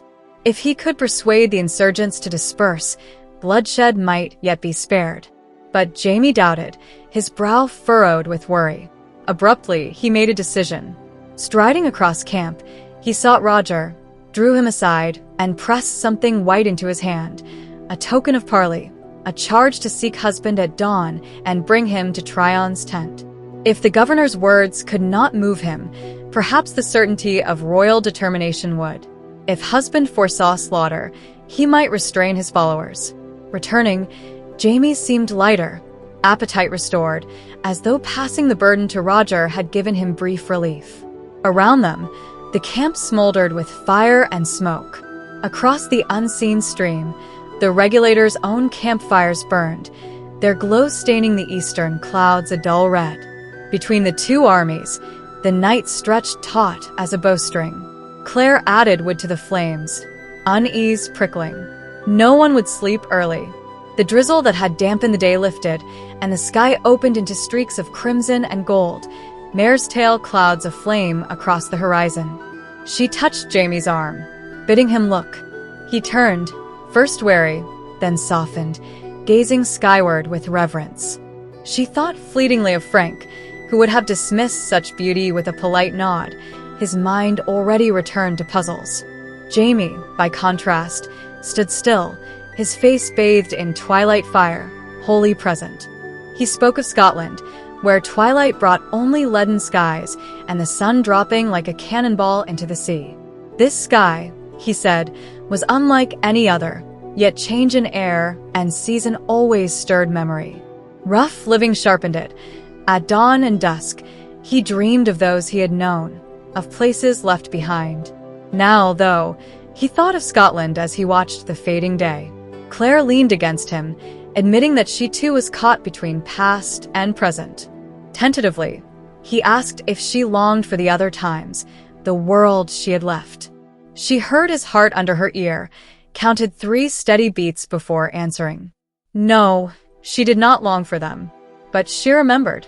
And so they stood together, husband and wife, bound in the glow of fire and sky, knowing that tomorrow might bring battle. Around them, laughter flickered by the fires, muskets gleamed in shadows, and across the creek an unseen army waited.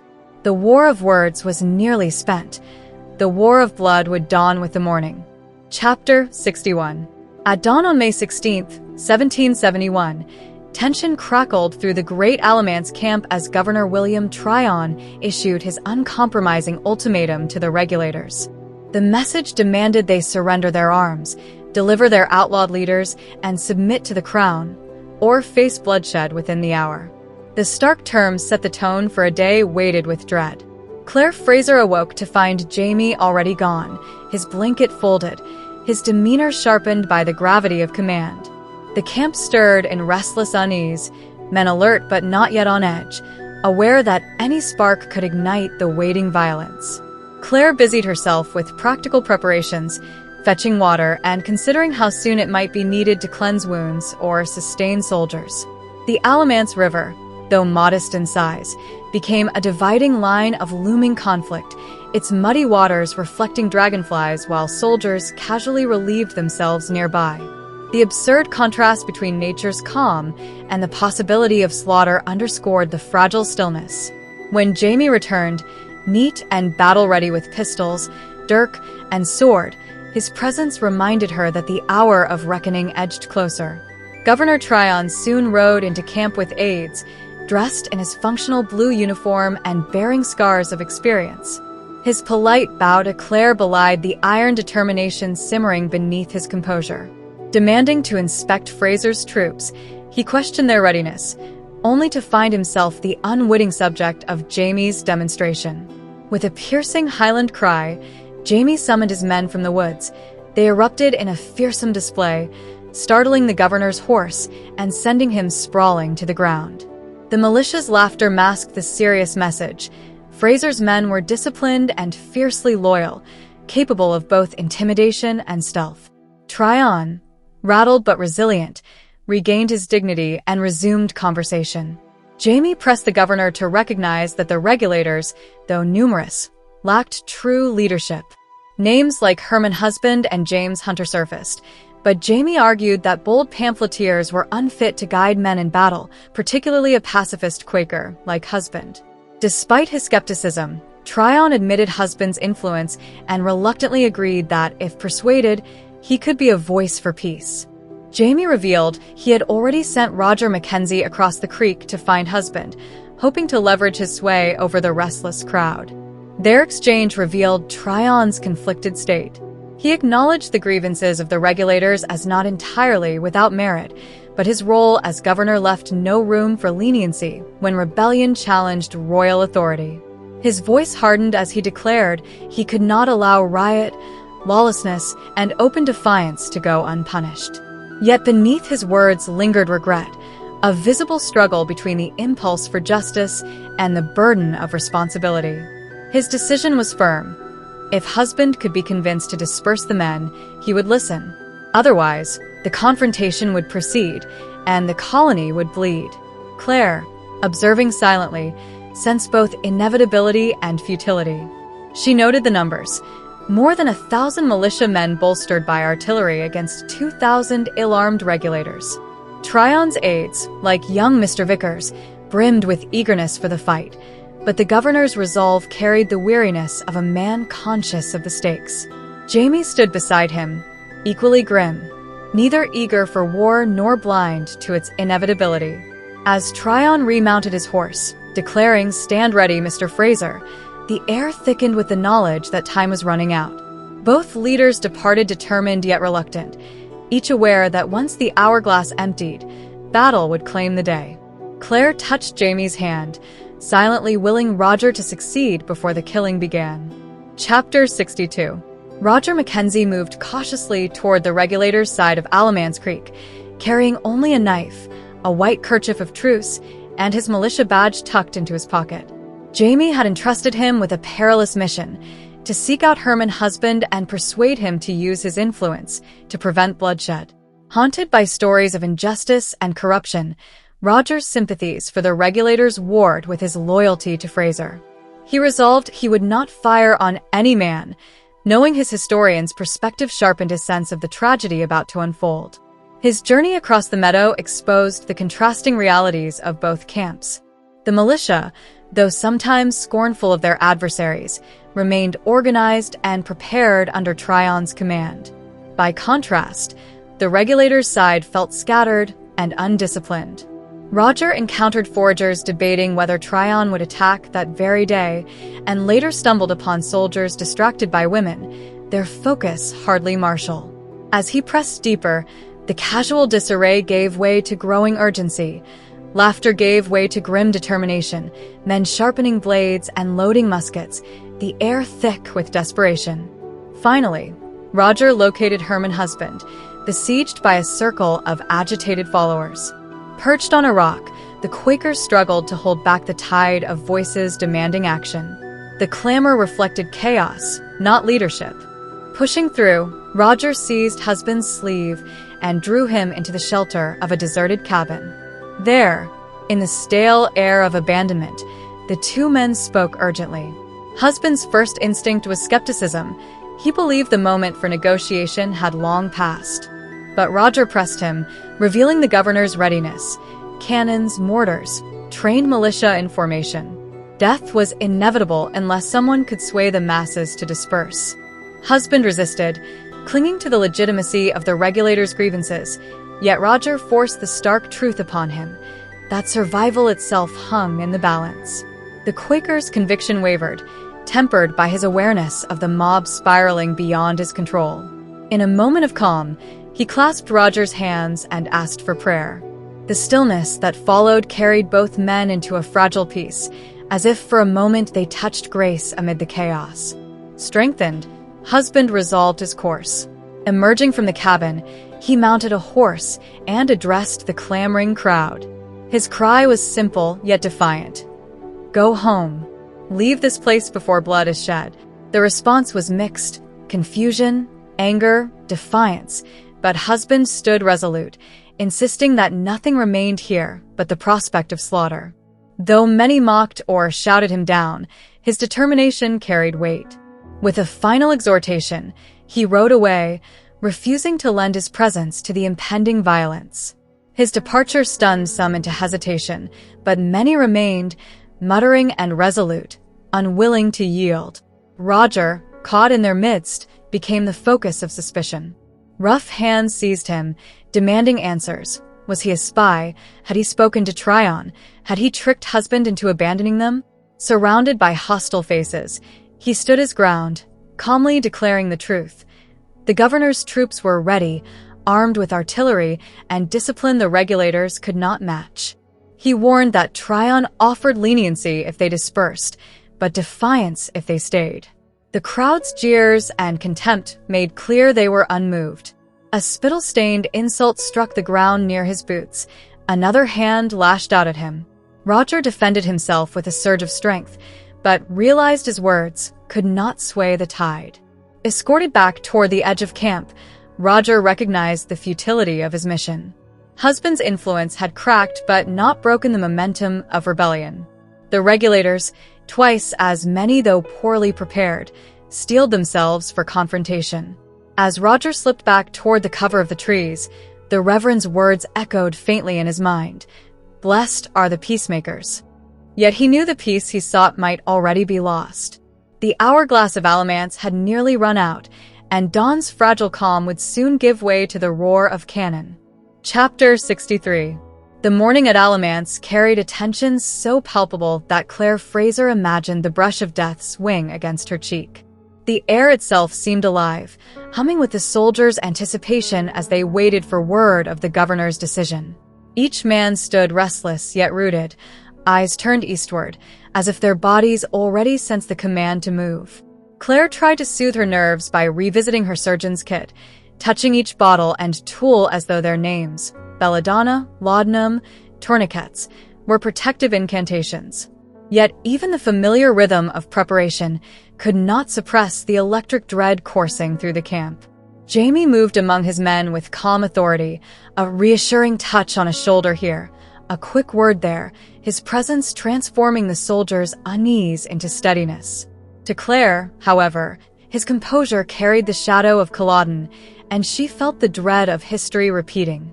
When hoofbeats shattered the suspense, it was not an enemy, but their daughter Brianna who rode boldly into camp, her hair blazing in the sunlight. Jamie's furious Gaelic scolding could not dissuade her, nor could Jocasta's groom Joshua, who had tried in vain to restrain her departure from Hillsborough. Bree's determination was plain. She had come to help, not fight, bringing food, herbs, and her willingness to aid in nursing the wounded. Claire welcomed her, though unease pressed on her heart. Bree's confidence faltered only when she realized Roger had crossed the creek on his dangerous mission. Her fear surfaced in sharp words, and though Jamie reassured her with promises, his own expression betrayed no certainty. Still, the tenderness of father and daughter softened the air, his kiss on her forehead offering a fragile shield against her anxiety. She remained with Claire, seated quietly but tense, eyes fixed on the line of trees, whispering that this place was absent from the history books. If no record existed, perhaps nothing terrible would happen. It was a desperate hope, one Claire wanted to believe, though the weight of weapons, powder, and 3,000 armed men contradicted it. When a messenger finally arrived, Jamie demanded news, but the aide brought little comfort. The Reverend David Caldwell had pleaded for mercy, yet Tryon remained unmoved. The regulators must disperse within the hour or face cannon fire. Half an hour remained, the aide admitted before rushing off, leaving behind an atmosphere so thick with dread it felt combustible. Soldiers busied themselves with last-minute adjustments, checking muskets, tightening garters, polishing badges, each movement a ritual warding off fear. Claire mirrored them unconsciously, her fingers drifting again over the bottles of her chest, her murmured list of medicines a blurred prayer against blood and ruin. Through it all, Brianna sat unnervingly still, her focus locked on the woods. Her whispered conviction, "It's not in the history books," betrayed both desperation and denial. Yet Claire knew too well that history often neglected those who bled in silence. The Boston Massacre had been immortalized for 5 dead. Would Alamance, with its thousands, be forgotten? The thought chilled her, even as Jamie quietly armed himself, his movements steady, deliberate, inevitable. Claire felt the urgent need to touch him, to anchor herself to him before fate carried him away. Their exchange was brief yet searing, charged with the silent knowledge of what might come. Jamie's words, "It will na be today," were both promise and defiance, echoing in Claire's bones as the bugle's sharp notes pierced the air. Across the camp, men froze, breath caught, eyes turning toward the unseen signal of battle. Brianna, pale and unmoving on her rock, seemed carved of stone, waiting for Roger. Claire clung to Jamie's hand, burning the sight of him into memory as the shadows of Culloden whispered once more. Chapter 64. Roger Mackenzie staggered away from the Regulator's camp with a bitter taste of adrenaline in his mouth. Only when the hostile crowd receded did his trembling legs and clenched fists betray how close he had come to violence. Relief surged as he thought of Brianna and Jamie, yet grief pricked deep for the father he had lost, one who had not escaped the battlefield as he now had. Even as fear ebbed, all lingered from his moment of stillness with Herman husband, the memory of shared prayer clinging like a stone in his pocket. Crossing through the trees, he turned over questions of loyalty and conscience. Tryon had given the Regulators an hour. Did that mean peace or a countdown to slaughter? Roger wondered how Jamie Fraser, hardened by Culloden and bound by obligations to the governor, could reconcile his sympathies with the Regulators against his duty to lead men into battle. Roger himself could not imagine raising musket or sword against neighbor or stranger. Husband's refusal to fight had only confirmed his own resolution.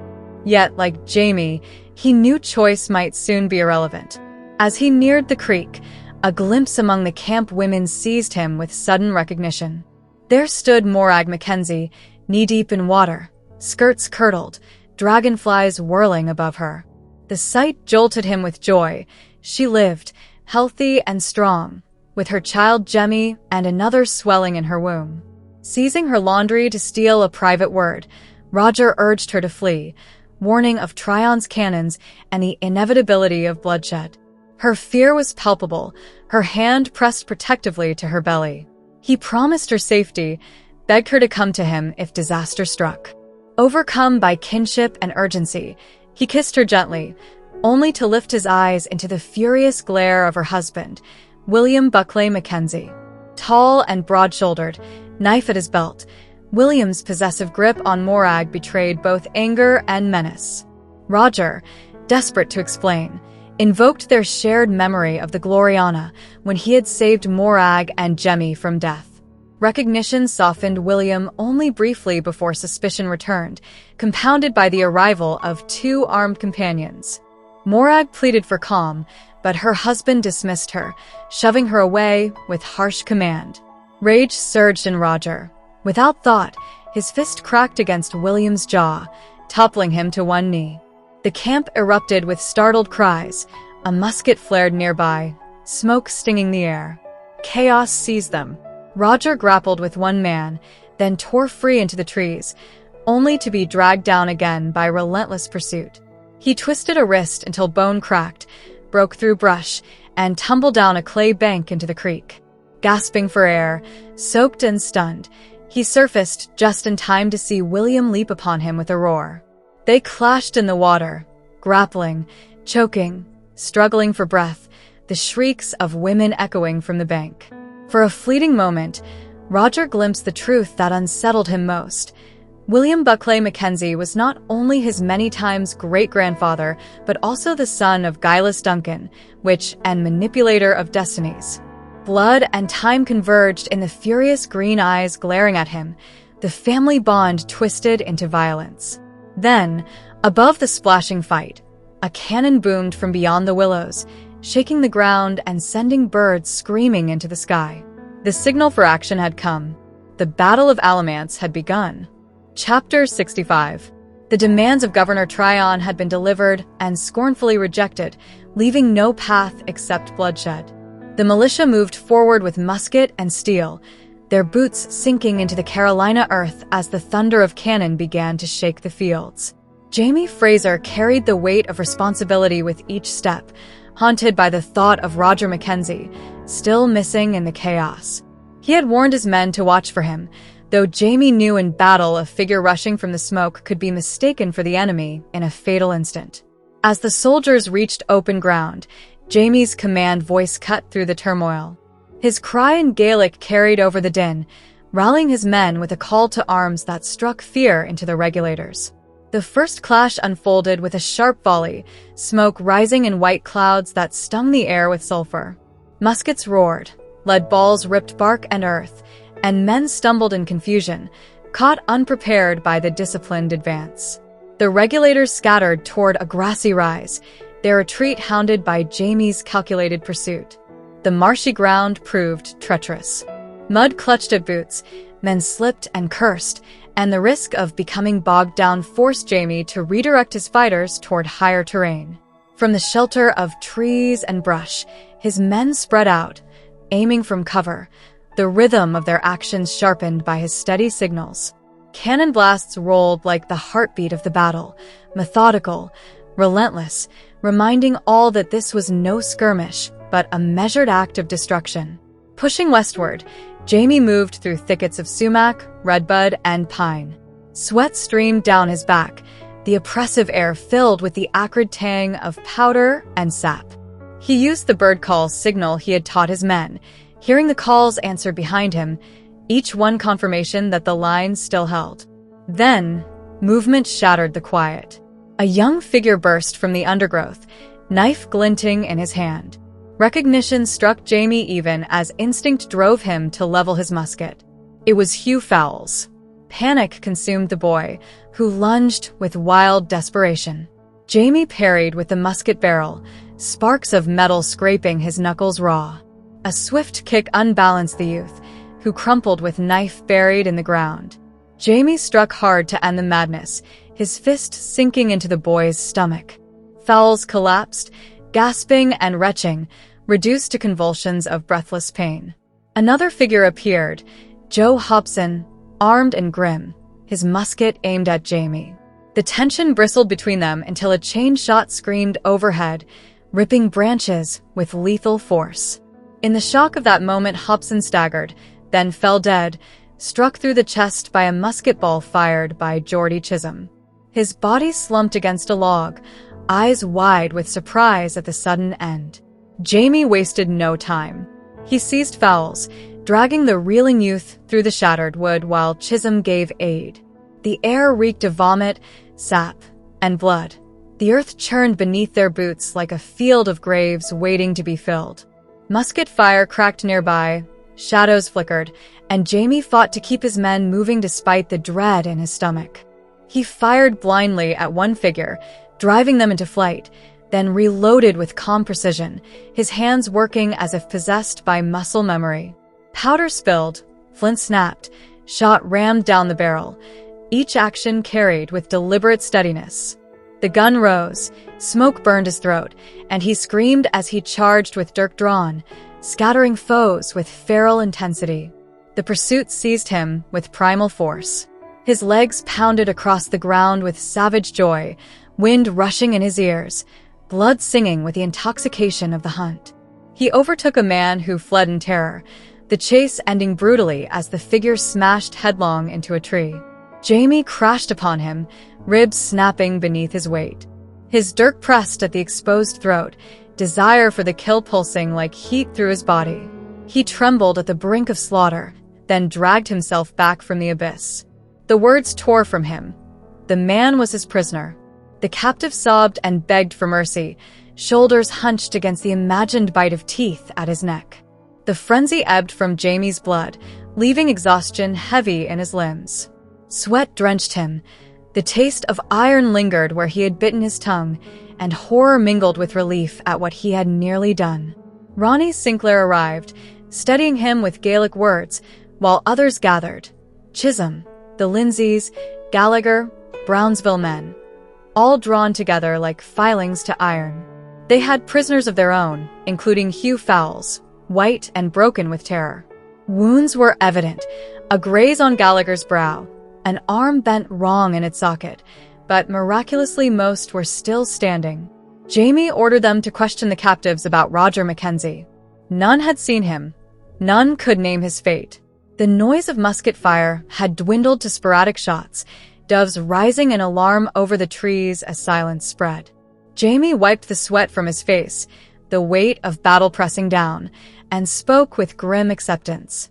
Roger was either safe or lost, but the fight had moved on, and the men must follow. Chapter 66. The battlefield had fallen silent except for the distant voices of men searching among the trees, calling out in harsh tones as the victors tightened their grip. Roger Mackenzie lay bound beside a fallen log, wrists and ankles cut raw by rope, mouth gagged with the sodden cloth of a flag of truce. He fought against the restraints, choking on the taste of river water still burning in his sinuses, while sweat and fury coursed through him. Overwhelmed but not broken, he resolved that if he ever regained freedom, William Buckley Mackenzie would pay for every humiliation. The sounds of battle had diminished into the scattered echo of rifles. Cannon smoke drifted through the trees, heavy and acrid, while broken branches marked the paths of iron shot that had ripped the forest apart. One of Buckley's companions had fled, but another had remained long enough to wrestle Roger into submission, pressing his head beneath the river until darkness clawed at the edges of his mind. Now, tied like an offering, he drew ragged breaths of powder-tainted air. A sudden crash interrupted his struggle. A man vaulted the log, landing hard beside him. Roger recognized him as Blackbeard from Husband's camp, face reddened with rage and fear. The stench of sweat and desperation clung to him as he seized Roger's shirt and accused him of betrayal. Roger barely managed to shake free, scraping his face against bark, while Blackbeard's disbelief turned into cruel glee at discovering him bound. William Buckley appeared, steady and watchful, his voice carrying both contempt and calculation. Blackbeard raged, declaring that Roger had spoken privately with Herman Husband that morning, persuading him to abandon the field. Husband's sudden departure had shattered the Regulator's resolve, leaving them rudderless against the trained militia. With a vicious slap, Blackbeard demanded answers, but Roger's defiance only deepened. He reminded them that Tryon's campaign had succeeded, the rebellion crushed, the cost already paid in blood. The words stoked fresh violence.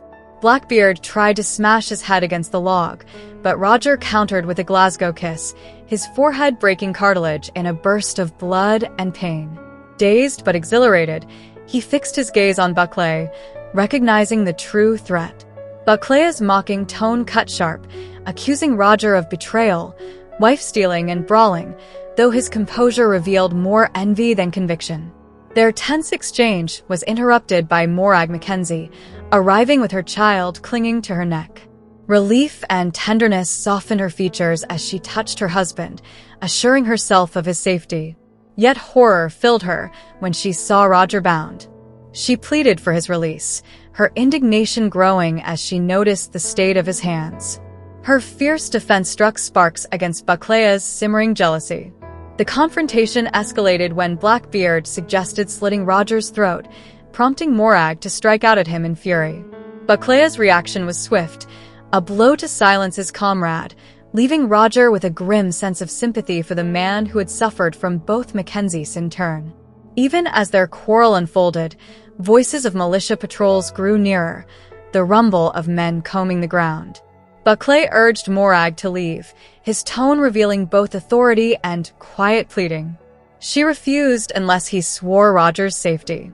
Her demand grew sharper, invoking their son's life as oath. Reluctantly, Buckley swore, his hand placed upon the child's head, though his eyes burned with unspoken fury. Morag finally departed, her determination etched into every movement, leaving Roger both grateful and fearful of the price she had forced. As the searchers closed in, Buckley weighed his choices. Roger offered his word that he would not betray him, reminding him that time was running short. Buckley dismissed his companion, then picked up Roger's discarded militia badge, the crudely marked disc that tied him to Fraser's force. Holding it as though it carried power, he turned to Blackbeard, who had regained enough strength to glower with menace. Buckley suggested a new course, one that involved Roger's fate, and Blackbeard's slow smile promised malice. Fear surged through Roger, sharp and immediate. He shouted for help, straining against the ropes, his voice breaking the stillness as militia patrols closed the distance. Blackbeard dragged him back, pinning him, while Buckley silenced him with brutal efficiency. Gripping his jaw with iron force, he shoved the gag deep into his throat again, binding it tight. Roger's cries choked into silence, his eyes blazing with helpless rage. As footsteps broke through the brush and militia men appeared, Buckley rose, the militia badge hidden in his palm. With practiced ease, he turned toward the newcomers and raised his arm in hearty greeting, the smile on his face masking the betrayal that bound Roger tighter than any rope. Chapter 67. The smoke of Alamance still hung in the air when the wounded began to pour into camp. Wagons rattled with bodies, some still groaning, others already silent under rough blankets. Loyalists and even captured regulators were treated alike, their wounds dressed with whatever supplies could be found. The field that morning had been filled with thunder, now it was crowded with groans, sobs, and whispered prayers. David Wingate arrived with his arm shattered by musket fire. The ball had ripped into the joint, shredding tendon and cartilage, leaving the limb on the brink of uselessness. Claire Fraser, surrounded by blood-soaked cloths, broken tools, and men hovering between life and death, chose to attempt the impossible. She sliced carefully, probed for the gleaming tendon, and sewed it back with black silk, each stitch a defiance against despair.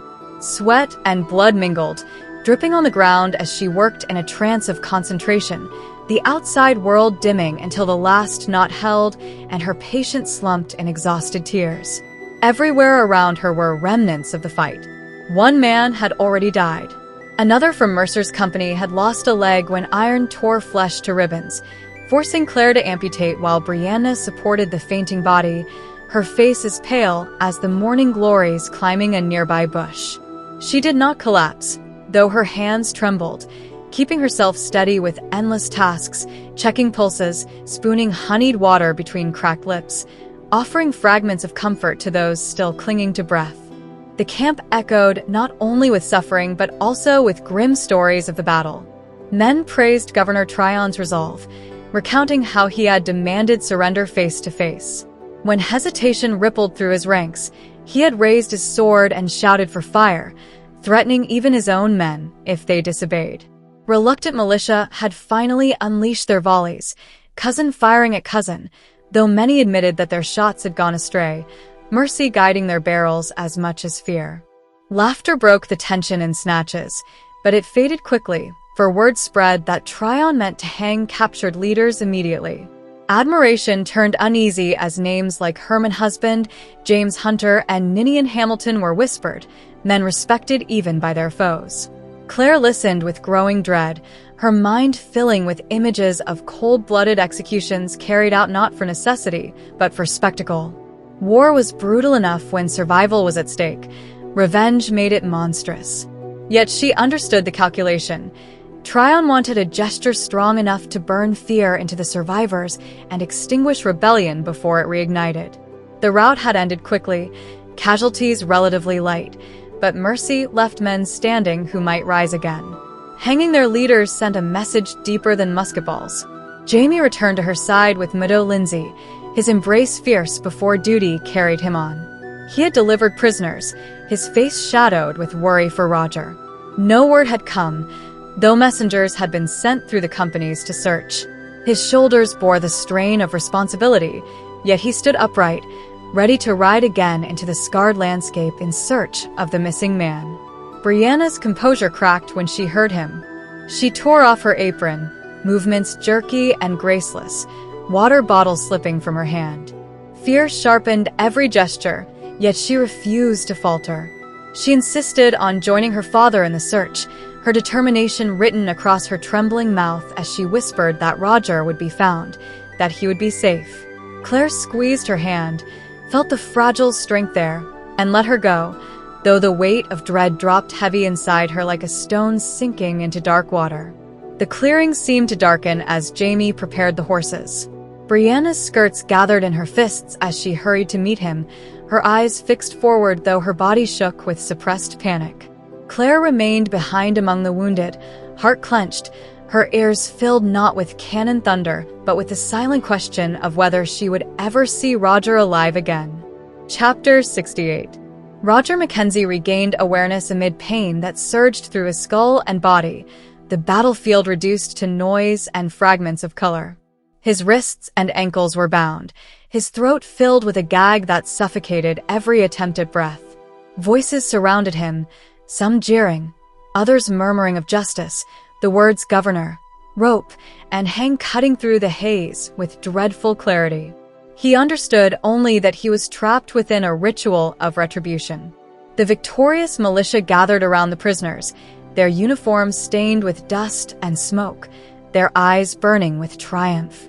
Roger's head pounded as if ready to split apart, and his vision swam in disjointed images of banners, boots, and shifting faces.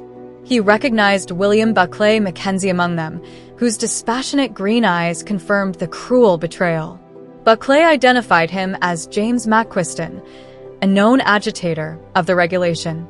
Other voices supported the lie, and the governor accepted the false testimony without hesitation. In that moment, Roger's fate was sealed, his identity erased by a name imposed upon him.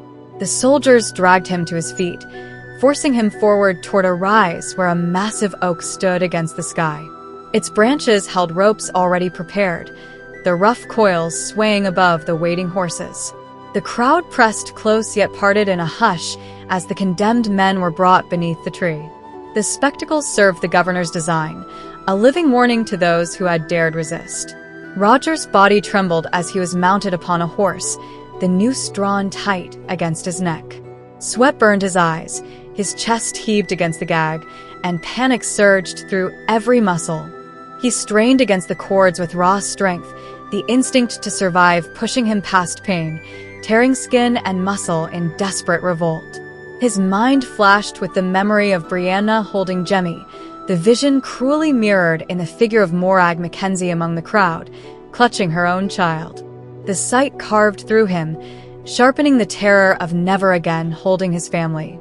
The soldiers secured the prisoners with grim efficiency, hands gripping reins, swords raised to deliver the signal.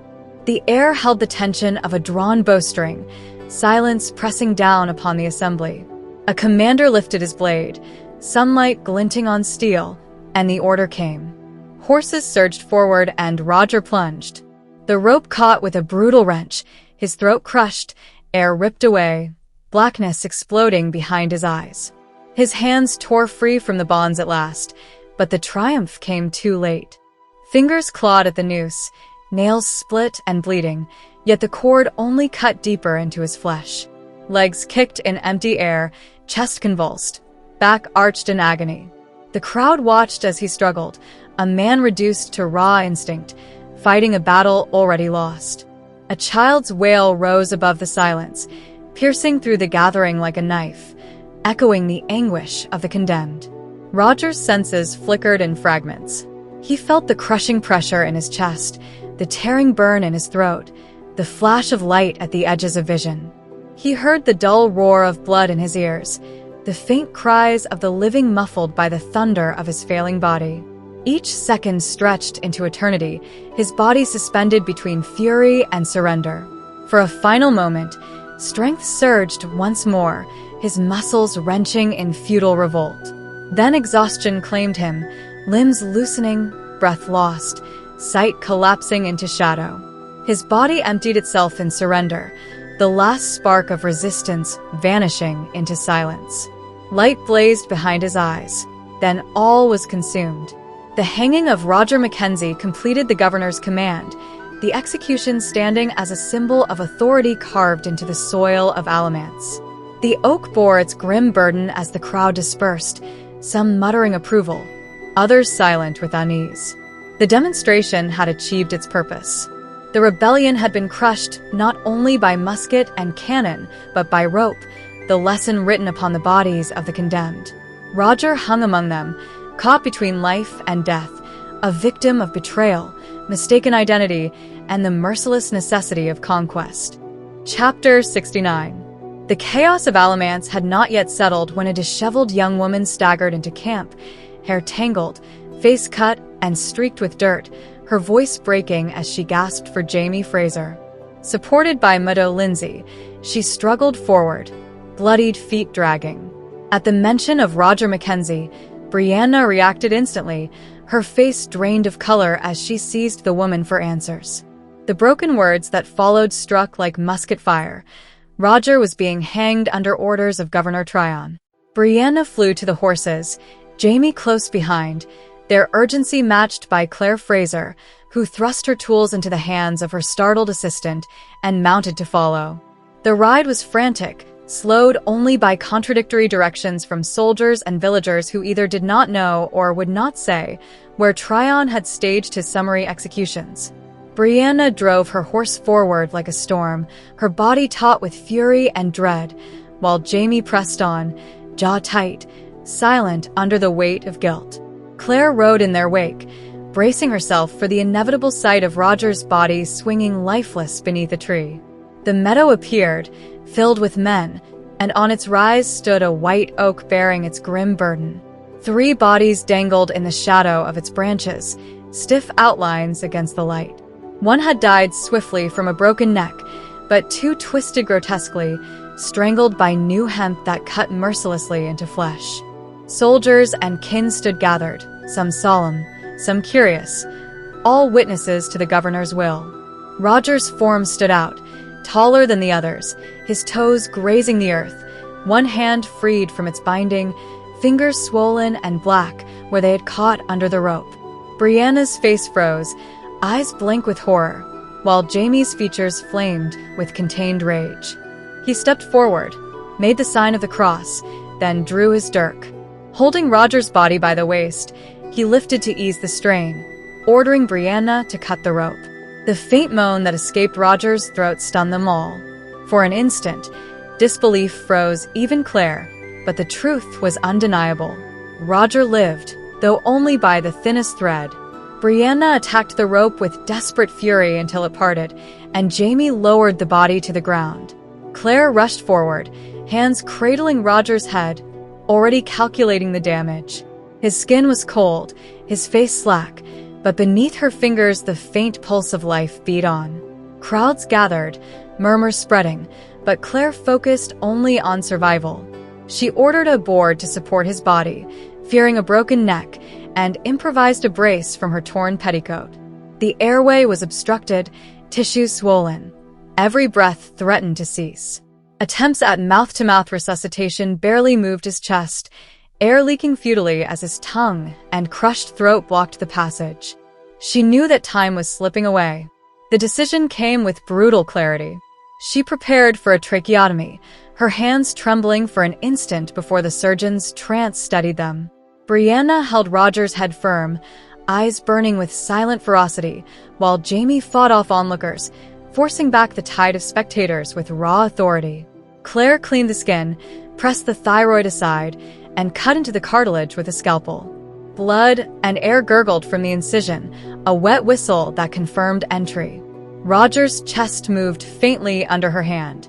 The emergency had transformed the meadow into a theater of life wrested back from death.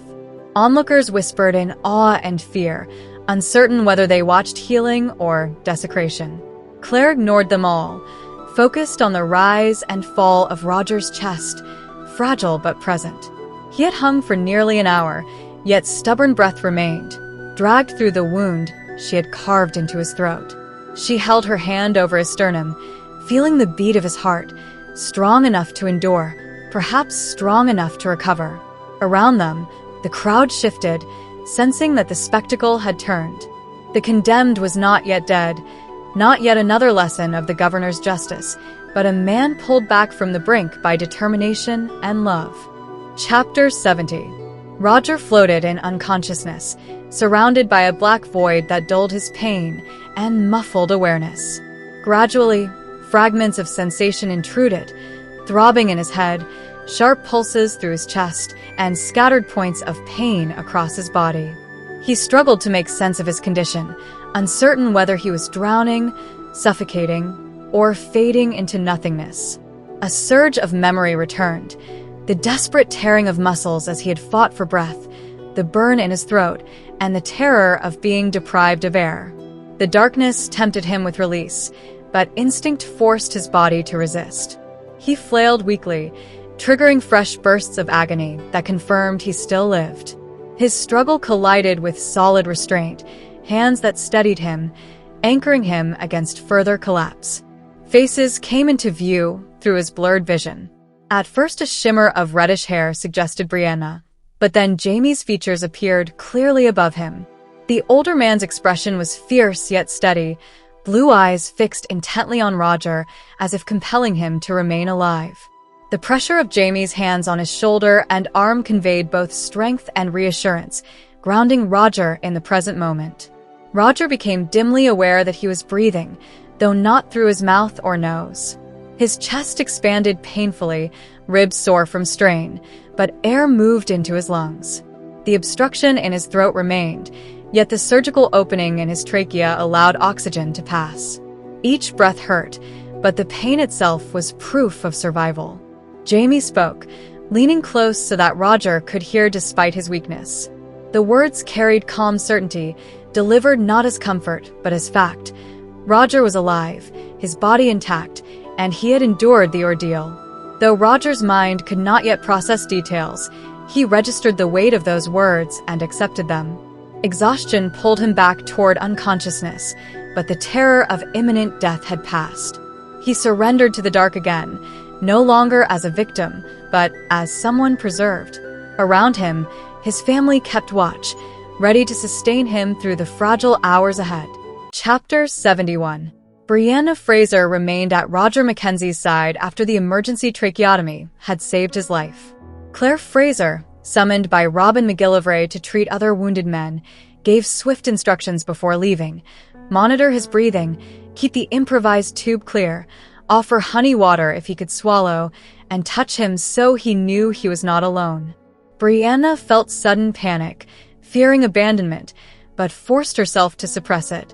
She steadied her nerves, reasoning that Claire would not have left if danger had been immediate. Roger's condition was grotesque. His hands were swollen, bruised purple and red, fingers twisted, nails torn and bleeding from his desperate struggle against the noose. Deep rope marks carved his wrists, revealing bone through torn flesh. His face was deformed by swelling and discoloration, with leeches clustered under his jaw where Claire had placed them to draw blood and reduce pressure. Similar leeches clung to his arms and hands, every available specimen pressed into service. Brianna sat quietly, reluctant to disturb him, yet determined to follow her mother's command. She touched his chest lightly, relieved to feel warmth and faint movement beneath. His shallow breaths whistled through the stem of Caswell's broken pipe, hastily converted into a breathing tube. 2 fingers were broken, and the blackened flesh of his hands testified to how violently he had fought for life. His fragility filled her with fear, but she recognized that her touch could anchor him as much as it might risk startling him. Her hand pressed firmly to his thigh, grounding both of them. A sound escaped him, and his muscles tightened before loosening again. She realized that he responded to her presence, and words rose to her lips. She spoke softly, telling him he was not alone, first in English, then in Gaelic, the older language offering a formal steadiness that contained her emotions. Physical strain intruded on her as well. Her breasts throbbed with the pressure of milk, neglected during the long ordeal. The ache sharpened her yearning to nurture Roger, to cradle him against her body and pour life into him as she did for their son. She fought the urge, reminding herself that her role was to keep him anchored. She stroked his arm instead, feeling his faint response as one eye flickered open. His appearance startled her. With the leeches attached, he resembled a figure grotesquely decorated with living snakes. She remarked aloud on the image, noting his slight reaction, a twitch that hinted at humor. His lips moved without sound, shaping a denial of discomfort. She bent over him and pressed her lips to his in the lightest touch. For an instant, she thought he tried to smile. Anger surged in her, overwhelming tenderness. She demanded to know what he had done, how he had reached this state, her words fierce and low near his ear. His grimace twisted into an expression she could not interpret. Then his shoulders shook, and she realized he was laughing, a silent, rasping sound through the tube. Her fury melted into confusion, leaving her standing with hands pressed to her aching chest. She stepped back, promising him she would return, torn between outrage and relief that he still had strength to respond with defiance. Chapter 72. Gerald Forbes arrived at the tent, outwardly confident yet visibly uneasy. He expressed sympathy to Brianna and then asked for Claire and Jamie Fraser. They followed him to his own quarters, where Isaiah Morton lay near death, his body slick with sweat, breath rattling through damaged lungs. Claire examined him quickly, recognizing a gunshot wound to the back that pierced one lung. Jamie questioned Forbes, suspecting treachery rather than a battlefield accident. Forbes insisted Morton had not been a coward, nor had regulators ambushed them. Claire confirmed the presence of 2 wounds, one glancing, one deep, both inflicted from behind. Jamie identified the culprits, members of the Brown family, long hostile because Morton had eloped with Alicia Brown. Forbes recounted Morton's delirious words, repeated references to ally Brown, before unconsciousness claimed him. Claire noted his pulse fluttering near collapse. Forbes admitted discomfort with killing and confessed his unit had broken off pursuit at the creek, confirming the absence of an ambush. The Browns' involvement became clear. Suddenly Morton stirred, whispering the name of his first wife, Jessie Hatfield, revealing he had 2 wives and deepening the scandal. Claire studied him with water, while Forbes noted every name carefully. Claire improvised treatment, sealing the sucking wound with a wet sheet of paper. The noise ceased, and Morton's pulse strengthened. Though weak, he declared he would live to see his unborn child with Alicia. Claire encouraged him, determined to preserve the fragile spark of life. Forbes, though shaken, offered aid for Morton's family. Claire smudged the ink on the paper deliberately, destroying a personal letter Forbes had carried. She recognized it as addressed to Valencia Campbell, wife of Farquhar Campbell, and concealed the discovery under the guise of regret. Forbes accepted the loss and left to summon men to carry Morton. Evening brought a measure of quiet to the camp as flies disappeared and the worst of the heat passed. Claire reflected on the fragile gift of breathing, having spent the day preserving it in both Roger and Morton. Drums and cannon marked military funerals for the dead, while she wondered how the hanged leaders would be treated in death.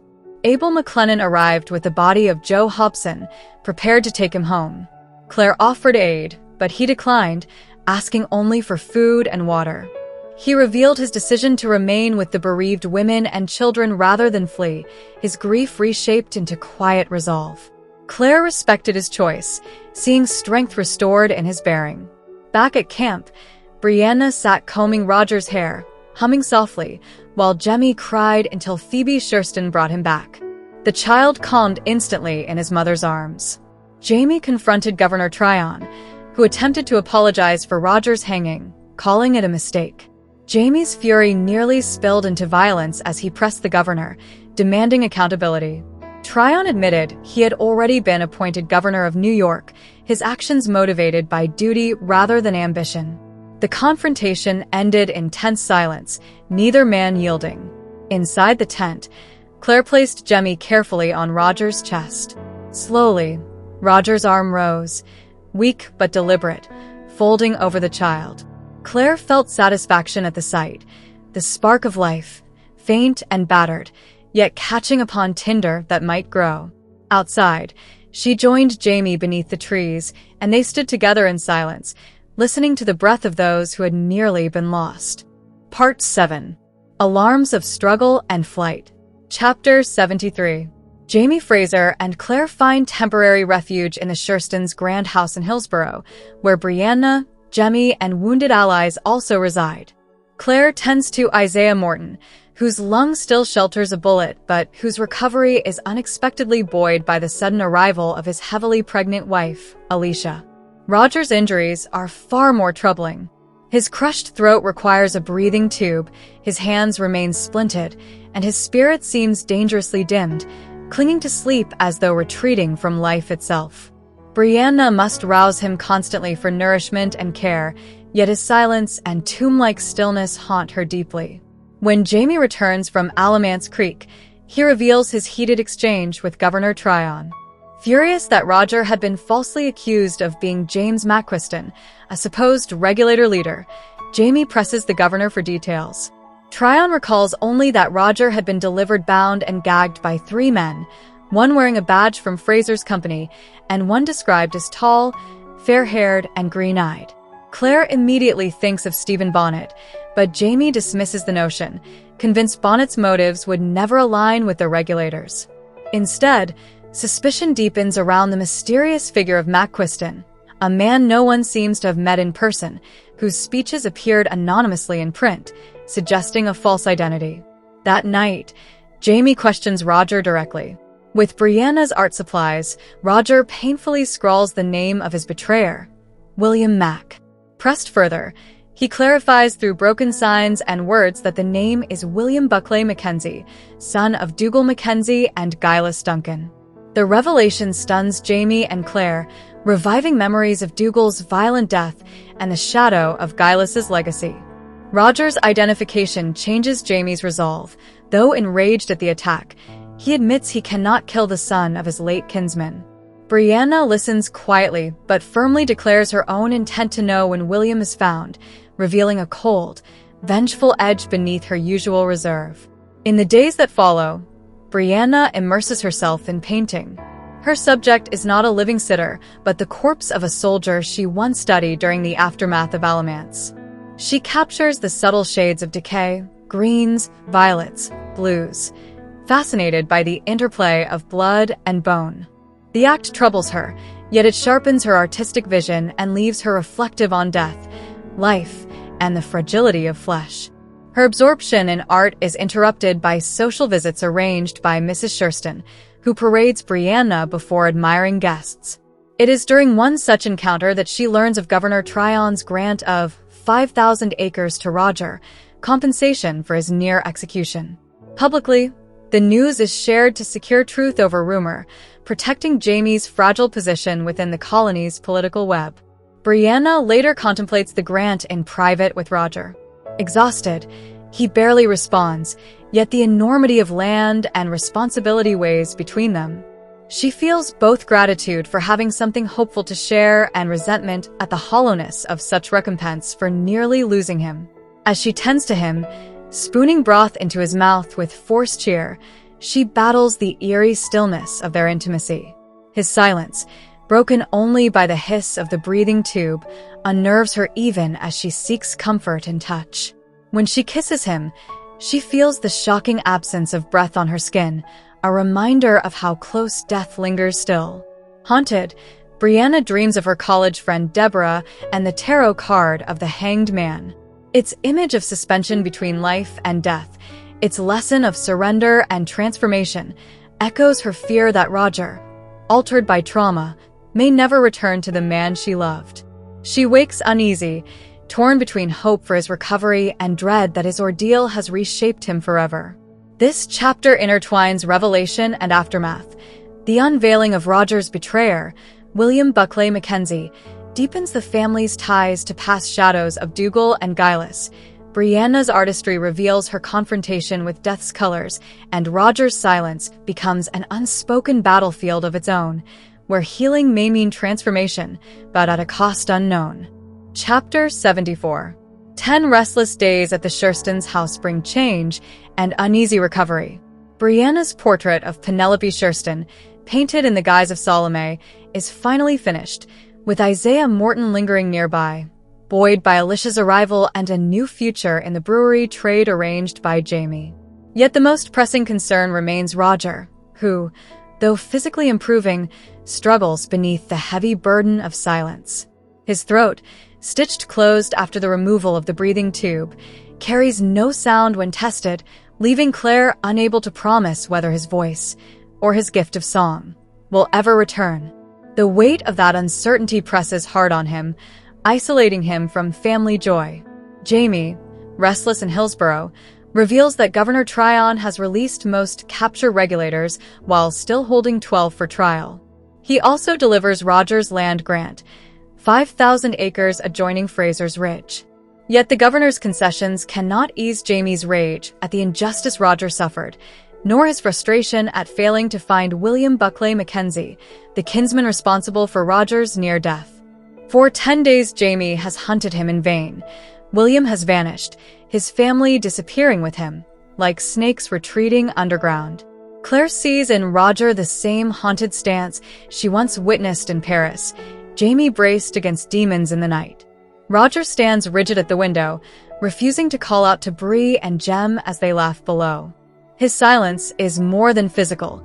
It is a withdrawal, a retreat into himself, a carving of distance between his broken voice and the life that still flows around him. Claire feels the ache of it, as though a lump lodged in her own throat, and fears that his spirit may not mend as swiftly as his body.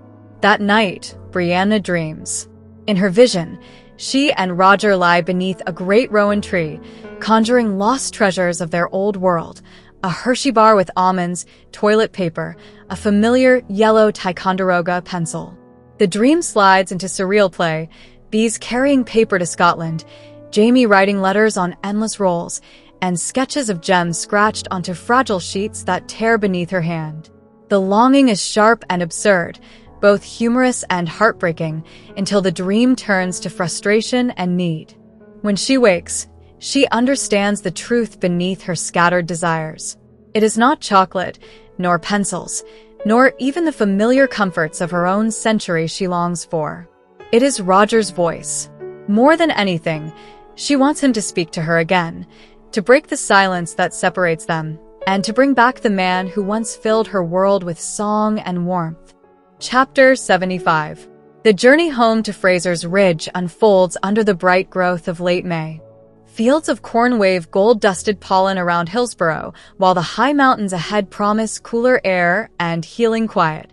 The militia has dispersed, families hurry back to their farms, and the Frasers travel in smaller company, joined by a handful of neighbors and the loyal Finley boys, who have fastened themselves to Roger with quiet devotion.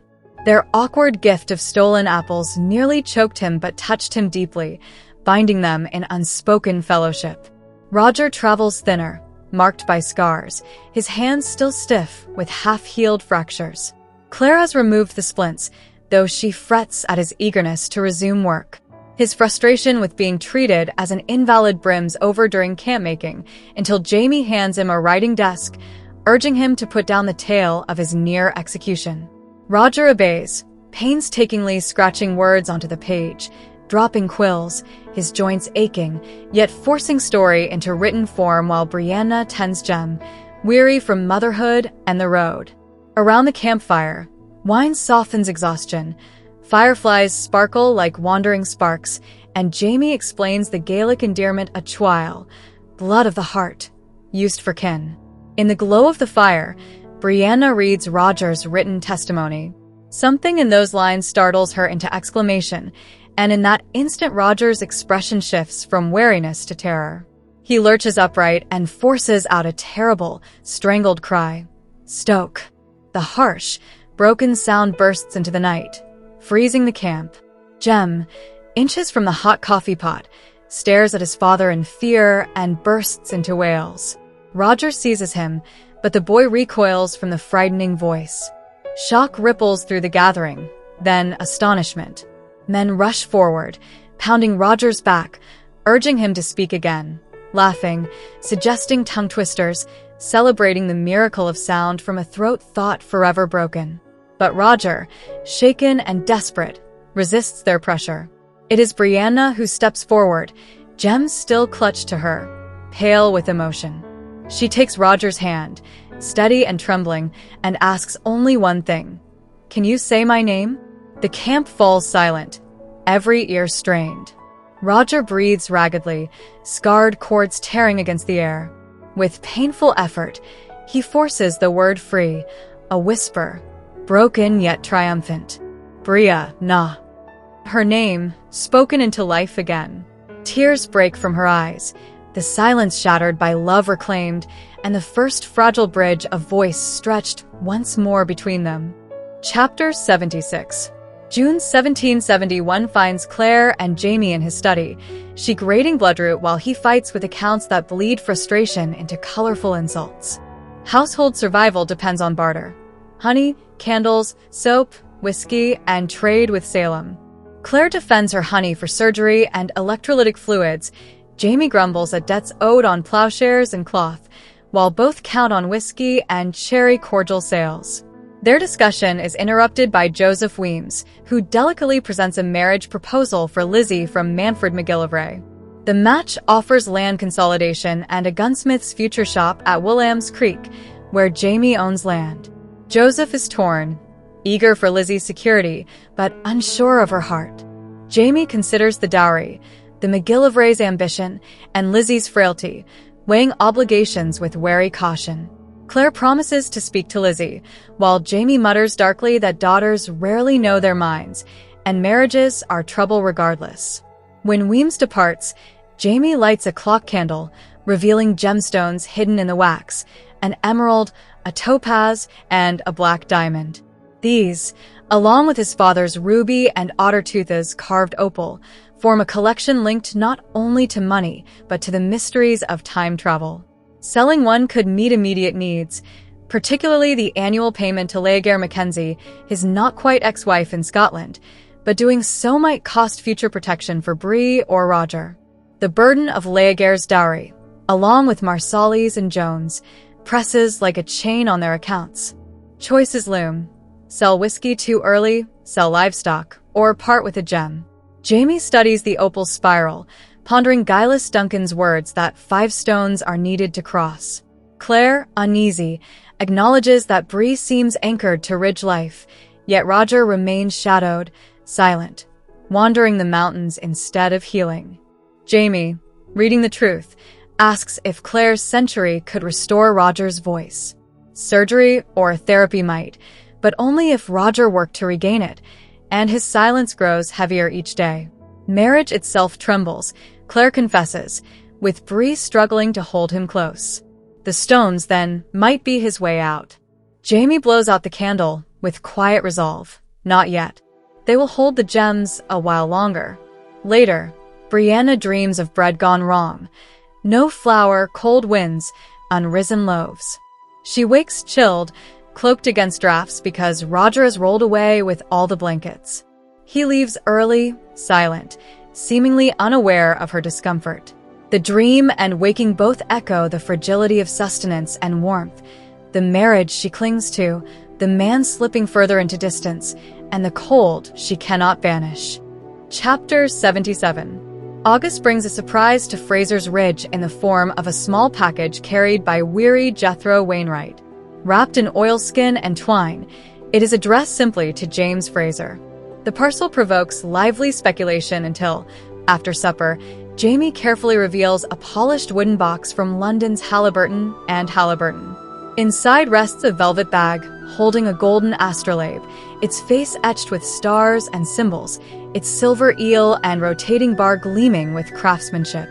Brianna, enthralled, examines it, while Jamie identifies it as a planispheric astrolabe, an instrument for surveying and telling time.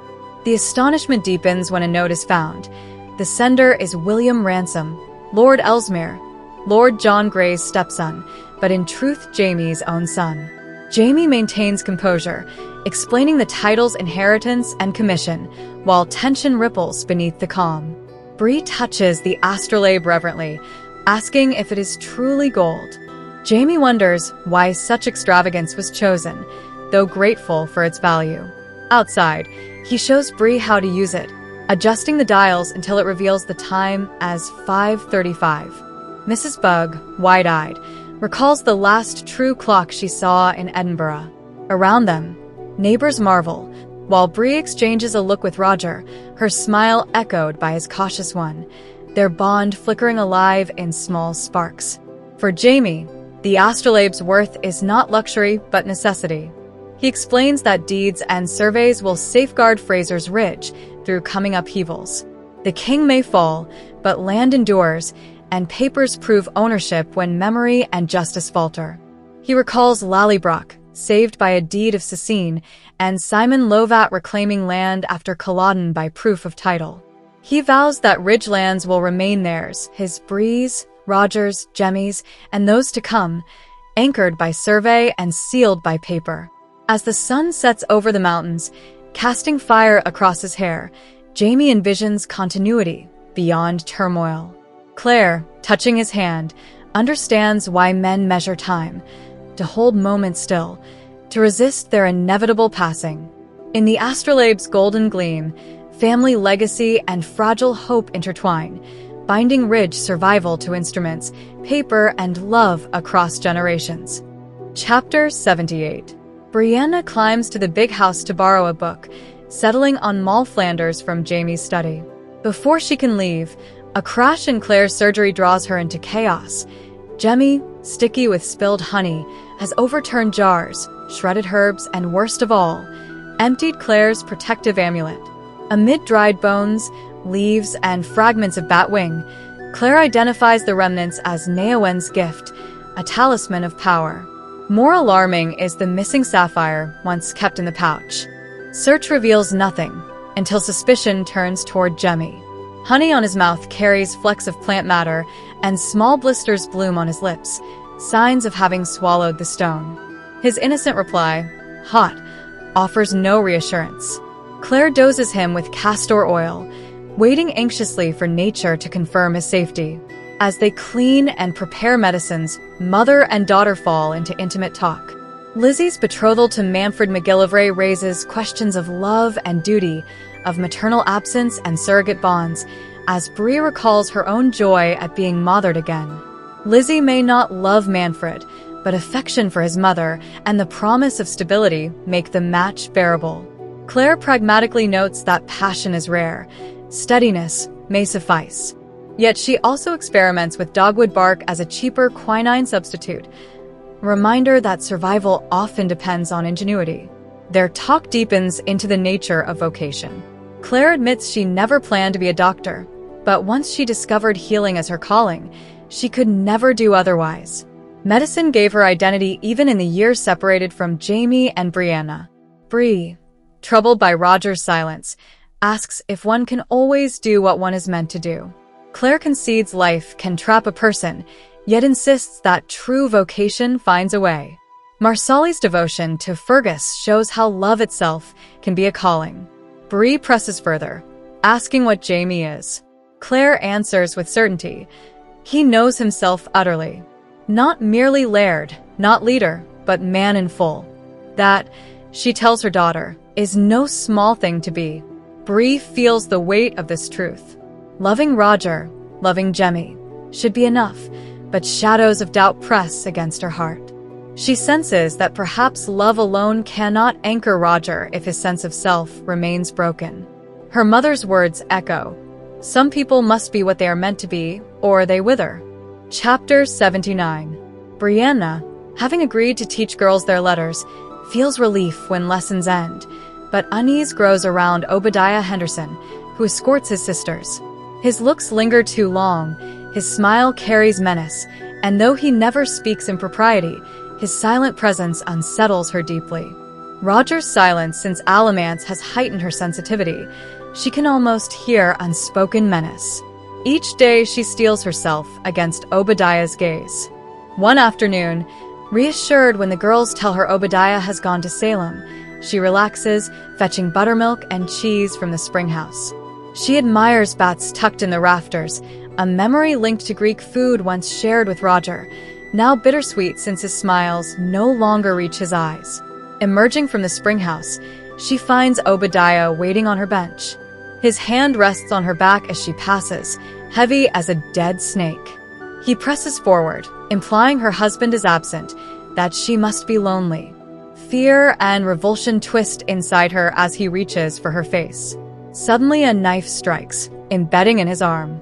Jamie steps from the trees, calm and lethal, warning Obadiah to leave forever. Blood runs down the young man's arm, drops falling into the buttermilk like rubies in gold.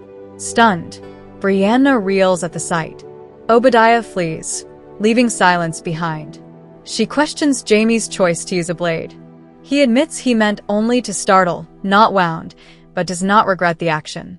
On the porch, shaken and near fainting, Brianna tries to explain why she never told Roger of Obadiah's pursuit. Shame and pride mingle. How could she confess to her husband that another man's looks unnerved her? She hadn't wanted to appear weak or demand defense. Jamie, baffled, asks if she wants Roger as a lapdog. He cannot fathom her reluctance. To him, a man's role is precisely to guard his wife. Their exchange lays bare a gulf between her modern sense of independence and Jamie's older certainty. He reminds her that he and Claire protect each other's pride yet still fight together. Bree protests that Roger is different now, shadowed since Alamance. Jamie hears the truth in her voice and falls silent, finally conceding, maybe so. Inside, Jemmy wakes, clamoring for attention. Jamie, practical as ever, throws away the tainted buttermilk and offers to fetch more. Alone with her son, Bree clings to him, heart bruised, her father's words and Obadiah's insinuation echoing together. That sounds lonesome. And indeed, loneliness coils around her marriage as Roger drifts farther into silence, leaving her to face dangers, seen and unseen, without him. Chapter 80. The household gathers for supper, heavy with sausage, apples, and potatoes, before Mrs. Bug insists on gingerbread and creamed curds, crud in Scottish parlance, to Brianna's stifled amusement. Jemmy seizes on the word with delighted chance, and laughter briefly lightens the table. Yet Jamie's return from his study, bearing the ledger and the golden astrolabe, turns the meal from indulgence to business. He raises the matter of filing surveys before winter, suggesting Fergus's journey to New Bern. Roger, strained and hollow-throated, asserts himself. I can do that. His voice rasps but carries weight. Brianna winces at the sharpness in his tone, and Roger sees it, his jaw tightening as he bends over his spoon. Jamie, calm and deliberate, accepts. Roger will go within the week. Brianna's unease deepens into dreams. She sees Roger packing to leave while she scrubs filth from the floor, bones tangled in her mop. The imagery disturbs her, him bent on departure, her bound to cleaning decay. She longs for him to stay, yet admits she craves quiet from the burden of his unspoken silence. Dreams of his absence feel prophetic, carrying both relief and dread. At dawn, she wakes alone. Roger is gone, rucksack and food bundle taken. The house is still, Jemmy asleep, the Bowron unmoved on the wall, mute reminder of music Roger refuses to touch. She had once urged him to play again, desperate to restore him to sound, but her insistence met resistance and anger. Since Alamance, Roger insists on charting his own path, even if it leads into distance. Memory of the night before washes over her. They had lain together, her urgency born of fear and love, wanting to give him something of herself to carry away. In passion, she had been overtaken by her own body, swept in climax, surprised to find her desire answered. Whether Roger noticed, she cannot tell. His eyes had stayed closed, his silence unbroken. In morning light, She touches her breast, milk beating at her fingertip, a body full of nurture while her heart feels emptied. She slides her hand lower, recalling the tide that had carried her, wondering if it reached him as well. Her last question lingers painfully. Had he kissed her goodbye before dawn? She feels her lips, searching for trace of his touch. Was it memory, dream, or wish? She cannot be certain. What remains is absence. Roger gone into the wilderness, his voice rasping only once to claim agency, his silence a wall between them. Brianna lies still, wondering whether she holds a farewell in her memory or only in her imagination. Chapter 81. The peace of late summer at Frasers Ridge is shattered when the horses begin to neigh in alarm. Claire, working in her surgery, looks out just in time to see Mrs. Bug shriek and flee into the woods, convinced of imminent murder. In the kitchen doorway stands not a marauder but a formally dressed Cherokee man with silver earrings, a sun-shaped brooch, and a necklace of bear claws. This is Satsawai, brother of Peter Bewley's Indian wife, come as emissary from his village beyond the treaty line. With gestures and a brilliant smile, he identifies the man he seeks, bear killer Jamie Fraser. Over tea, Peter explains that Satsawai's people have been plagued for nearly a year by a creature far worse than a nuisance bear. At first, the depredations were minor: thefts of fish and corn, disappearance of dogs, but soon escalated to human victims. A baby snatched cradleboard, and all from a riverbank. 2 children taken in daylight. A woman killed in her cornfield and partially eaten. A hunter dragged off, leaving only bloodied clothing. Satsawai himself once watched his comrade die, neck broken in the jaws of a huge white bear whose eyes glowed red. Arrows and musket balls left it untouched. Convinced it is a ghost, the villagers now call on Jamie, famed for killing a bear with a dirk, to rid them of the spirit. Jamie is polite but dubious. Scotland has had no bears for centuries. His own kill had been self-defense, not a hunt. Still, he agrees to come after the hay is in. Satsawai gestures not only to Jamie but to Claire, calling her White Raven. The implication that she may be bait or wield some spiritual power leaves her uneasy, but the invitation is clear. A week later, the party sets out. Jamie and Claire, Brianna and Jamie, Peter Bewley, and the Beardsley twins. Jamie insists Bree come, ostensibly for her marksmanship, but also, he admits privately, to build goodwill with the Cherokee in case she needs refuge someday. His casual tone cannot mask the shadow of the newspaper clipping that foretells his and Claire's death by fire. No living children. Perhaps Bree and Roger will have gone, either to the Cherokee or to the Stones before then. The journey proves unexpectedly pleasant. Free of household drudgery and Roger's brooding silence, Bree relaxes, joking with the twins, nursing Jemmy by the fire. The Beardsleys, never far from their farm before, marvel at the forests and streams. The Cherokee regard twins as lucky, and Satsawai is delighted to have them join. Yet as the group draws closer to the haunted village, nerves tighten.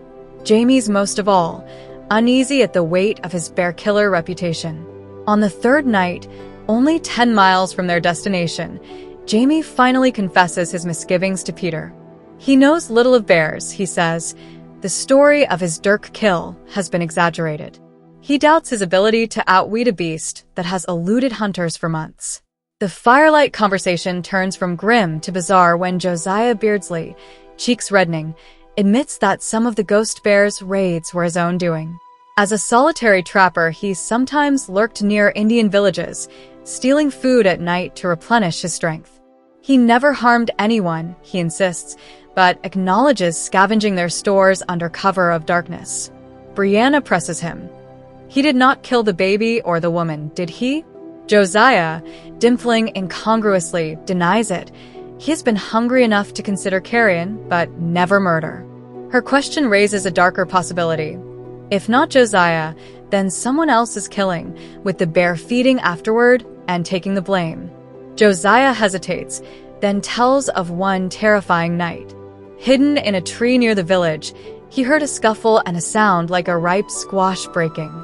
Peering down, He saw a small shadowy figure bending over a dead man, stripping him. When the bear approached, the little fella fled past Josiah, shorter than him, maybe 4.5 feet, black-skinned. Having known only Bible illustrations of the devil as a black, crouching creature, Josiah thought he'd seen Satan himself. Only at the gathering did he realize some ordinary people are black. This revelation chills the camp. An escaped slave seems the only plausible identity for the wee black devil, but why he lurks in the woods killing people remains unknown. Could he be responsible for some of the deaths attributed to the bear? Bree, hand on sleeping Jemmy, suggests cannibalism. The men gape, but Jamie quips that such a slave would make a poor house servant, easing the tension with laughter. Even so, weapons are checked, food hung high, and an unspoken sense of vulnerability settles over the group. As night deepens, the wilderness presses close. Foxes, raccoons, panther screams like crying children, and the vast blackness of ancient forest. Bree, logical yet anxious with a child to guard, sits by Jemmy loading her rifle. Jamie assigns watches. For the first time, they will guard the camp through the night. Lying down beside Jamie, Claire feels the day's weariness, but also his protective hand on her head. Across the fire, Peter and the twins snore, while Jamie and Bree speak softly. He asks if she worries for Roger. She jokes bitterly that she has worried since the hanging. Now fear is added. Ghost bears and black murderers were there before she knew of them, she says, but knowledge changes nothing. Jamie answers that fear cannot protect. Prayer can, sometimes. When she wonders aloud what she'll do if Roger does not return, Jamie tells her of his own 20 years of uncertainty about Claire and their child. Even if they had died, he says he would still have lived and done what must be done. So will she. His quiet conviction offers no promise of safety, only the model of endurance.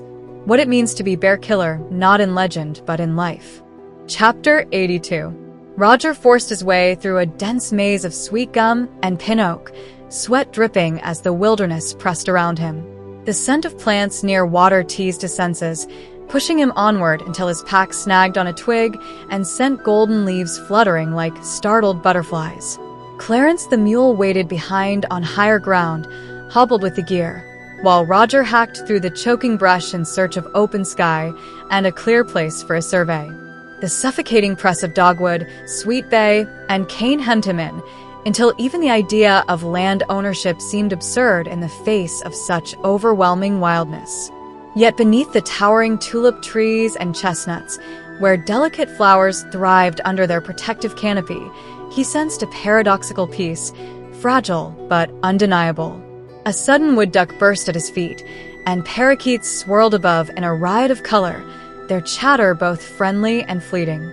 Heat weighed heavy, driving him to strip off his coat, while the astrolabe swung from his neck, a reminder of the task before him. From mountain heights, surveying could inspire awe, but here in the swampy, tangled depths, it felt like a battle he could barely win.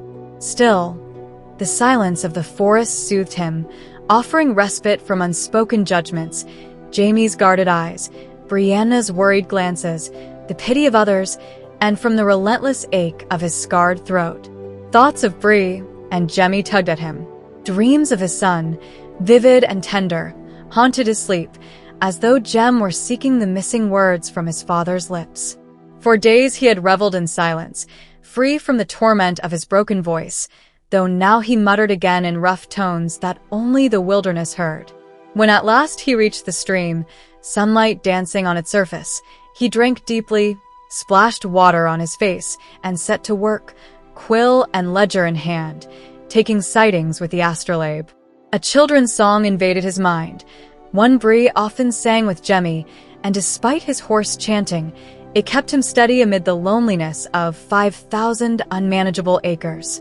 Meanwhile, far from Roger's solitary struggle, Claire entered Colony, the Cherokee village of Raventown, welcomed warmly with Jamie, Brianna, Jemmy, and the Beardsley twins. Fields, orchards, and a sparkling river framed the community, but beneath its beauty lurked anxiety, the ghost bear haunting their lands. A ceremony to summon hunting blessings revealed both faith and fatigue. Jackson Jolly, the shaman, lacked charisma. His droning incantations lulled the congregation into sighs and yawns, though Jemmy watched in wide-eyed fascination. The chant's monotony fractured only with cries of yo-ho, a burst of energy met with mixed conviction. Yet skepticism did not dull the awe when the air suddenly thundered, not with storm clouds, but with wings. A vast flock of passenger pigeons blackened the sky, descending in a deafening, feathered torrent. Arrows rained upward, muskets roared, and children darted through chaos to gather the fallen birds. Feathers, droppings, and carcasses covered the village as the spectacle dragged on, deafening and unending. Claire, Brianna, and Jamie sheltered under eaves, stunned by the apocalyptic vision.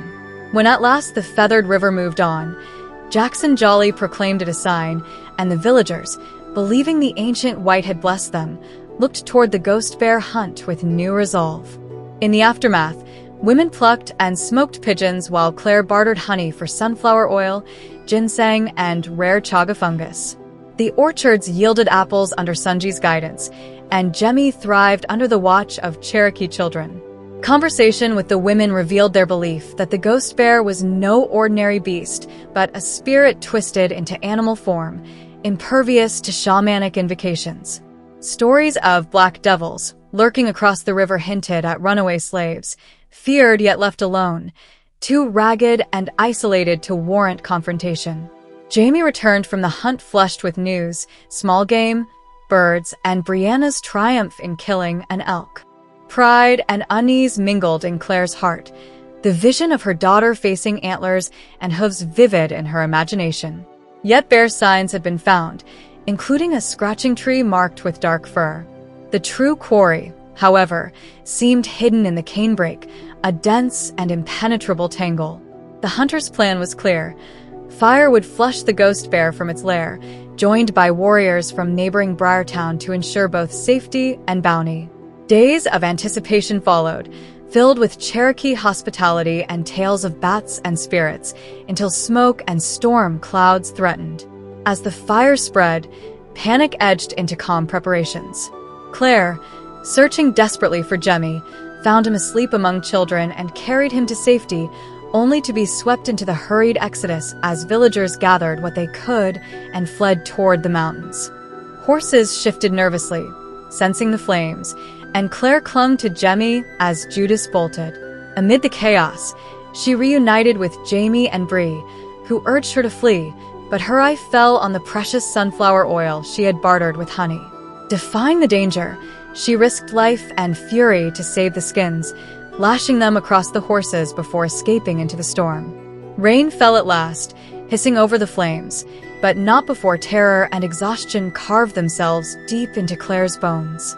In the shelter of a hemlock, she and Jamie caught their breath, gazing out over Raventown where fire, storm, and smoke had collided. Far below, the canebrake still smoldered. Roger's fate hung unknown in that burning wilderness, and the question of the ghost bear remained, suspended between smoke, storm, and the vast darkening sky. Chapter 83. Roger awoke to choking smoke, the air searing his scarred throat. Clarence's panicked braying pierced the haze, dragging him upright.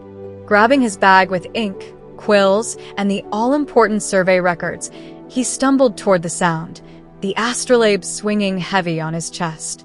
But the wind carried heat, not the swamp's sticky warmth, but a dry, merciless touch.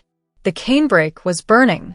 Birds shrieked overhead, animals burst through the brush, possums, pigs, snakes, all fleeing the same unseen terror. Roger followed blindly, lungs torn by smoke, eyes streaming as the fire crept closer, its chuckling roar mocking his frailty. Reaching water, he plunged into a stream, breath stolen by spasms of coughing. In desperation, he dug into the muddy bank, burying his leather bag beneath rocks to preserve the records even if his body perished. Then, staggering forward, he fled into the inferno until blackness swallowed him, the flames devouring air and sight alike. Consciousness returned in fragments, blows to his back forcing breath into his chest, voices around him, and hands dragging him upright. He spat out soot and bile, air rasping through a throat raw but still functioning. A woman offered him water, her face dark, eyes rimmed red from smoke. The hut around him was crowded with figures, ragged, suspicious, their whispers thick with an African tongue. These were Maroons, escaped slaves living hidden in the mountains, and Roger realized he was as much a threat to their secrecy as they were to his survival. Accusations and debate rippled among them until one man demanded his identity. Desperation forced Roger to croak a single word, "Surveyor," and show the astrolabe. The golden disc drew odd murmurs, and soon a woman was summoned. She entered with wary eyes, thin and scarred, but when she turned the astrolabe over and saw the engraved name, recognition froze her features. Roger, hoarse but certain, named her Fanny Beardsley. Suspicion warred with hunger in her eyes as she pressed him for news of her child. Threats circled, knives gleamed, but Roger held fast. He would speak only if they freed him. Her urgency burned through hesitation, and with the one-eyed man reluctantly guiding them, Roger was blindfolded and led from the settlement. Rain pattered through trees as they trudged, until at twilight the blindfold was lifted, revealing a sky ablaze with crimson over the smoky mountains. There, beneath a chestnut tree, Fanny demanded the truth. Roger wrestled with loyalty and consequence, revealing the child's fate might endanger her guardians and the fragile peace the Frasers had built. Yet faced with Fanny's desperate eyes, he could not lie. He told her the girl lived, safe and cared for, now named Alicia under the guardianship of Richard Brown. Tears streaked Fanny's soot-stained face, her grief and longing pouring out in sobs that shook her thin frame. Her lover, the one-eyed ex-slave, hovered between suspicion and tenderness, pressing Roger for assurances that the child's inheritance remained intact. Fanny lashed at him with fury, accusing him of forcing her to abandon her daughter, railing at the curse of his black skin and their desperate life. Roger intervened, steadying her until she collapsed into her lover's arms, the anger dissolving into silent grief. In the hush that followed, the man offered Roger the astrolabe back, unwilling to keep such a dangerous token. He hinted darkly that its true owner, James Fraser, would seek it, whether or not Roger returned. Weary beyond measure, Roger accepted it, the weight heavy around his blistered neck. Assured that the child was well, the couple faded into the gathering night, their figures swallowed by shadows and rain. Roger turned, stumbling alone into the wilderness. The fire still smoldered in the canebrake, smoke staining the dark horizon, and thunder echoed over the mountains. His throat burned, his limbs trembled, and his strength waned. Yet the truth he had given Fanny lingered as both burden and release, a fragile tether binding lives across fire, wilderness, and secrets too dangerous to name. Chapter 84. Jamie fought to steady the panicked horses as thunder rolled over the mountain, each crack of sound making the animals stamp and lunge at their tethers. Rain swept down in cold sheets, plastering his hair to his head as he called soothingly, only to be answered by Gideon's uneasy whinny. From her precarious perch on the narrow ledge above the river valley, Claire glimpsed a flicker of movement below, an unfamiliar gait at first mistaken for a horse. Pressing against the rocky outcrop, she leaned for a clearer view and her heart leapt. It was Clarence, Roger's piebald mule, lolloping across the stubbled cornfields with ears forward, saddled but riderless, a rag of cloth tied to his foreleg flapping like a signal. Relief warred with fear. Roger hadn't been thrown while hobbled, yet somewhere in the smoky wilderness he was missing. Jamie appeared beside her, his gaze following the mule into the haze rising from the valley. Under his breath he muttered an oath, then spoke aloud with a wry glance, comparing their helplessness to the Lord watching men's foolishness from afar. Lightning flared, thunder cracked almost on its heels, and the blast jolted Claire so hard she nearly lost her grip. Jamie caught her arm and pulled her back just as the horses shrieked again. Something had unsettled them beyond the storm. Without a word, Jamie moved toward an old fire-scorched snag at the cliff's edge, plucking coarse, white hairs from the bark. Claire swallowed hard, remembering Josiah's warning about scratching trees and how bears returned to them. The rain settled with grim determination, soaking them both, while another flashbang rumbled through the rocks like artillery. With Judas half uprooting the small tree he was tied to and Gideon's lip curling over yellow teeth, Jamie decided they could not linger on the ledge. Claire mounted in a swash of wet skirts, leaning hard inward to keep Judas from skittering off the cliffside.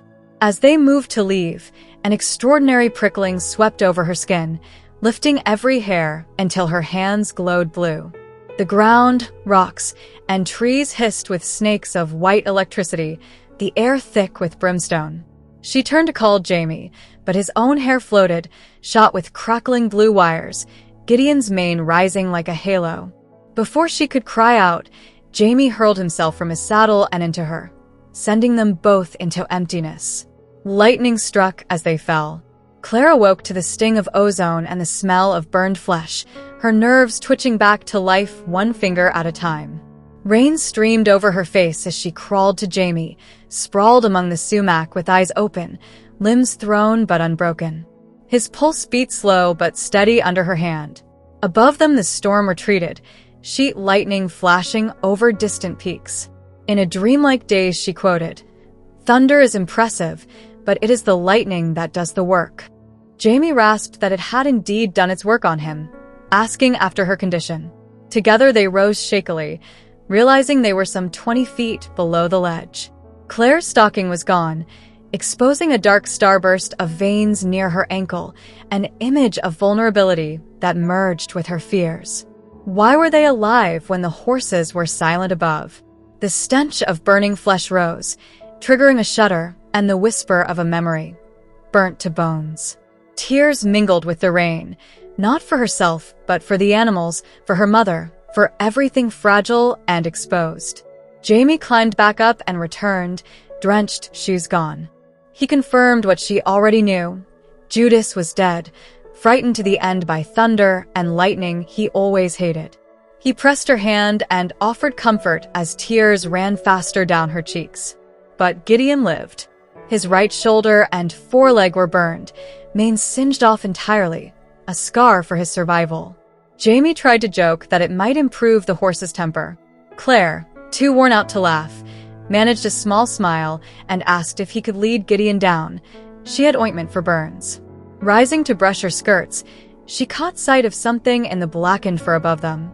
Wedged between branch and trunk lay a huge, rounded mass, half carbonized, half covered in sodden white spikes like trillium petals.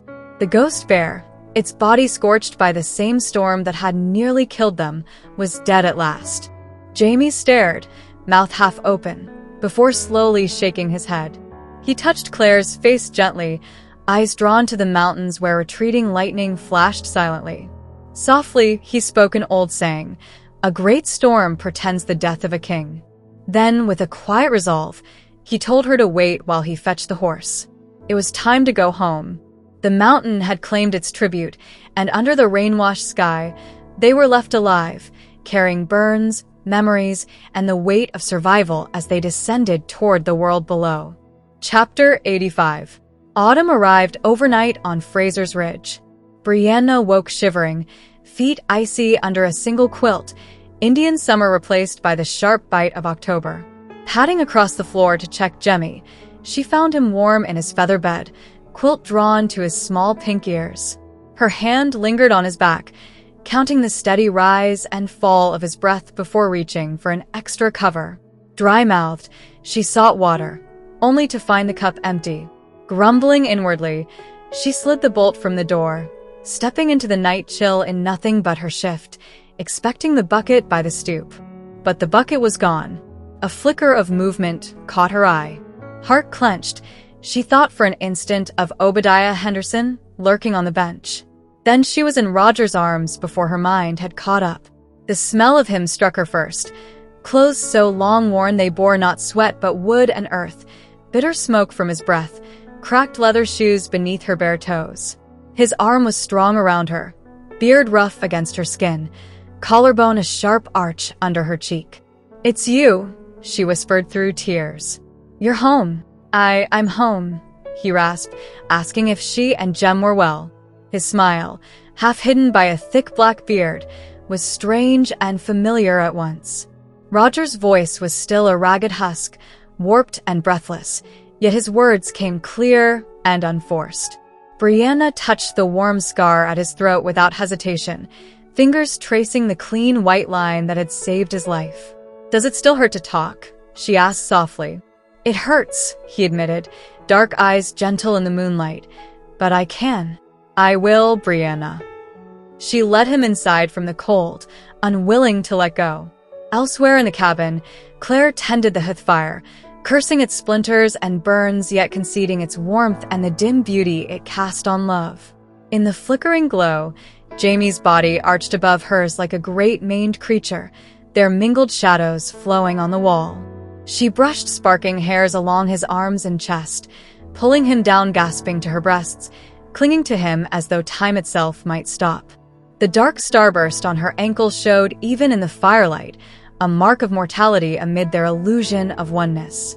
Joy grasp slipped away, leaving her only herself, yet she touched his rough hair tenderly as he stirred beside her. Their banter, rare as hen's teeth, as a rooster's cock, broke the tension, drawing a small laugh from her. Light flickered on whitewashed walls, garments scattered safely from the flames. Jamie whispered she was beautiful. "If you say it, then it's true," she murmured, and he eased them into comfort, a log cracking in the hearth like a heartbeat.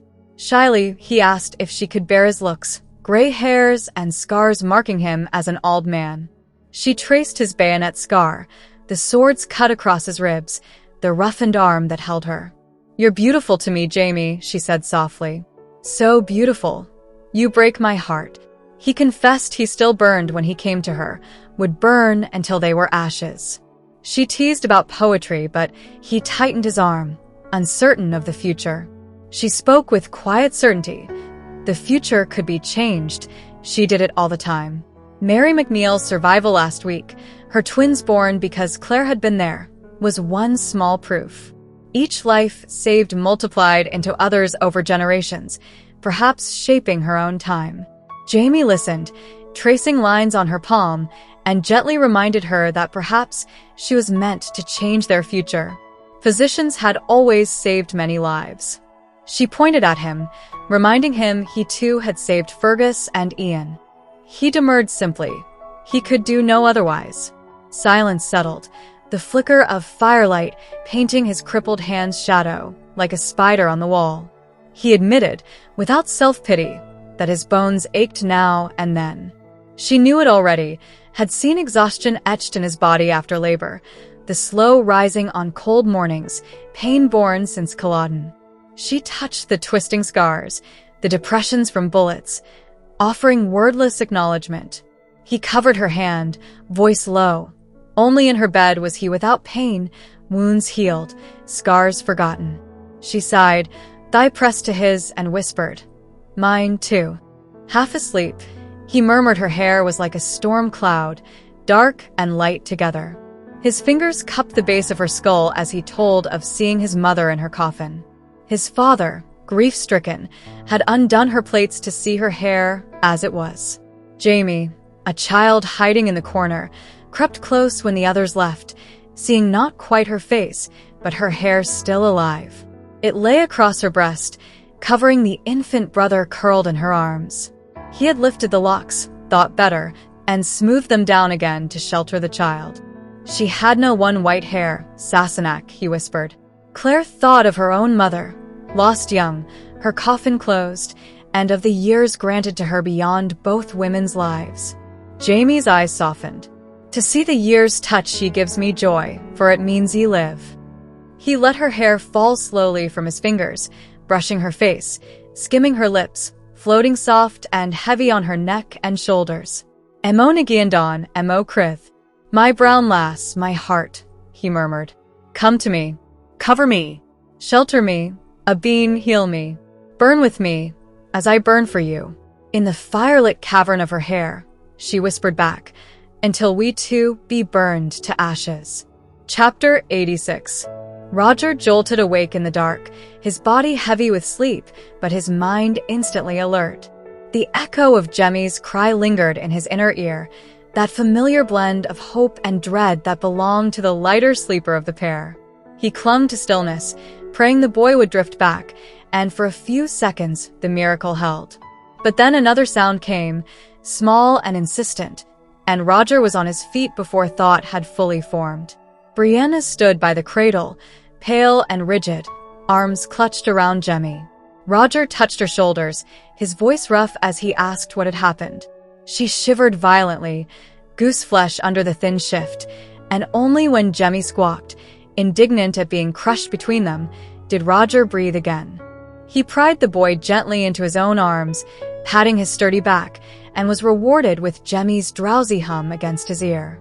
Relief swelled, yet Brianna stood hollow-eyed, hugging herself as though she had been emptied. He stroked her hair and whispered to them both until she let him guide her back under the quilt. Curled together, sun between them, Brianna confessed in a trembling voice. She had dreamt of Boston, of French windows gaping in the night, curtains bellying with a sea wind. Jemmy's cradle had stood beside her father's desk, and it was empty. She had run into darkness, terror driving her to dive into an ocean that rose against the terrace, vast and cold, its unseen creatures brushing past. Searching, she had found not Jemmy but Stephen Bonnet, laughing with a child in his arms. Again and again, he lifted Jemmy away from her grasp until something unseen behind her turned his face to terror. She could not look back, could not move, and then she woke. Roger held her hand, whispering reassurances. He promised Jemmy was safe, that he would guard them both. Slowly, her breathing eased, though her words about sea monsters lingered between them. As dawn crept through the window's pale square, he lay awake, holding his family as though his body could shield them from nightmare. By morning, sweat dampened his shirt, muscles aching from stiffness Brianna had helped him dress through. Yet her deft fingers, remembered with a smile, eased the memory of her dream. Jamie led him into the woods, both men damp with exertion before the day was an hour old. The silence was heavy, broken only by woodpeckers, until they stumbled into a clearing where crows burst shrieking from a kill. A pig's shoulder gleamed pale through the dirt, its neck broken by a predator's bite. Jamie crouched, showing him the puncture wounds. Not bear, but cat. Goose flesh prickled Roger's skin as he glanced into the still thicket, the sense of yellow eyes fixed on him almost tangible. They hoisted the sow into a tree to preserve what the cat had left, Jamie noting wryly that women would curse the extra work of salting. While Jamie gutted, Roger carried off the entrails, his belly nodding as the carcass swung like a pendulum behind him. Washing at the stream, he muttered bitter words at the circling crows, their mocking song of death echoing in his mind. They returned to their labor, dragging rocks for the field's walls, their silence companionable yet tense. Roger thought of Jamie's scars, old wheels and whip marks he had once been shown, and of his own burden, Brianna's dream, the specter of Bonnet. At last he asked the favor that lay like a stone in his belly. "Teach me to fight." Jamie eyed him with cool appraisal, reminding him that most swordsmen began as boys. Roger answered with quiet resolve. He might be old to start, but not dead. Amusement flickered across Jamie's face, tempered by warning. A little knowledge was dangerous. A fool with a blade could kill himself faster than an enemy. Yet Roger's steady gaze won him a grudging nod. They worked on in silence, rocks groaning into place, until Jamie asked the one word that mattered. Why? Roger answered simply, "I have a family to protect." Together, they heaved a keg-sized stone into position, the weight of his answer pressing as heavily as the rock itself. Jamie countered that he would not take on a panther with a sword, recalling his own battles with bears fought with nothing but a dirk and sheer will. Roger pressed back, saying if he had known the danger ahead, would he not have armed himself better? Jamie shrugged that he would have chosen another path entirely. Yet his steady eyes warned of the difference between stumbling into a bear and deliberately hunting one. By noon they shared food, shirts drying on their shoulders, Lizzie's flavored ale spat out with grimace and laughter. Then Jamie spoke, almost casually, but his words froze Roger's stomach. He had word of Stephen Bonnet. He knew where the man could be drawn by April. 6 months, and then they would kill him. Calm as a banker setting a meeting, Jamie asked if Roger would be ready. Roger flexed his stiff shoulders, tasting blood and bitterness. He had never killed anything larger than fish, but the demon had to be faced. A verse of old ballad echoed in his mind, its promise of bones and wind eternal. He met Jamie's gaze and answered simply, "Aye, that would do." Chapter 87. Roger's arms trembled so badly he barely managed to lift the latch string. Twice he fumbled before catching it between unsteady fingers. The door opened suddenly. Brianna's hair tousled, her face bright with soot and delight. She threw her arms around him, mouth on his, and in that moment he was home. Jamie's excited cry of "Didi" filled the cabin, the boy bouncing on a stool. Roger patted blindly, missing his head but brushing his cheek, earning a toothy grin. Brianna grinned too, eyes alight. "We have a surprise," she said, dropping to her knees by the table. With coaxing hands, she called Jamie forward. The boy swayed, wobbled, and then let go, taking drunken steps into her arms. Giggling, she turned him toward Roger. "Go to Daddy." Roger squatted, hands outstretched, heart surging. Jamie staggered forward and collapsed into his embrace, crowing with triumph. Roger hugged him fiercely, marveling at the small miracle of those first steps. Domestic chaos resumed as Jamie wriggled down, racing for toys. Roger sat, hunger gnawing at him, while Brianna teased about flatbread. Her bread had failed to rise, and scolded him gently when he joked. The cabin smelt of soap and smoke, juniper and stew, though Brianna snapped that the bubbling pot held laundry, not dinner. Jamie picked up a doll, scolding it sternly to eat, before trapping it under a basket, echoing his mother's words. Brianna's exasperation softened into laughter as she turned her sharp gaze on Roger. He looked battered, bruised from head to hands. She touched the knot swelling on his forehead, her eyes narrowing in concern. He admitted Jamie had been showing him the rudiments of swordsmanship. Wooden blades had splintered under the force of their practice, sending chunks flying. He described corps à corps, Jamie's instruction that involved tangling swords, knees, and fists with brutal efficiency. Brianna laughed in shock, though her worry lingered. He confessed bruises on thigh and ribs, but smiled through the soreness. Quail roasted in clay emerged from the ashes, Jamie's morning gift, while Brianna bustled to serve with pickles and flatbread.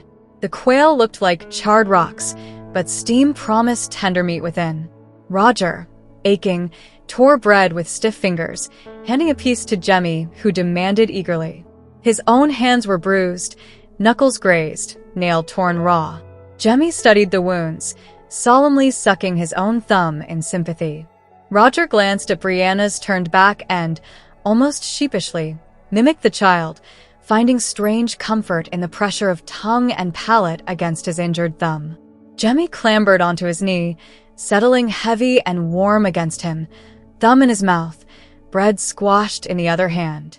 Roger felt his own tension ebb, the boy's breathing a balm against his ribs. In his mind, Jamie's voice still barked instruction. Wrist, not arm. Thrust. Guard up, fight dirty if you mean to live. Bruises throbbed, ribs ached, but Roger clung to the lesson. Combat was survival, not sport. Brianna clattered at the hearth, cracking open quail with his dirk, her voice muttering curses. When Roger blinked awake from his drifting thoughts, he caught her hastily hiding her notebook behind a pewter plate. Curious, he retrieved it when she left the room. A sketch met his eyes, a weary man, bent with exhaustion, arm locked around a precious burden, titled in her sharp script, "En garde." He returned it quietly as she reappeared, milk jug in hand, her gaze soft on his face. "Come and eat," she said gently. "You need your strength." And in the warm circle of firelight, bruised and aching, he realized she had seen him for what he was, not just weary, but a man standing guard, swordless yet resolute, protecting all that was his. Chapter 88. The broadsword was not unfamiliar in Roger's hands. He had handled 18th century blades before, reverently, in quiet museums where the steel stood as relic rather than weapon. This was different. Here in the noisy street of Cross Creek, the balance and weight were not curiosities, but a question of whether he could drive sharpened metal through living flesh. Jamie had handed it to him with a practical eye, noting the slight bend in the basket guard, but declaring the blade sound. "See if it suits ye," he had said. Roger, flushed with awkwardness, struck a fencing pose born more of Errol Flynn than Highlander tradition. The watching crowd laughed and heckled. One man mocked the sword as bent tin worth no more than 2 shillings. The smith swore its heritage stretched to Fort Stanwix and battles with Frenchmen. Another voice claimed Malachi McCabe had a finer blade for 3 shillings. Roger lifted and lunged toward the smithy's door, nearly skewering more himself, to the roar of the gathering. Then Dr. Fentiman, small and tipsy, appeared like a wasp with his rapier drawn from its cane. Nose glowing, eyes fierce with wine, he challenged Roger to a contest. "First blood wins," he cried, slashing the air with shrill bravado. The crowd erupted in crude encouragement, jeering about clisters and blades in backsides. Roger glanced at Jamie, who leaned easy against the wall, one brow raised in faint amusement. Well, Jamie had told him to try the feel of it. So he lifted the broadsword, gave the doctor a hard stare, and said, "En garde." The lane exploded with cheers. The doctor lunged at once, near skewering more a second time. Roger twisted aside, and the fight began. It was absurd, like fending off a drunk insect, yet the narrow, flashing blade demanded focus. The heavier broadsword could have broken the rapier in a heartbeat, but Roger held back, choosing instead to parry flat against edge, careful, almost enjoying the rhythm. The crowd blurred to a dull buzz, the smithy wall and dust fading until only the clash of metal remained. His body moved without thought, stepping back, circling, grazing his elbow on stone, feeling the shiver of steel through his wrist with every parry. The doctor screeched, thrusting in wild flurries. Roger blocked and beat aside, breath burning, sweat stinging his eyes. A cry went up. "Now! Take him now!" As the doctor stumbled, waistcoat embroidered with butterflies wide open to Roger's reach. For a fierce instant, he felt the urge to strike, to drive steel into that unguarded chest. The raw desire shocked him, and he stepped back. The doctor, mistaking retreat for weakness, charged anew. His rapier grazed the flank of the draft horse, who bellowed and lashed out. In a blur, horse, man, and blade crashed into the cobbler's shop, shoes flying in a spray of leather and dust. Roger stood heaving, sword clutched tight. His heart hammered so hard the world pulsed with it. He wanted to laugh, to shout, to seize Brianna against a wall. The sword hummed in his blood, and it took Jamie's calm strength to peel his stiff fingers from the hilt. Without its weight, his arm floated, light as though it might fly upward. All around, men clapped his back, apprentices chanted for clisters, and the injured doctor was borne away to a tavern. Roger's voice sounded strange in his ears, detached and cool as he murmured that the doctor had drawn first blood and perhaps won. Jamie, examining him with quiet approval, asked if the sword would do. Dust gritted in Roger's teeth as he nodded. "Aye," he said, steady despite the fire still coursing through him. "It will do." Jamie's lips twitched into a small smile. "Good. So will you?" And with that, as casual as a farmer buying seed, he turned to pay the smith, while Roger stood at the heart of the noisy street, still feeling the echo of steel in his bones. Part 8. A Hunting We Will Go. Chapter 89. Roger lay awake in the narrow cabin bed, tormented by the pull between desire and restraint. The night had left him aching, haunted by memories of Brianna's warmth and beauty, and now the early light revealed her beside him, half covered by linen, her skin glowing in the dawn. The bed creaked with every movement, and though his body burned with urgency, his thoughts circled around the ever-present possibility of interruption from their son. Jemmy had been returned to his cradle, but the faintest stir or sound from the child could turn intimacy into frustration. Roger recalled past nights when passion had been silenced by the wails of their baby, leaving him caught between tenderness for Brianna's exhaustion and the gnawing hunger of his own body. He closed his eyes, only to see again the sparks of her hair and the softness of her curves, and temptation became unbearable. He reached out, letting his hand rest against her, and her small movement almost undid his restraint. Just as he flung back the quilt, a pale face rose from the cradle like a celestial body. Jemmy's blue eyes blinked at him, curious and watchful. The moment shattered, laughter spilling as the boy mimicked a forbidden word, chanting with glee. Brianna stirred, pulled from sleep, and Roger scrambled to cover himself with flimsy excuses about wasps. The atmosphere shifted into a teasing rhythm between husband and wife, Brianna amused at his predicament, Roger growling about her sadistic sense of humor. She rose, slipped on her shift, and gathered Jemmy into her arms, all maternal affection and weary grace, while Roger simmered with thwarted desire.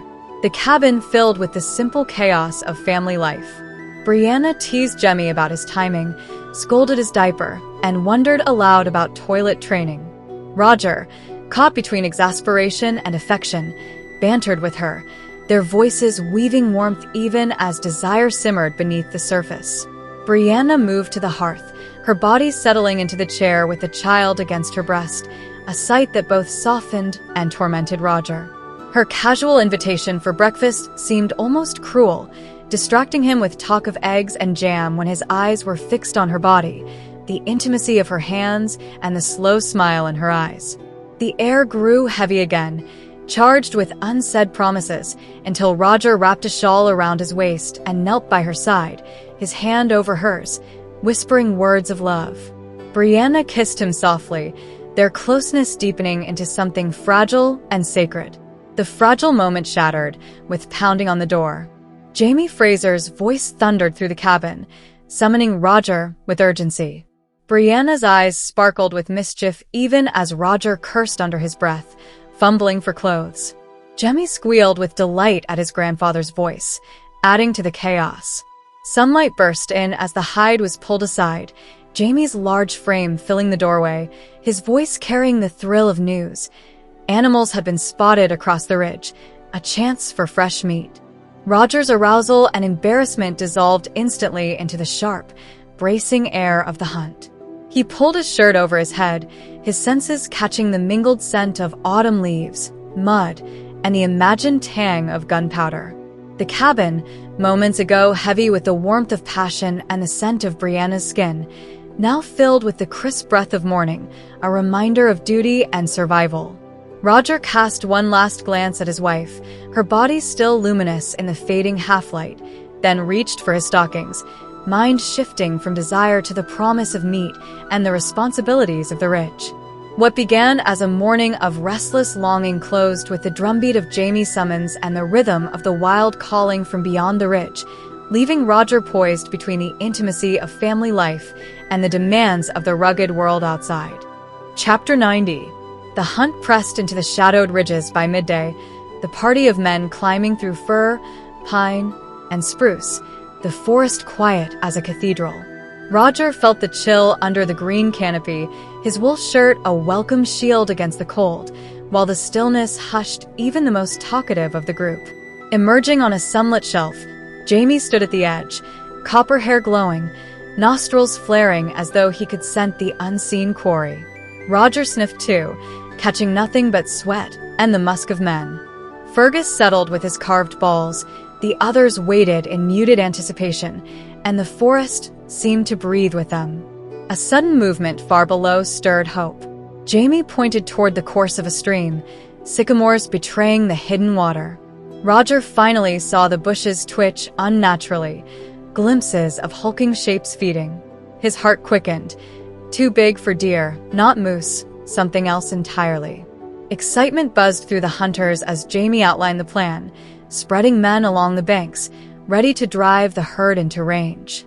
They moved with stealth, leaves crackling despite their care, and Roger mimicked Jamie's quiet preparations, powder sharp in his nose. The forest seemed timeless, wind whispering through branches, the promise of meat close at hand.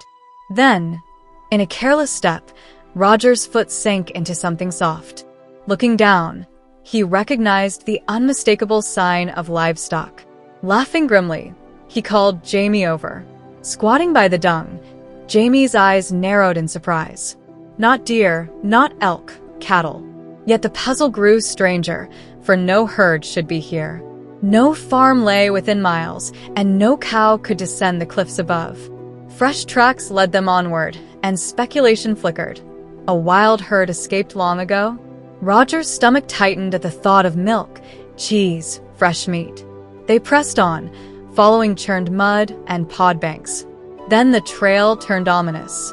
A sycamore trunk bore hair snagged in its bark, dark and woolly, nothing like cowhide. Jamie muttered in unease just before a massive head thrust close to Roger's shoulder, its small eyes glinting. His startled cry and accidental gunshot split the silence. Jamie shouted the truth, buffalo. The beasts thundered through the woods, crushing undergrowth with their bulk. Roger ran, breath ragged, musket clutched, exhilaration and fear pounding in rhythm with the herd. Jamie's shouts echoed behind him, the forest alive with snapping branches and bellows. Suddenly Jamie halted, shock in his face, fury overtaking him as he swung his musket down in savage blows. Roger turned back to find him battling a coiled snake, its head crushed, but its body still writhing. Jamie swayed, pale, admitting he had stepped on it and been struck. Roger forced calm into his voice, slicing open the bite to suck the poison, the taste of metal filling his mouth as panic fought reason. Jamie steadied his hand, whiskey hissing on blade and wound, his lips white as Roger worked. Blood streamed, but the venom had already spread. Jamie's skin was swelling, his calf mottled blue. They staggered to a sheltered spot, Jamie sinking heavily, sweat breaking over his face. Roger fought to remember every scrap of knowledge, improvising where no hospital existed. He gathered wood, fetched the snake, while Jamie, trembling, clumsily skinned it for roasting. The meat hissed on the fire, its scent disturbingly like chicken. Roger watched him carefully, noting the spreading discoloration, the way Jamie's hands fumbled, his lips numb, his body hot with fever. Night descended quickly, stars glittering above the mountains, the fire their only light against the dark. Conversation drifted to philosophy, the air thick with questions of fate, free will, and the burden of Culloden. Jamie, voice hoarse, pressed the debate. Could history be changed? Had his and Claire's refusal to kill Charles Stuart been decency, cowardice, or destiny?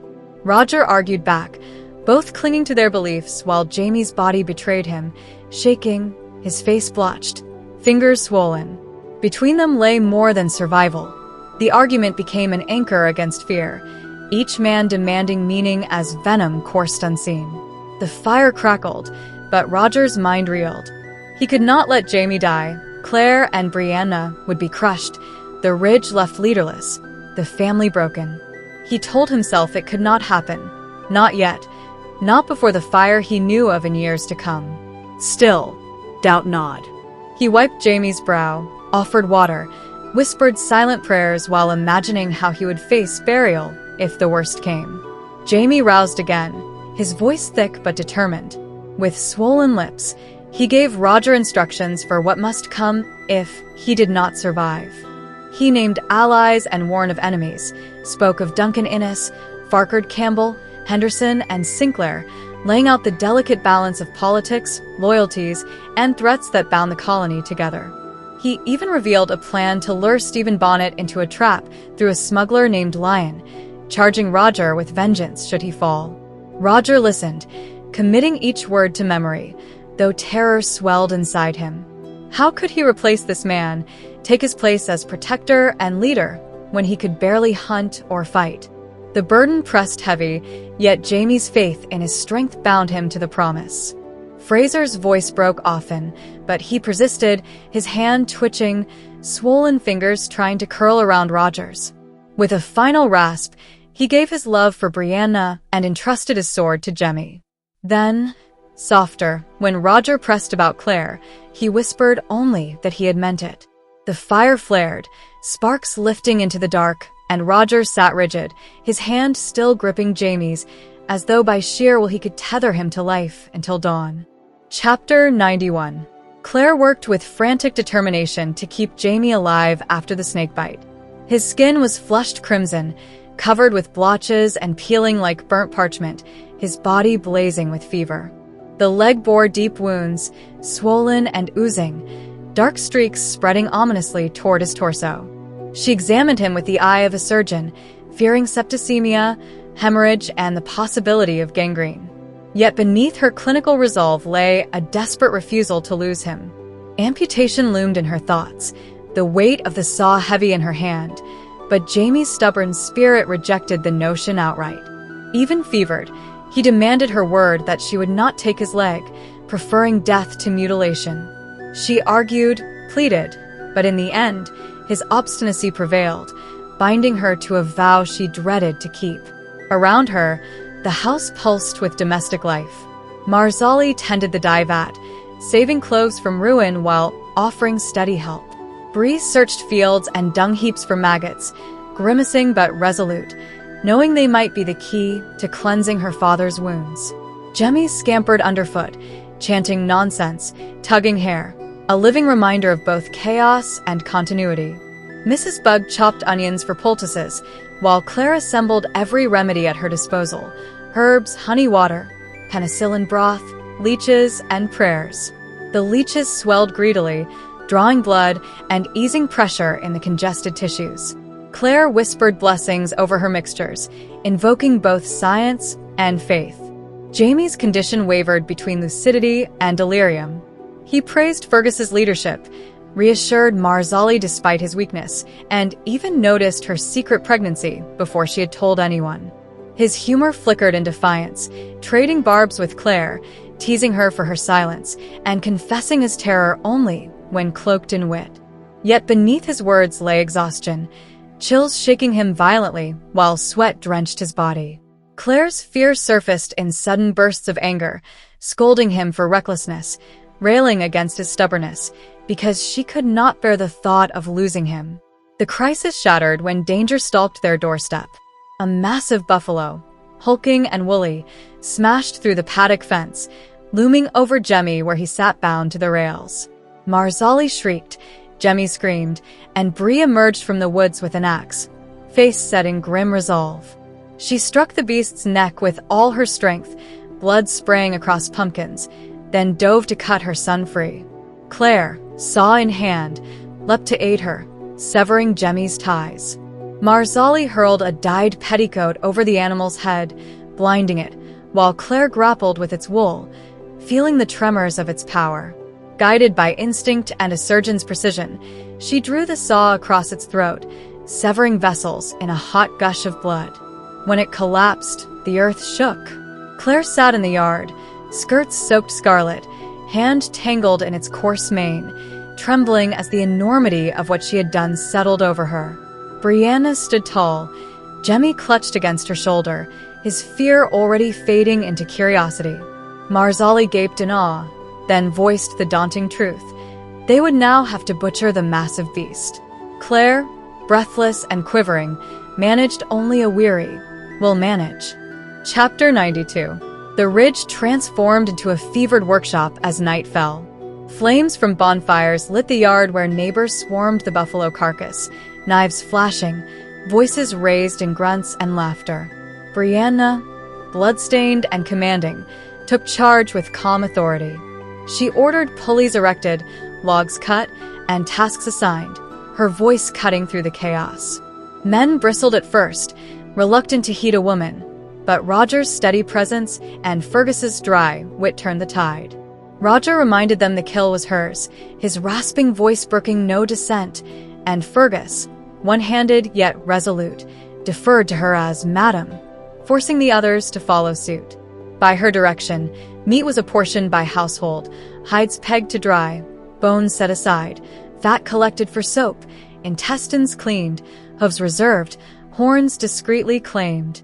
Nothing went to waste. The ridge would eat through winter because of her. Inside, Claire remained at Jamie's side, exhaustion turning the world surreal.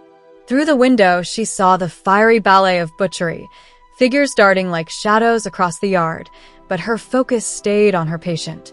Jamie, flushed and weak, listened drowsily to her report of Brianna's success, a faint smile acknowledging his pride. She checked his wounds, relieved to see circulation returning, though infection still threatened. Maggots were the missing tool, and Brianna, streaked with gore, delivered them with reverence, tiny wriggling saviors cupped in her hand. Under the microscope, Claire confirmed their safety, carrion feeders, not flesh eaters, and prepared them for their work. The family gathered around him in a fragile circle. Lizzie wrestled Jemmy, his small fists grabbing hair and caps, his cries demanding his mother. Bree reassured him, though he shrank from her blood-soaked face, unsettled by the transformation. Roger entered clean and solemn, his dark hair damp, Jemmy tucked against his shoulder, his quiet strength offering unexpected comfort. He set the boy in Jamie's arms, and the toddler nestled instantly, sighing with contentment. The sight stilled the room, a moment of fragile peace binding grandfather and grandson together. Claire inserted the maggots with delicate precision, lifting the poultice, sliding them into the ulcerated wounds where pus drained freely. Jamie tensed but endured, his jaw tightening as Roger teased him gently about their tickling bite. The grotesque therapy gave Claire cautious hope. The swelling subsided, the shape of his leg re-emerging from beneath mottled flesh. Onion poultices, penicillin broth, and honey water would sustain the fight, but it was the maggots, voracious and tireless, that promised salvation. When at last she finished, Claire sagged with fatigue, her bones aching, her hands trembling. Yet for the first time since the snakebite, she felt the faint light of possibility. Jamie's leg looked once more like a leg, his family stood steadfast at his side, and the ridge, outside, thrived together in firelit industry. Survival was no longer a solitary burden. It was shared, borne on many shoulders, each giving what they could. Chapter 93. Between Roger and Archbug, Jamie was carried upstairs, determined to lie in his own bed rather than Claire's surgery. His insistence struck her as both stubborn and unsettling, for she recognized what it meant. He had quietly chosen where he would die, should it come to that. Still, she followed him, exhaustion muting her protests. Once settled, he asked her not for treatment, but for gentleness, one touch that was not a probe, a cut, or a pain. Claire, struck by guilt at her own brusqueness, kissed him tenderly, brushed back his hair, and finally lay beside him. The night passed in quiet intimacy, their bodies close, warmth and touch becoming a lifeline against the chill that crept through him. At one point, Jamie confessed he was cold, alarmingly cold, his skin clammy, pulse shallow, and she pressed herself against him, desperate to share what little heat she had. In those hours, he hovered close to death, and she sensed it in the strange, timeless rhythm of his breathing. She touched him, soothed him, and together they crossed into a state beyond fear, where life and death blurred. By dawn, she woke in panic to find him lying still as stone, his skin pale, his pulse absent to her eyes. She clapped a hand on his chest, and relief nearly undid her when he startled awake. He admitted, with weary candor, that he could have died in the night, that in fact, he had been given the choice. He described a suspended state, a stillness between heartbeats, where a passageway of some kind beckoned him. He had wanted to cross, to end the pain and exhaustion, yet Claire's touch had held him tethered, the only anchor strong enough to bring him back. He chose to stay, he told her, not because he loved her, though he did, but because she needed him, and so did all who depended upon him. War was coming, and for his sins, he was a chief. Still, the infection ravaged him. Red streaks marked his leg, maggots cleaned the ulcers, and the penicillin Claire had made slowed, but did not stop the spread of poison in his blood. The possibility of amputation returned with dreadful weight, and though Jamie had once rejected it outright, he now acknowledged it might be the price of his decision to live. Claire fought despair, railing against her own failures. Not brewing enough penicillin, not inventing a syringe, not traveling to find tools. When Kezzy Beardsley arrived with a sack writhing with a live rattlesnake, offering folk medicine in the form of snake's blood, disgust turned into inspiration for Brianna. Studying the creature's fangs, she realized their hollow structure could be repurposed, nature's perfect design for a needle. Mother and daughter worked feverishly. Brie fashioned a syringe from silk, quill, beeswax, and rattlesnake foam, while Claire strained moldy scraps and fermented liquor into a crude antibiotic solution. The bugs, returning triumphant from the neighbors' middens, provided armfuls of moldy bread, spoiled corn, and rotting food. Their grotesque treasure trove turned to salvation. As night fell, the ridge gathered in Jamie's room, tense and prayerful, while Claire unwrapped his leg to reveal red flesh, blackened patches, and seeping pus. With Brianna at her side and Roger gripping Jamie's hand, she pressed the fong deep into the muscle and slowly injected the solution. One puncture after another, each followed by a gasp, a ripple of pain, and sweat shining on Jamie's brow. The room breathed with him, the community bound together in hope. When it was done, Claire sealed the wounds with honey and wintergreen, her hands shaking with fatigue. Jamie, still lucid through the agony, managed a quip about being basted for the oven, breaking the tension into relieved laughter. Visitors filed out, leaving Claire alone beside him. She traced the reddened knuckles of his hand, whispering that it would work. Jamie agreed, then wept at last, tears released into her keeping, his choice reaffirmed, to live, whatever the cost. Chapter 94. Roger awoke abruptly from a deep, dreamless sleep, disoriented until Brianna's touch reminded him of where he was. She told him that a visitor had arrived, Thomas Christie, a man who claimed to have known Jamie Fraser in Ardsmuir prison. Still recovering, Roger forced himself up, and after a tender moment with Brianna, prepared to meet the stranger. Before leaving, he noticed the small pink fertility charm, the old wifey, tucked under his pillow, and placed it back with quiet reverence. In Jamie's study, Roger found Christie accompanied by his children, Alan and Malva. Thomas Christie, square-built with severe features, introduced himself with a firm handshake.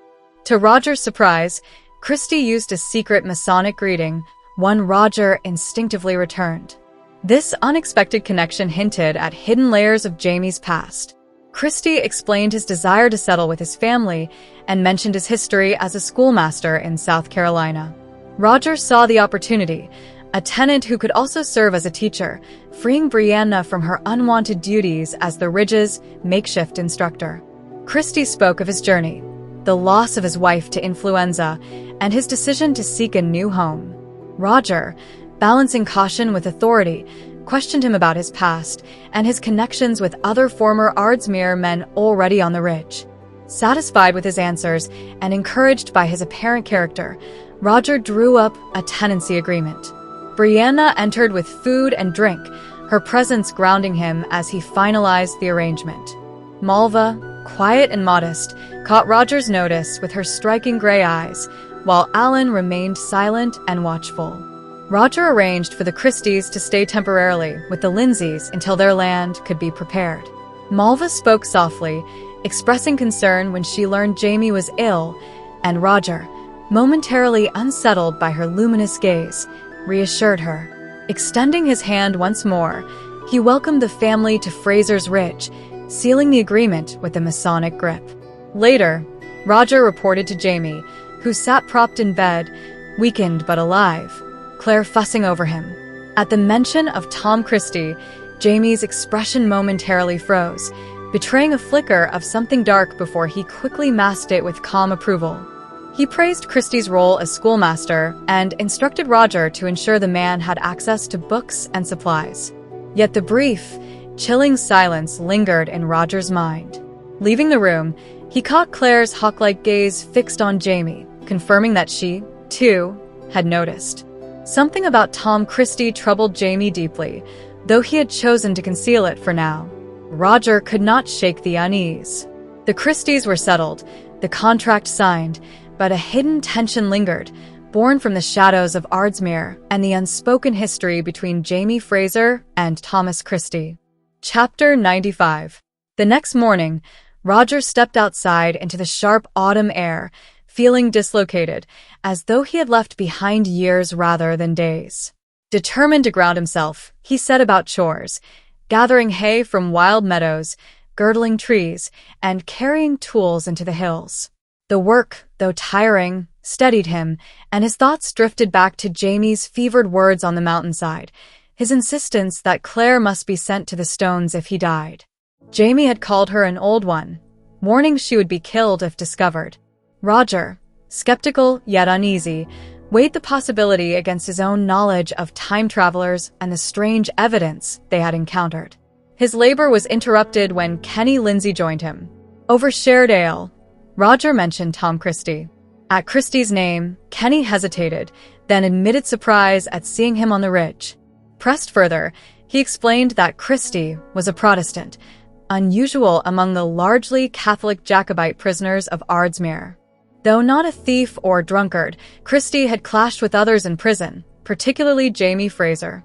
The source of their discord lay not only in religion but in rivalry.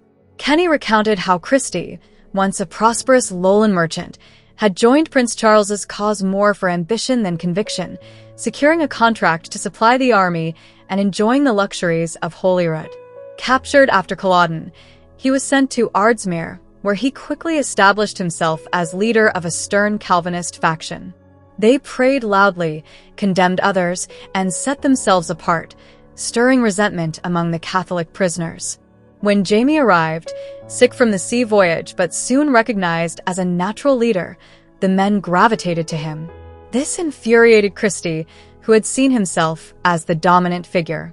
Matters grew worse when Colonel Quarry, Ardsmuir's governor, recognized Jamie's standing and invited him into his confidence. Resentment smoldered, and tensions rose. Then Jamie revealed Christie's secret. He, too, was a Freemason. In a decisive move, Jamie used that shared bond to unite them.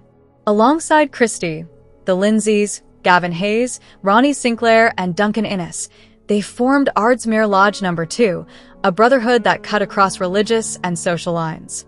Soon nearly every prisoner joined, easing hostilities. Yet even as unity grew, the rivalry between Christie and Jamie lingered, rooted in envy and unspoken grudges. Back at the ridge, Claire pressed Jamie about Christie. Reluctantly, he admitted there was more to the man's story. Memories surfaced of Ardsmuir when cruelty from guards was rampant. Jamie revealed that he had once killed Sergeant Murchison, a brutal tormentor, during a labor detail in the Highland summer dim. In the eerie half-light, he strangled the man with his chains and cast his body into a quarry pool, witnessed silently by Tom Christie and Duncan Innes. It was a secret kept for decades, binding them in silence. Jamie's confession was delivered without pride or excuse, only the acknowledgement of necessity in a place without justice. Claire listened, torn between compassion and unease. The revelation explained Jamie's wary reaction to Christie's reappearance. They shared a past marked by violence, rivalry, and dangerous knowledge. As Jamie examined his wrists, he realized the old scars from his fetters had long since vanished, unnoticed until now. Claire gently reminded him they had been gone since Edinburgh. He reflected quietly, his words heavy with meaning. Well, so has Tom Christie. The past, thought buried, had resurfaced on Fraser's Ridge, and with it came the shadow of Ardsmuir's secrets, threats that might yet alter the fragile peace of their present. Part 9. A Dangerous Business. Chapter 96. The house was hushed, its rhythm softened by the absence of visitors and the day's chores winding to their natural close. Claire enjoyed a rare moment of leisure, her cat Adso sprawled in the sun, and her stew already simmering since morning. She drew out Daniel Rawlings' casebook and her own notes, recording medical observations with precision. Tom Christie's hand fascinated her. She suspected Dupuytren's contracture rather than arthritis, a condition she pondered treating despite the obstacles of pain, his teetotaler habits, and his stubborn nature. Her mind turned over plans with a wry smile, imagining Jamie, Roger, and Brianna restraining him if needed. The quiet moment broke when Adso launched himself after a dragonfly, leaving Claire's hair in chaos. She turned back to Rawlings' notes, drawn to his stark descriptions of patients and crude but effective remedies. Amid the accounts of abscesses, boils, and purgings, one entry seized her attention. Rawlings had been summoned to River Run to examine Jocasta Cameron's failing sight. Claire's curiosity sharpened, for she had once persuaded Jocasta to allow her an examination and long suspected glaucoma. Rawlings' observations matched her own: gradual narrowing of vision, headaches, sensitivity to light, and eventual blindness. His words carried clinical detachment, yet to Claire they resonated with the weight of human loss. She paused when reading his reference to Jocasta as trigravida, struck by the reminder that the woman had borne and buried 3 children. The grief of such loss echoed against Claire's own memories of Faith, her dead infant, and the shadowy ache left in her soul. That raw thread of empathy bound her more tightly to Jocasta's plight.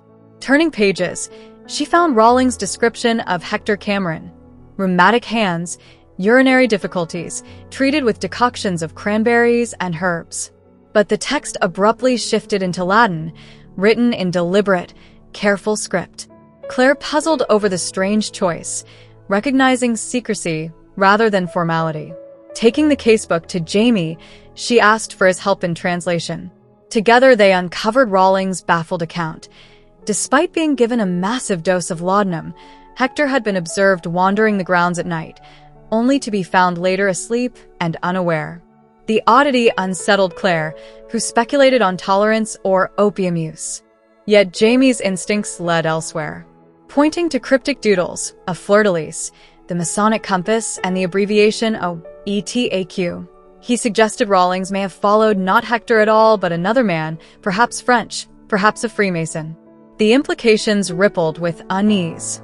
Claire recognized Aurum et Aqua as a reference to Goldwasser, an expensive arthritis remedy. But the coded symbols hinted at deeper mysteries. She felt the weight of secrets pressing through the doctor's cryptic Latin, secrets Rawlings may have feared to write openly. Jamie, struck by the possibility of hidden hands at River Run, kept the book to study further.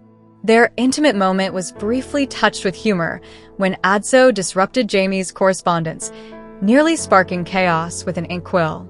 Yet beneath the domestic warmth lay tension, for Rawlings' notes raised troubling questions about Jocasta's household, Hector's health, and the shadowy presence of men whose names were never written. Chapter 97. Claire's afternoon was interrupted by Lizzie returning from the dairy, pale and burdened with bowls of cream and butter. The girl's fragile complexion triggered Claire's concern, especially with her history of malarial fevers. While examining Lizzie, Claire noticed enlarged glands and perhaps a tinge of yellow in her eyes. Before she could probe further, Roger appeared, proudly carrying a turkey he had killed by hand. The triumph was marred by his bloodied hand, torn by the bird's claws. As Claire tended his wounds, Lizzie attempted to slip away, only to be called back so Claire could take a small blood sample. Her plan was experimental, staining blood with natural dyes to detect the malaria parasite under the microscope. Lizzie endured the prick of the lancet reluctantly, while Roger looked on with curiosity. As she prepared the slides, Claire explained her hope of identifying Plasmodium vivax, the protozoan responsible for malaria. The process fascinated Roger, who marveled at the possibility of seeing germs with the naked eye through magnification. Claire teased him about his brooding Scottish pronunciation, lightening the moment before guiding him to look through the lens. Roger's gashes were cleaned and bound, but Claire's real breakthrough came when she saw the parasites inside Lizzie's blood cells, some budding and ready to burst. The discovery thrilled her. With careful monitoring, she could anticipate fevers and administer quinine strategically, sparing patients prolonged suffering. The possibility of controlling malaria in the ridge stirred her imagination, though she knew quinine's scarcity and expense remained a challenge. The conversation shifted as she asked Roger about his blood type. He answered readily, "O positive." Claire explained the genetics of blood groups, sketching charts to illustrate inheritance. Roger listened intently, realizing the implications for Jemmy's paternity. Claire outlined the stark truth. If Jemmy proved to be type A or AB, Roger could not be his father. If O or B, he might be, but certainty would remain elusive. The revelation struck hard. Roger masked his turmoil, recalling Brianna's words that she did not want to know, yet agreeing to the test if it offered clarity. His scarred throat tightened as he wrestled with the truth of his uncertain bond. Claire, remembering a doctor's glance long ago when Brianna's rare blood type betrayed her parentage, felt the old sting of shame and Frank's quiet rescue. Blood had carried judgment then, as it threatened to now. But Roger's response was steady. After a pause, he stood and declared with quiet conviction that Jemmy was his son, blood notwithstanding. The words held a weight of love and choice, silencing any doubt. Claire, her throat tight, agreed with unspoken relief. At that moment, Adso dashed through with a stolen turkey wing, breaking the solemnity with chaos, but the truth lingered between them. Family was not only written in blood, but forged in loyalty, love, and unshakable resolve. Chapter 98. A cold wind from the east rattled the cabin walls as Roger sat awake at the table, determined to finish transcribing a rare ballad taught to him by old Kimmy McClellan. The hide over the window popped loose, scattering his papers and bending the candle flame dangerously. Brianna stirred but stayed asleep, her red hair glinting in the draught, while little Jemmy slept in his trundle nearby. Roger secured the hide, recovered his quill, and whispered the verses under his breath, desperate to pin the fading words like fireflies on the page before memory failed him. The rhythm of McClellan's cracked voice echoed in his mind, but the ink blurred as the candles sputtered out, leaving him in darkness. As he cursed softly and tried to revive the flame, Jemmy's sleepy murmur cut through the night. Brianna shot from the bed, snatching the child up and demanding the chamber pot.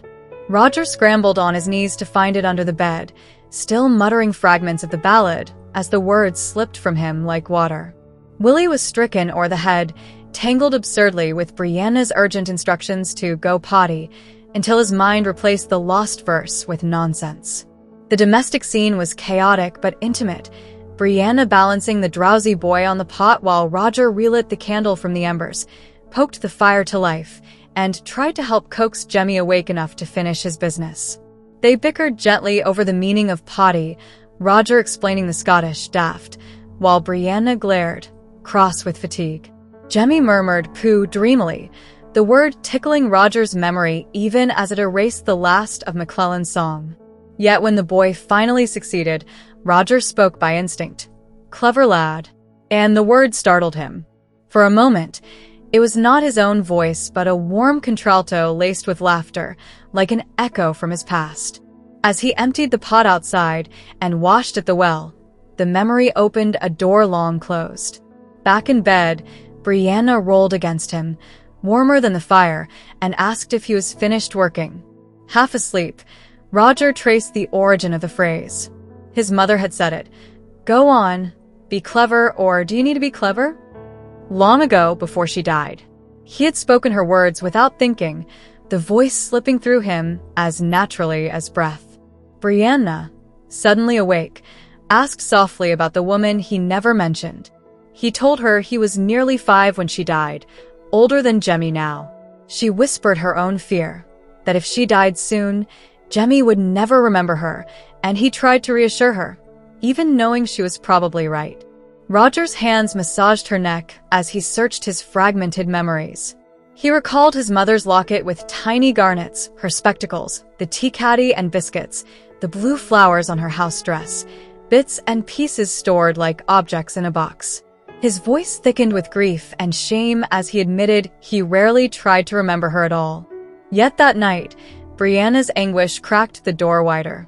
He spoke of his English grandmother, their move to London after his father's death, the smell of rosewater and musty horsehair furniture, and the diamond scattering rainbows from his mother's hand as she built towers of blocks with him.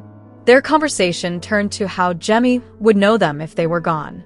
Roger pointed out Brianna's drawings, her history, his music, and the physical inheritance the boy already carried. They laughed briefly over tomatoes and the traits handed down from Jamie Fraser. But the whisper behind the door in Roger's mind persisted, his mother's voice calling from the Blitz. As Brianna drifted toward sleep, Roger shoved the door open fully, speaking softly into the dark. He had been with his mother and grandmother the night the bomb fell. He remembered her hand, the tube station's flickering lights, the roar of people pouring into the earth, and the dragon's mouth opening in the ceiling. He remembered her letting go, and then picking him up, throwing him over the wall into the crowd below as the roof collapsed, sacrificing herself to save him. Brianna pressed her face to his chest, and he held her, heart pounding, the knotted shame in his throat gone at last. "We won't forget," he whispered, voice cracked with tears.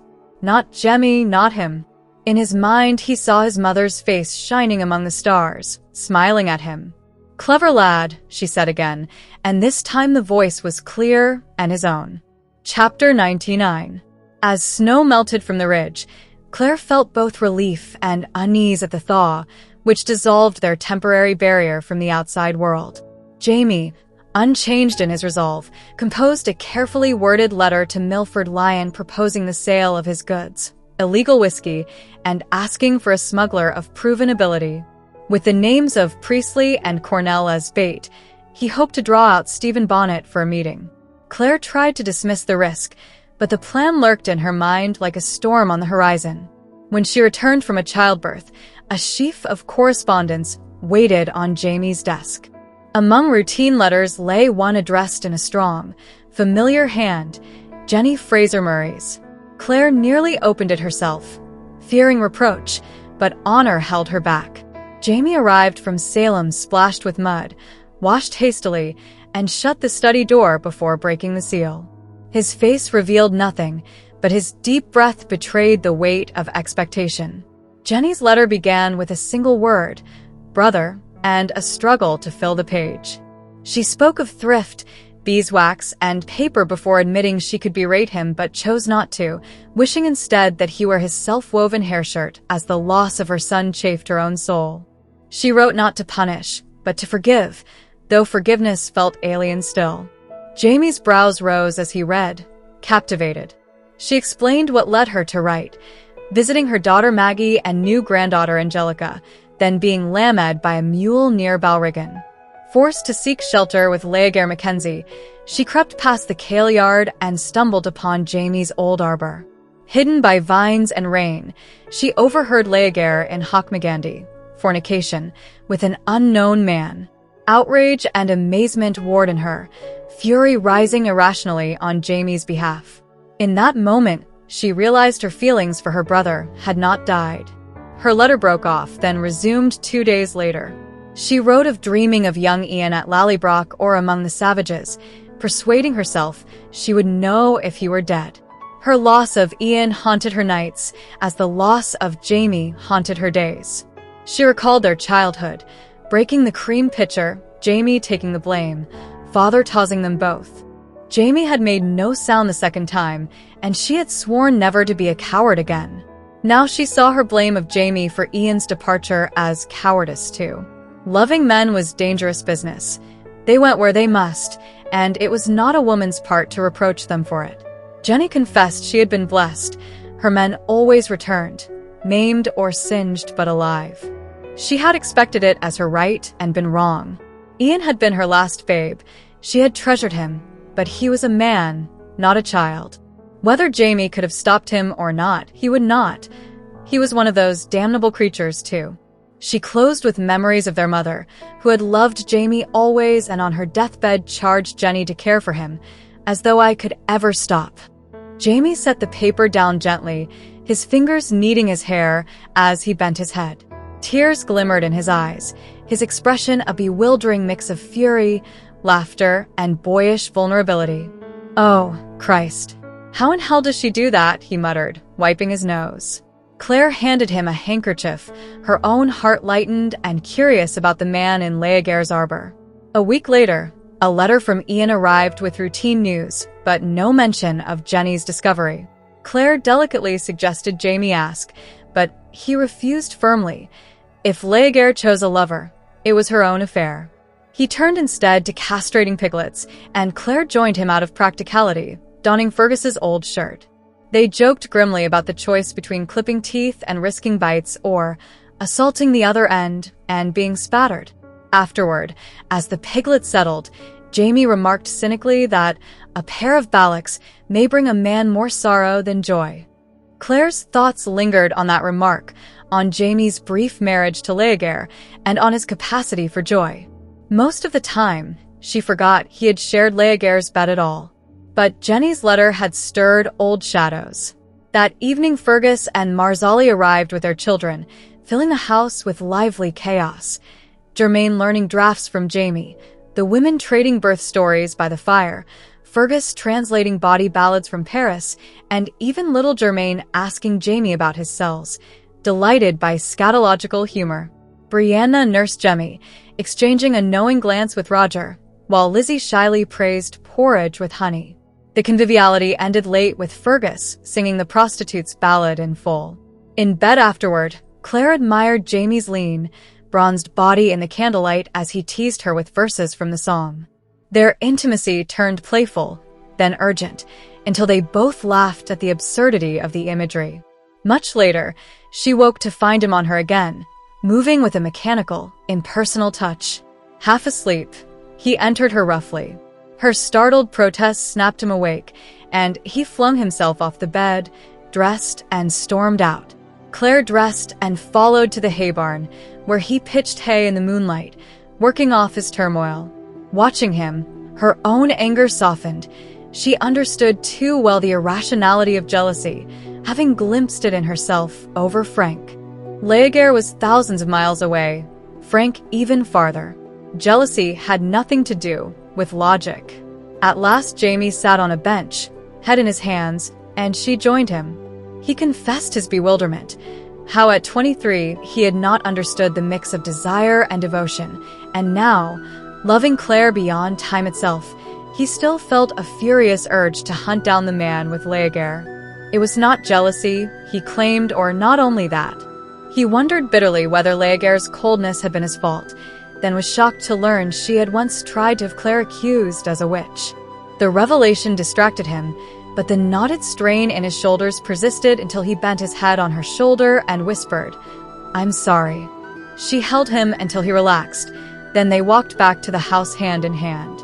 At the door, shyly, he asked whether the shadow of Frank ever crossed his face. Claire answered firmly that she did not want to make love to a ghost, and neither should he, though sometimes ghosts had other ideas. He laughed softly at that, and she invited him back to bed out of the cold. In the dark, their hands still twined. The weight of Jenny's letter and Leaguer's ghost began to lift. Chapter 100. By late March, the snow-melted trails allowed the family to descend from Frasers Ridge toward Wilmington. Their plan was both practical and perilous. Claire, Brianna, and Marzali would replenish provisions such as salt, sugar, coffee, tea, and the much-needed opium, while Jamie and Roger discreetly sought word of Milford Lyon, and through him, Stephen Bonnet. Fergus, tasked with filing the Ridge's survey reports in New Bern, would later join them, making his own inquiries along the coast. Beneath the ordinary tasks of buying and filing lay the true purpose, finding Bonnet and killing him. Claire's skepticism about the best-laid plans of mice and men amused Jamie, who brushed her doubts aside with his calm resolve and the comforting weight of his dirk. Their descent revealed a spring world in bloom. Seagulls and crows circling freshly plowed fields, flowers glowing in Wilmington gardens. Lodging at a modest inn brought cramped quarters and dim landings, where Germaine underfoot nearly tripped Brianna. The complaint of too few windows was met with Roger's reminder of the Crown's infamous window tax, another spark in the growing powder keg of colonial resentment. The women spent days carefully shopping, while Jamie and Roger scouted taverns. Jamie, ever adaptable, earned coin at cards and horses, but found only rumors that Bonnet had not been seen in months. Claire was privately relieved, though Jamie remained restless. A violent coastal storm soon trapped them indoors. Rain lashed, winds bent palmettos, and surf thundered against mudflats. Marzali prayed and played cards with Jamie, while Brianna, frayed by Jamie's constant clinging, snapped at Roger's calm recitation of psalms about sailors and storms. Roger, unshaken, turned scripture into play, swinging Jamie in mock staggering steps, coaxing giggles from mother and child alike. Jamie, shuffling the cards, sensed the storms passing and declared that tomorrow they would venture out. At dawn, Wilmington's quay revealed no ships of size, only a restless dance of dinghies and Parettas darting like dragonflies. As the family lingered, Roger's hat blew into the water, rescued by a wiry Scot who proved to be Duff, an old shipmate. Their reunion was boisterous. Duff's humor crude enough to earn cold stares from Jamie and Brianna, but his presence soon grew more valuable than offensive.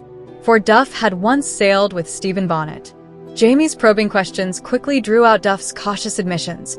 Bonnet had been seen months earlier on Roanoke, eating fish pie and arranging goods. Pressed further, Duff revealed he had helped smuggle tea chests ashore from a ship called the Sparrow. The contraband, 50 chests at a time, came every few weeks, far too much to escape the Navy's eye, suggesting bribery at high levels. Bonnet, they learned, was cold-blooded, killing without hesitation when interests clashed.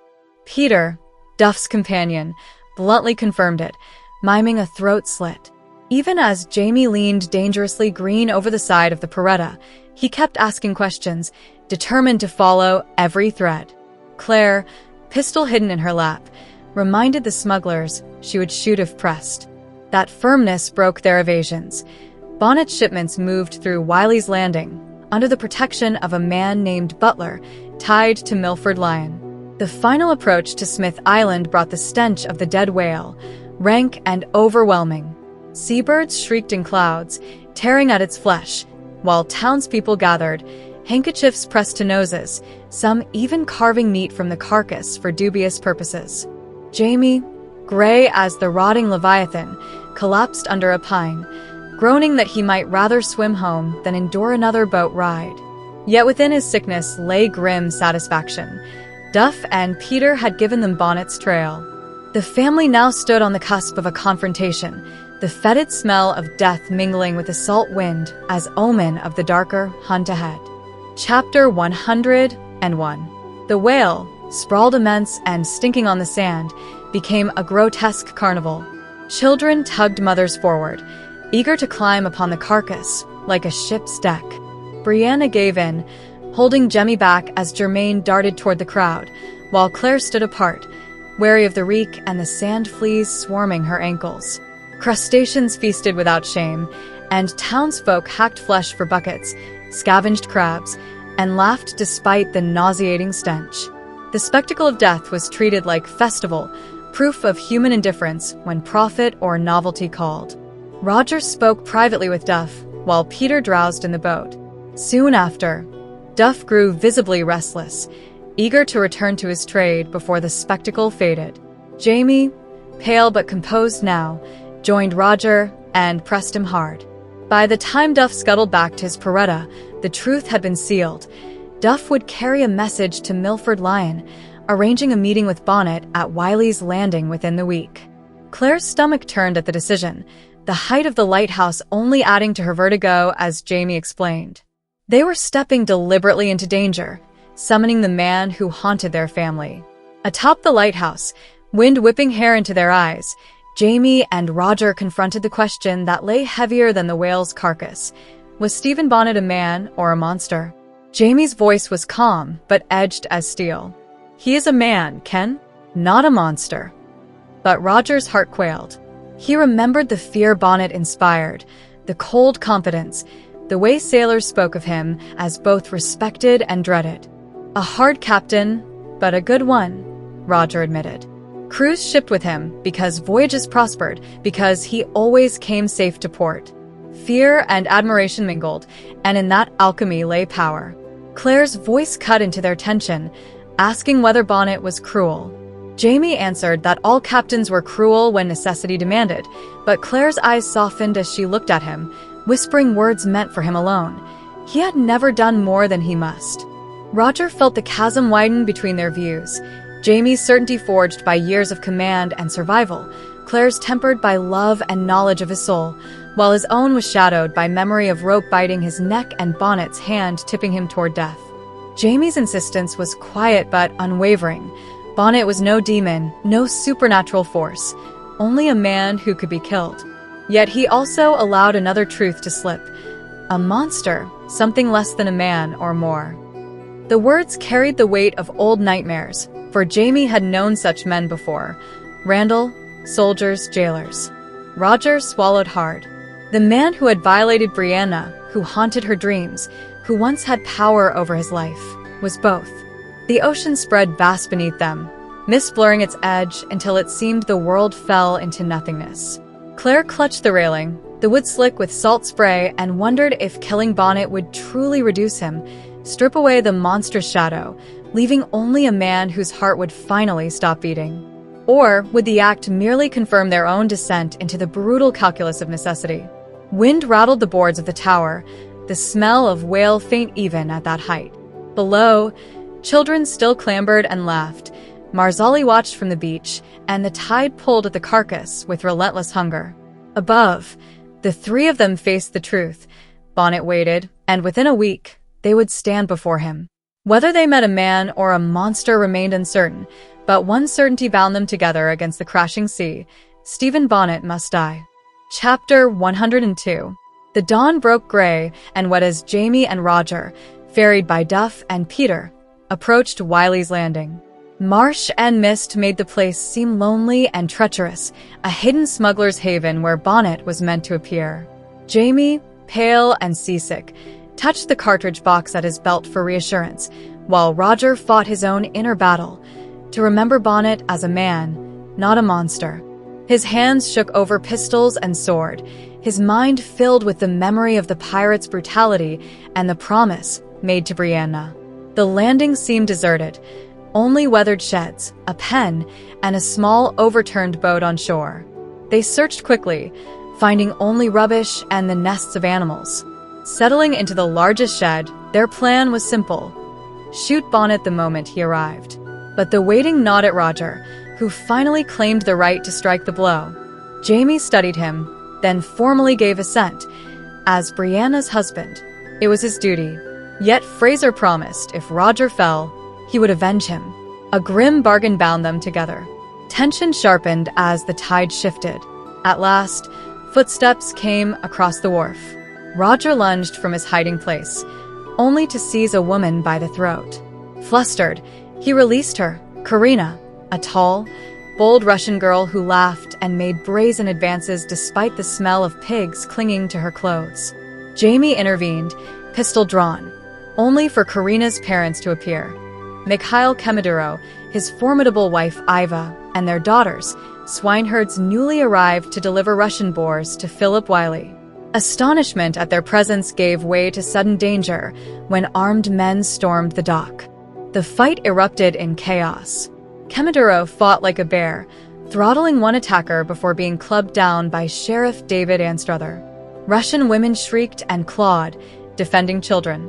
Pistols misfired in the rain, blades flashed, and Roger was seized at musket point. Yet amid the melee, one thing was clear: Stephen Bonnet himself was nowhere to be seen. Into this stepped Randall Lillywhite, Orange County Magistrate, cold and elegant even in plain black. With Anstruther at his side, he confronted Roger, demanding the whiskey he and Jamie were supposed to deliver. Roger, thinking fast, claimed there was none, that Fraser had struck other arrangements. The ruse held, barely, but Lillywhite ordered him imprisoned with the Russians. There, Roger discovered a trapdoor in the shed floor. Stripping to his breeks, he dropped into the water and swam beneath the wharf, gasping for breath in the pounding rain, until a spear thrust through the reeds nearly skewered him. His would-be killer blinked in shock, muttering, "You ain't no possum," before Roger stumbled into Philip Wiley and his slaves.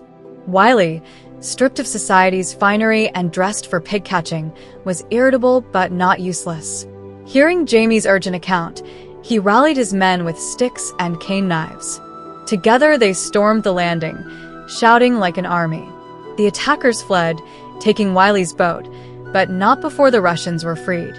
Boars grunted in their pens, the stench of pigs and blood heavy on the air. Jamie declined Wiley's stiff offer of hospitality, but Roger, bruised, bleeding, and starving, accepted for them both, dragging Jamie along toward food and shelter. Relief gave way quickly to fresh peril. In the woods, ambush struck. Anstruther and Lillywhite attacked again, blades flashing in the rain. Roger, reeling from a blow to the head, staggered through trees slick with water and blood. He stumbled over Anstruther's corpse, throat torn open, and raised his sword just as Jamie, locked in deadly combat, shouted his name. Lillywhite turned, and Roger's desperate lunge drove steel through the magistrate's eye. The shock of death jolted through his arm like lightning, leaving him retching and trembling as Jamie pulled him free. Together, battered and bloodied, they left the corpses behind. "Leave them for the pigs," Jamie muttered grimly. At Wiley's house, servants whispered behind curtains while Karina and her sisters waved eagerly from the windows. Roger pressed a cloth to his bleeding head and asked why the men had fought so hard to kill them. Jamie's answer was as simple as it was chilling: because they wanted us dead. Or someone else does. The name on both their lips was Stephen Bonnet. And though Lillywhite had claimed Bonnet was in Wilmington, neither man could say if that was truth or trap. What they knew was this: the pirate shadow lay closer than ever. Chapter 103. Wilmington offered noise and distraction, but its glow meant little without Jamie and Roger. Claire, Brianna, and Marzali carried the burden of waiting, nights full of crying children and heavier memories. The aftermath of Alamance still haunted Brianna. Visions of torn bodies and lifeless faces returned in silence, making each public outing feel like a performance. Even at musicales hosted by society ladies, her brooding gaze unsettled musicians. The true cause lay in her fierce quarrel with Jamie before his departure.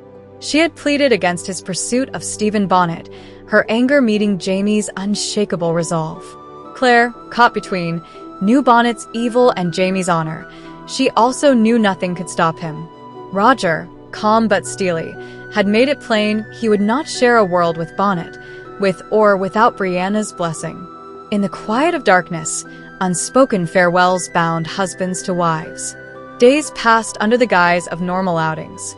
Yet, amid horse races and candlelit assemblies, the air vibrated with tension.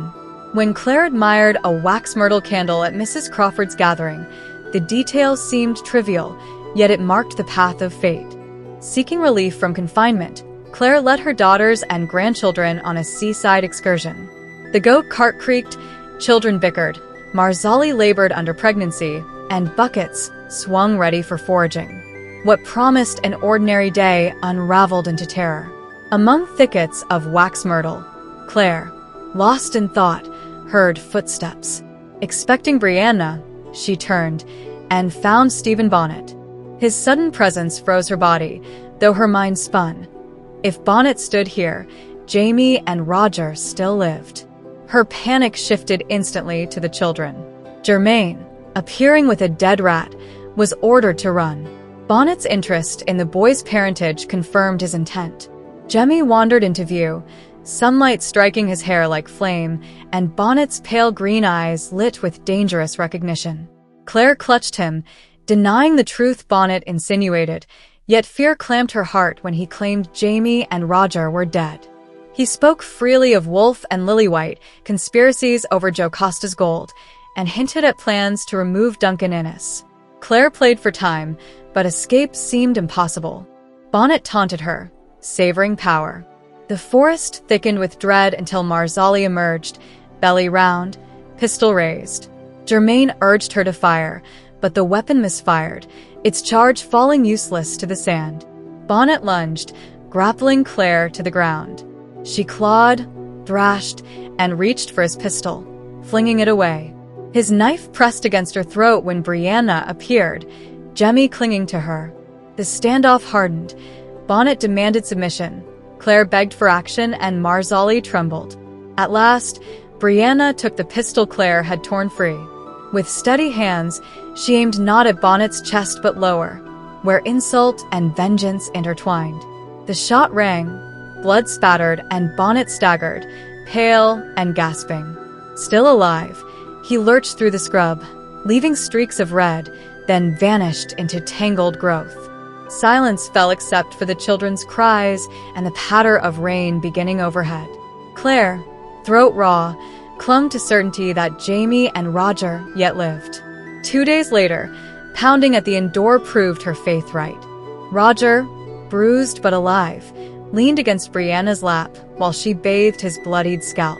Jamie, firm as ever, dismissed danger with dry humor, though his touch lingered at the faint cut on Claire's throat. Children shouted their versions of the adventure, boasting of brave mothers and villains full of holes. Marzali and Brianna gave muted accounts, though Jamie's sardonic quips eased the air.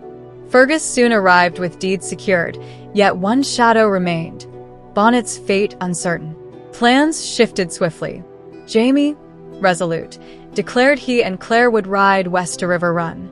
The younger families would stay behind, avoiding Cross Creek, awaiting news of Bonnet's possible end. Claire, breathless in Jamie's crushing embrace, felt both reassurance and warning in his words. They had survived once more, but danger stalked still, as relentless as the scent of wax myrtle lingering in memory. Chapter 104. 3 days of hard riding left Jamie and Claire bone-weary when River Run's stately lawns appeared, glowing with late sunlight. Outward calm belied unease. The house seemed too still, its silence unnatural. At the door, it was not Ulysses but Phaedra who greeted them, her face strained and desperate. Relief flooded her features at sight of Jamie, and she hurried them upstairs. Jocasta waited, knitting unraveling with mistakes betraying her agitation. Duncan Innes, injured, lay nearby, leg broken but alive. Through Duncan's halting tale, the truth surfaced. Lieutenant Wolfe had crept upon the estate like a thief, hiding his horse and stalking Duncan after supper. A sudden attack in darkness nearly ended Duncan's life, but the one-armed man fought back with ferocity, knocking Wolfe to the ground. In the struggle, Duncan fell into a stone channel, snapping his leg. Ulysses, alerted by his cries, came with Jocasta, and the matter passed into their hands. The butler, acting at Jocasta's command, or perhaps on his own, had slit Wolfe's throat. The corpse lay hidden, wrapped in burlap beneath wood in the barbecue pit, disguised as pork for a feast. Jamie understood at once the peril. A slave who shed white blood faced certain death, regardless of provocation. The Navy, dependent on River Run for tar and timber, would demand inquiry into Wolfe's disappearance. The law, indifferent to fairness, would hang Ulysses without hesitation. The household lived under a cloud of dread, servants keenly aware of the doom awaiting discovery. Duncan, guilt-ridden, confessed his inability to protect them, torn between truth and concealment. Jamie weighed choices with grim resolve. Burial risked whispers, burning raised suspicion, casting the body into the river invited discovery. Yet, concealment was vital. In cold logic, he chose the mausoleum. If hidden among Cameron's dead, Wolfe would vanish into silence. Armed with torch and hammer, Jamie broke open the marble front, rags muffling each strike. As cracks widened, foul air seeped, bringing with it not only the past, but another secret. Jocasta, roused by panic, appeared in her nightgown, blind eyes wild, demanding they stop. Her pleas heightened unease, but Jamie pressed on. Within the tomb stood 2 coffins. Between them, a body lay, Dr. Rawlings, the physician whose instruments Claire had inherited, whose notes bore discreet markings of gold, whose disappearance had haunted memory. Jocasta, forced to speak, revealed Hector's crime. Years before, he had slain Rawlings for prying too closely. Illness had claimed Hector soon after, leaving the corpse hidden within the mausoleum. Jocasta's denial, her fierce refusal to grant the murdered man rest in her coffin, revealed pride and fear entwined. Jamie lifted Jocasta's coffin lid, and revelation gleamed in torchlight. Bars of French gold, stamped with fleur-de-lis, 1/3 of the fabled treasure. The fortune lay concealed all along. waiting in silence while rumors of River Run's wealth festered. Dr. Rawlings had glimpsed too much, paid with his life, and his bones now lay abandoned on the cold floor. Claire's heart ached with pity for the man who had once guided her hand, who deserved peace among friends. The decision hardened. Wolfe's body would lie with Hector, consumed by secrecy. But Rawlings' ally unseen would return with them to Frasers Ridge, to rest in earth that welcomed rather than scorned him. Jamie's will press forward, Jocasta's protests ignored, Phaedra's fear unheeded. The mausoleum became both tomb and vault, a place where truth and deceit mingled. In the heavy night air, as torches flickered against marble, Claire felt the shiver of unseen eyes. River Run, polished and grand, masked corruption, secrets, and hidden gold. Jamie, unflinching, shouldered the burden of concealment. The dead would not speak, but their silence carried weight, binding them all tighter into a web spun from vengeance, power, and greed. Chapter 105. Night drifted over Frasers Ridge like a soft shawl, cool and clean before the coming of insects and heat. In the quiet cabin, the hearth glimmered with a low glow, the scent of wood smoke mixing with damp spring air. She lay half across him, heart settling after its quickened rhythm, their limbs still entangled from shared desire. Beyond the window, the jagged edge of the trees carved the sky, stars hanging low and bright as if a person might step among them, climbing toward the crescent moon. The hush was not empty but intimate, a space where whispered truths rose easily. His scarred throat shaped words slowly, yet with care. He asked if she was angry. She answered softly no. Her private writings, dreams set down on paper, had been glimpsed by him, but she felt no shame. The act of writing had turned them into something separate, like her sketches, impressions of moments captured, but no longer wholly part of her. She trusted him with these glimpses. He would never wield them as a weapon. His hand on her hair smoothed thoughts into calm. Her chin rested on his shoulder, inhaling his bitter musk, the after scent of passion. Fairness demanded reciprocity. She had shown him her dreams. Now he must share one of his own. Not the common visions of flight, monsters, or naked embarrassment, but something singular. She traced small scratches across his chest, teasing the dark hairs to life, while under the pillow her fingers brushed the small carved figure he called the ancient wifey. Her body remembered their joining, a soft spasm deep inside, and she wondered if life might have quickened within her.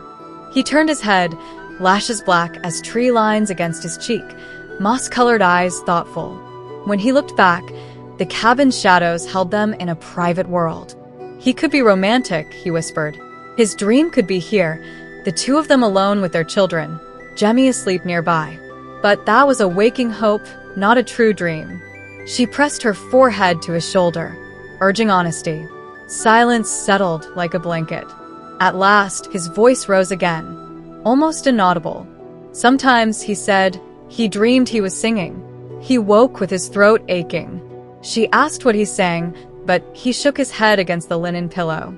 No song he knew, no melody from the waking world, yet he was certain the song was for her. Tears pricked her eyes unseen. In that moment, the night seemed vast and close, the stars as reachable as his heartbeat beneath her ear, and the fragile hope of new life and enduring love pulsed between them like the rhythm of an unseen thrush, singing only in dreams. Chapter 106. Rain blurred the afternoon into dim gray light, candle flames bending over a heavy-laden table. In the Lindsay's small cabin, a coffin waited under the window, muslin shroud drawn up over the face of the dead. The smell of oak boards, oak gall ink, and food for the wake mingled with catmint tea in her hand. Quill poised above the page. She hesitated, knowing she must record the case of Rosamond Lindsay, yet dreading the admission implicit in the words.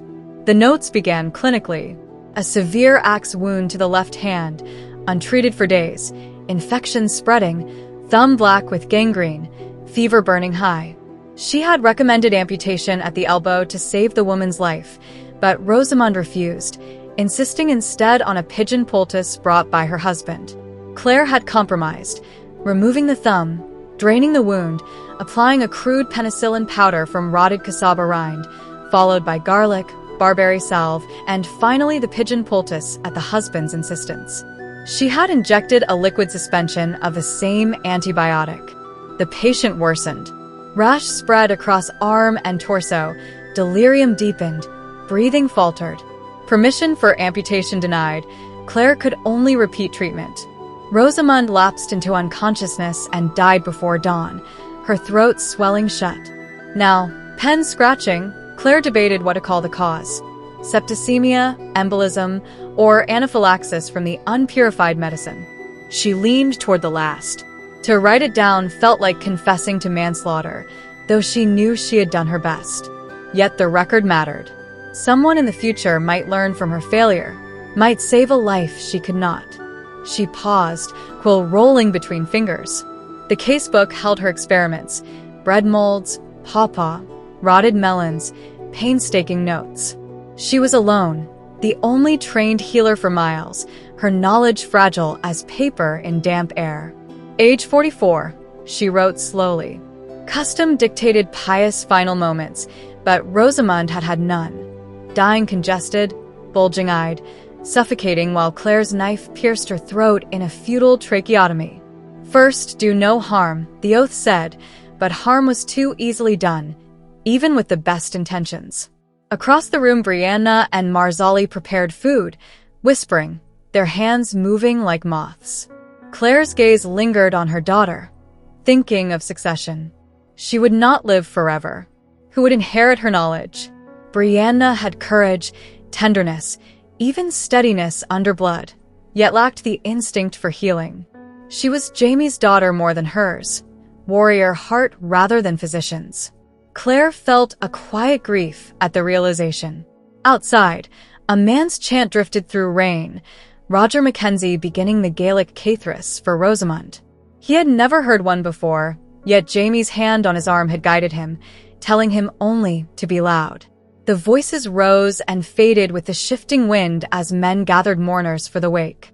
Claire yawned, weary to the bone, certain she would not last through the night of whiskey, stories, and song. Brianna came to her, hands warm on her shoulders, kneading tension loose. Claire blurted the truth she had held in. She thought she had killed Rosamund with the penicillin. Brianna's fingers did not falter. She asked gently if Claire could have done differently. No, Claire admitted. Relief shuddered through her at the confession, the simple absolution of another's presence. Brianna held her from behind, rocking slightly, speaking of Uncle Joe and hospital inquiries, where doctors confessed mistakes to one another. Was Claire's burden loneliness, having no one who truly understood? Apparently, she did have someone, Claire thought, touching her daughter's broad, capable hand.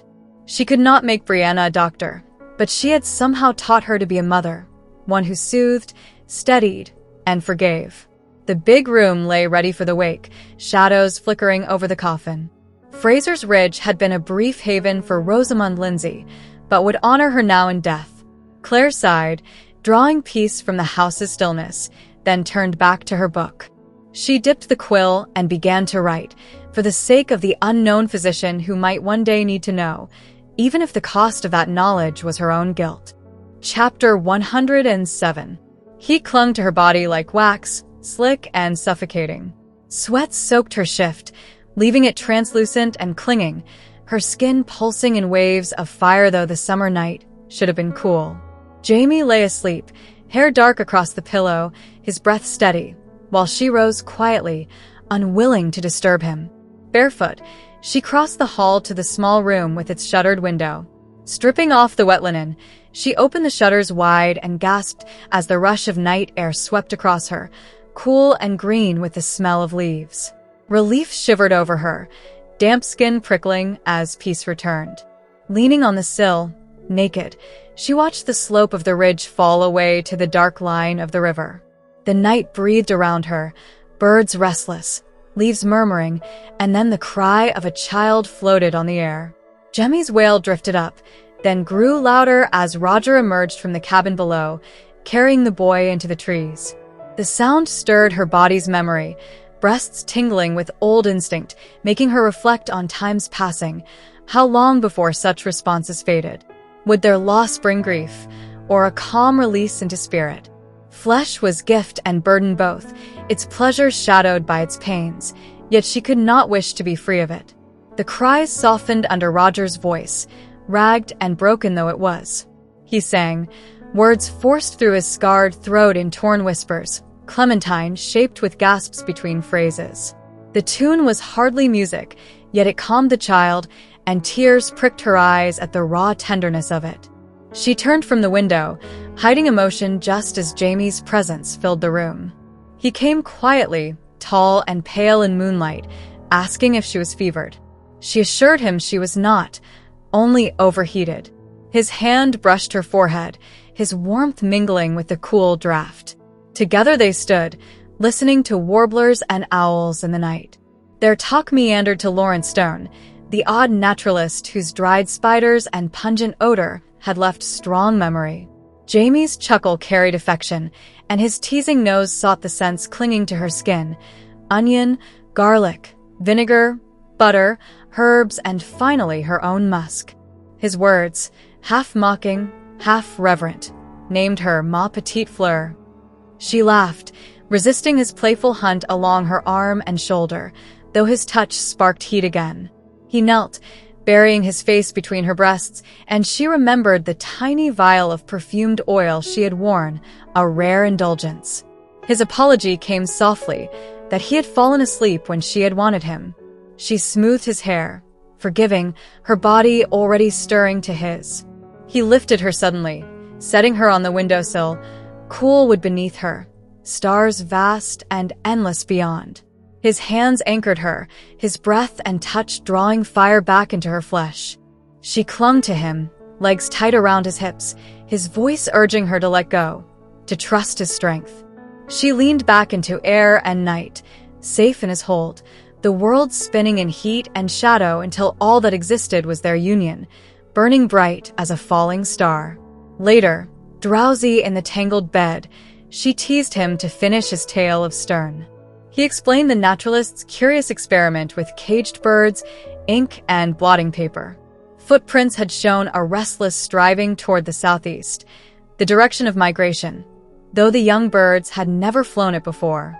Instinct tugged them awake, pulling them toward a journey unseen. Stern had called it Zugenruhe, restlessness before departure. Jamie traced the word softly, explaining its meaning, stillness disturbed by the urge for flight.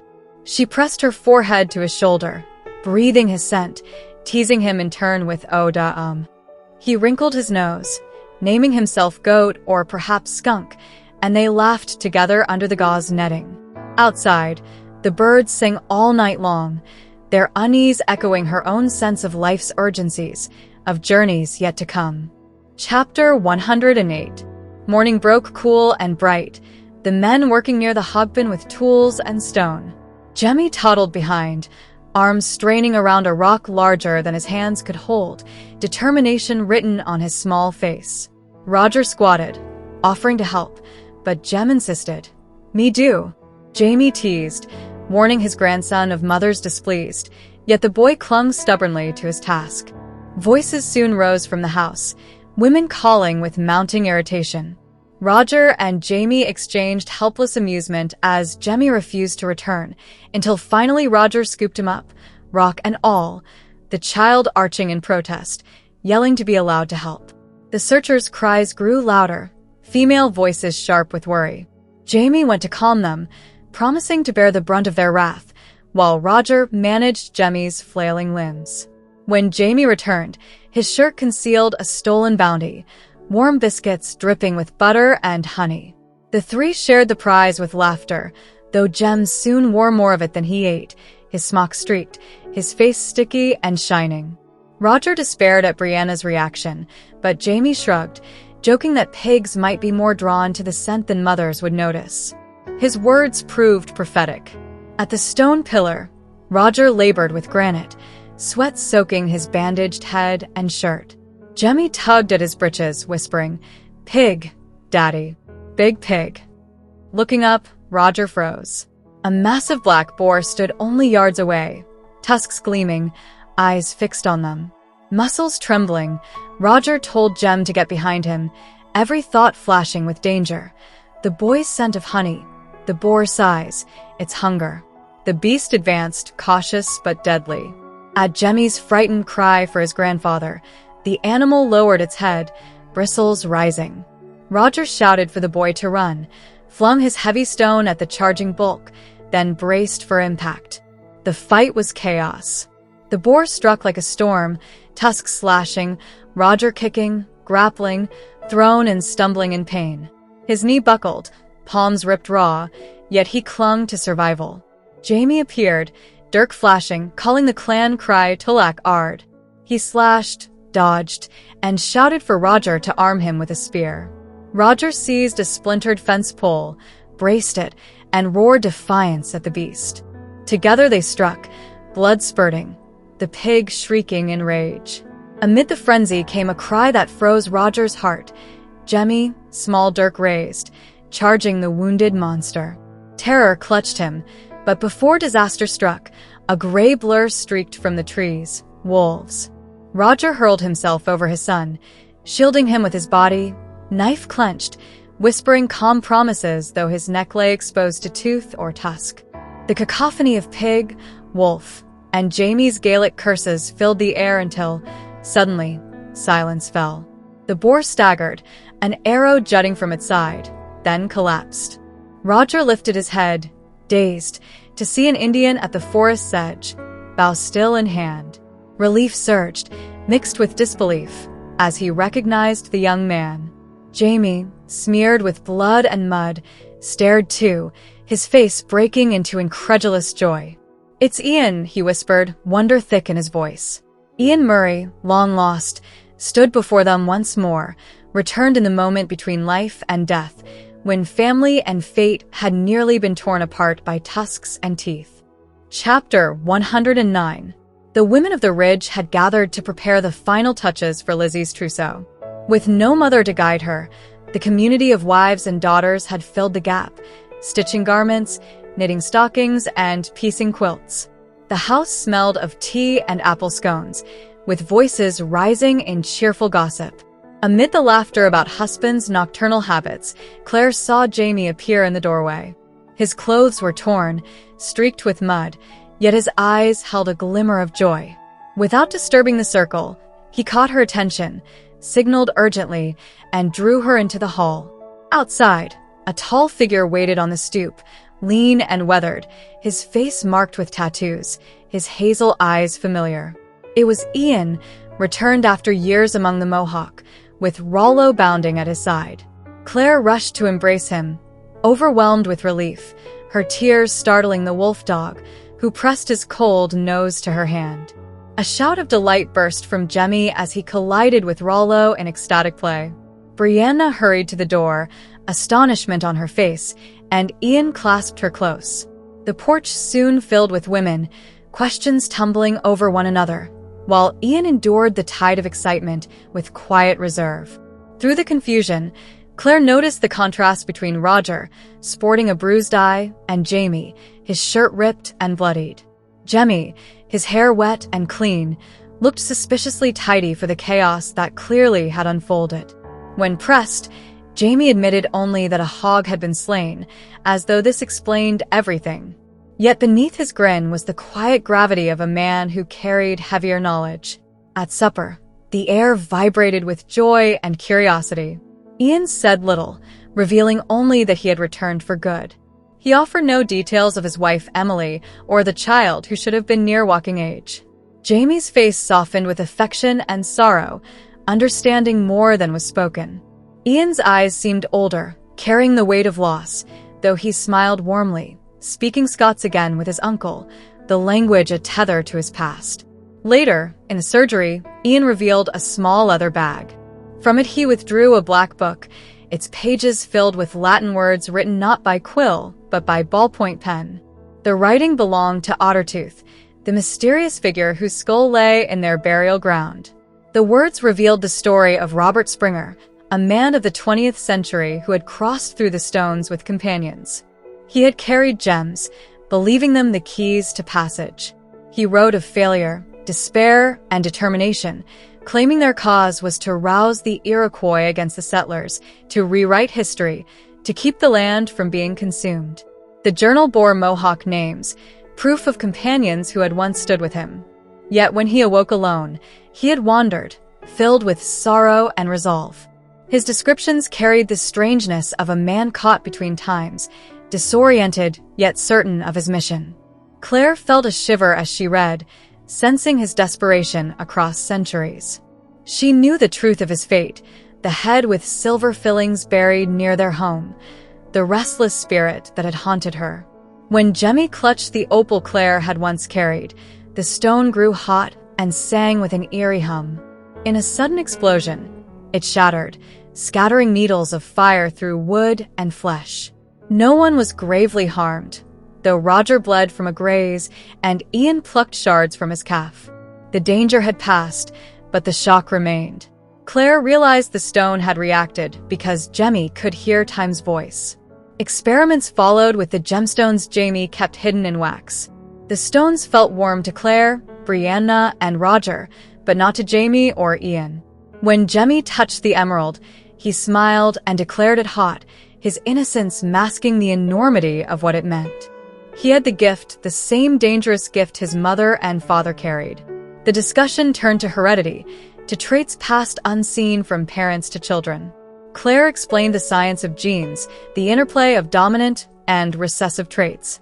Roger and Brianna listened with awe, while Jamie remained skeptical yet attentive. A light-hearted comparison with tongue rolling relieved some tension, though a slip of Jamie's tongue, spoken in jest, brought a sudden silence, the weight of implication hovering before it dissolved in laughter. Yet beneath the humor, the truth remained. The child had inherited the legacy of time. Stones burned in his hand, and the hum of another world whispered in his ears. The Journal of Ottertooth had spoken of companions who swore by blood, yet were lost to time. Now another generation stood in possession of the same perilous gift, bound by family, by love, and by destiny. Chapter 110. The circle gathered in the twilight, 5 figures surrounding the grave marked by stone. Smoke curled upward from the iron pot where sage burned, its fragrance mingling with juniper, rue, and rosemary. The herbs rose in honor, their scents carried skyward as prayers for the dead. It was not only for the stranger with silver fillings, but for his lost companions, and for Daniel Rawlings, whose fresh grave rested beneath the mountain ash. The evening breeze stirred the trees, carrying voices of remembrance into the darkening sky. Jamie raised his head, the firelight painting his hair, and spoke words of Gaelic blessing, commending the soul to its eternal home. Ian followed, speaking first in Mohawk, then in English, a prayer for victory in the hunt and joy in the Lodge of Brothers.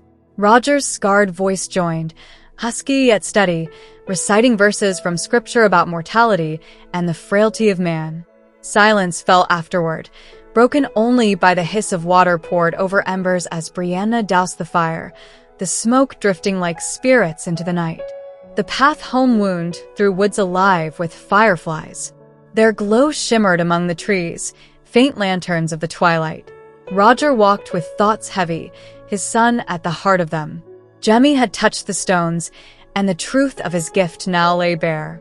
The question pressed upon them all, what path lay ahead, and whether to stay in a land moving toward war. Jamie's question came softly, yet carried weight, asking Roger if he had decided. The Scottish words framed it as between father and son of the house, not a casual query, but a recognition of duty. Roger admitted he had thought, and continued to think, weighing danger against belonging. He spoke of Herman Husband, the Quaker whose leadership might have turned rebellion into revolution earlier than history recorded. He imagined what might have happened had the regulators triumphed, whether war could have spread swiftly, altering the course of colonies and crown. Perhaps such change would have shortened bloodshed, though perhaps not. Jamie listened, acknowledging the uncertainty of history. Yet Roger's reflection carried a deeper truth, that times arise demanding peace, and others demand blood. His words fell with conviction, steady as a vow. Brianna walked ahead, her hair glowing faintly in the dim light, but paused to wait, her ears tuned to every word. Roger lifted his face to the sparks flying from the chimney, fire against the dark. He reminded Jamie of the moment at the gathering, when Jamie had called him by name and blood, asking him to stand at his side. That call had not been forgotten. Roger repeated the words, claiming his place as son of the house, binding himself with a grip on Jamie's shoulder, hand firm with loyalty. He would not flee. He would remain, with his wife and son, through danger and through war. Brianna exhaled, a breath she had held too long, her relief carried away like wind through the trees. For her, the decision was both anchor and burden, for love bound her here, yet peril loomed. Still, the unity of her husband with her father steadied her heart. The circle had closed once more. The prayers of remembrance, the vows of loyalty, the bonds of kin and choice wove them together beneath the shadow of history. The graves lay silent behind them, but the words spoken among the living shaped the path ahead. Men of peace and men of blood, each had their season, and the season at hand was drawing near. The fireflies flickered across the grass, and the voices of the forest hushed, as if listening. The family stepped into the glow of the house, light spilling outward, fragile against the gathering dark. What lay beyond was uncertain, but they had chosen. Together, they would face it. Chapter 111. The candle had burned low, leaving behind rings of wax that measured the hours. Jamie dropped the stones into the melted pool, one by one, until only the large topaz remained, sealed carefully in cloth and set inside a wooden box. That stone was bound for Edinburgh, entrusted to Mrs. Bugg's cousin's husband, a man with connections to bankers who would sell it and transfer the funds to Ned Gowan. Along with it went a letter, instructing Ned to determine whether Laegaire Mackenzie lived as wife to another man. If she did, then her bond with Jamie Fraser would be considered fulfilled, and the money would be kept in trust as a dowry for her daughter, Joan Mackenzie Fraser, when she came to marry.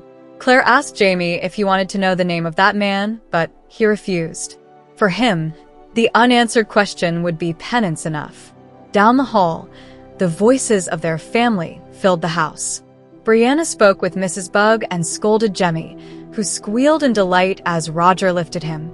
The warmth of the moment did not hide the shadow of coming days.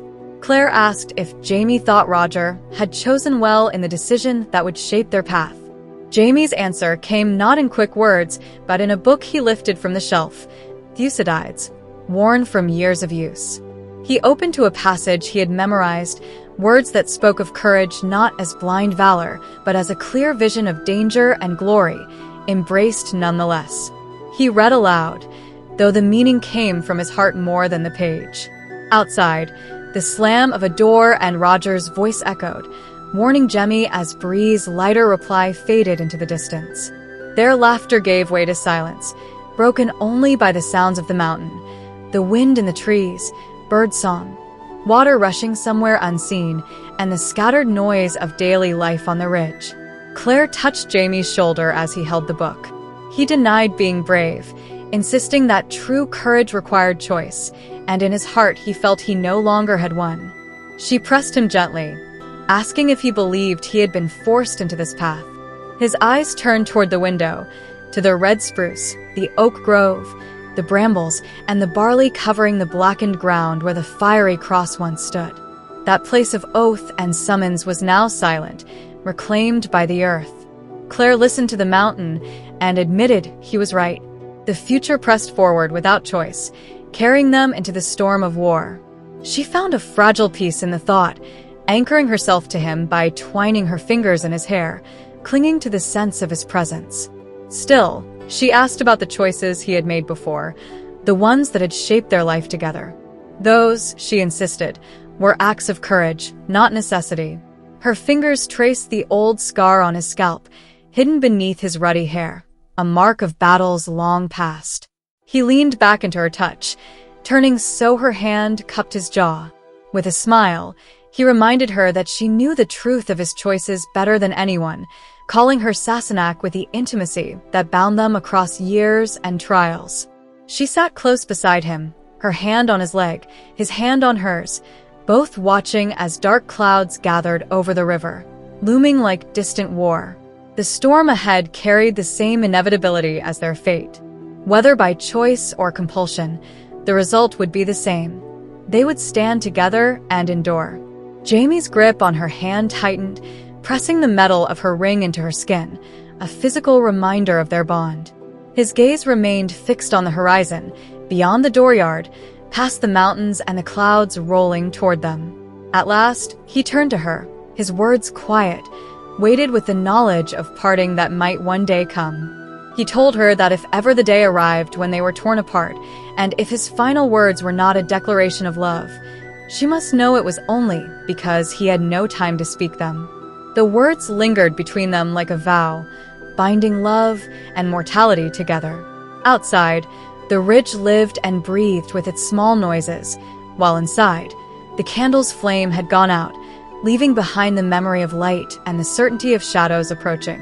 In that quiet moment, Jamie and Claire sat hand in hand, facing the storm together, prepared to meet whatever future came, with or without choice, but never without love. And that is the end of our illustrated summary of the Fiery Cross, where the Frasers face destiny and duty at the edge of revolution. Thank you for joining me on this journey through time. If you enjoyed it, subscribe, like, and share it with your friends. Now tell me, which scene moved you the most?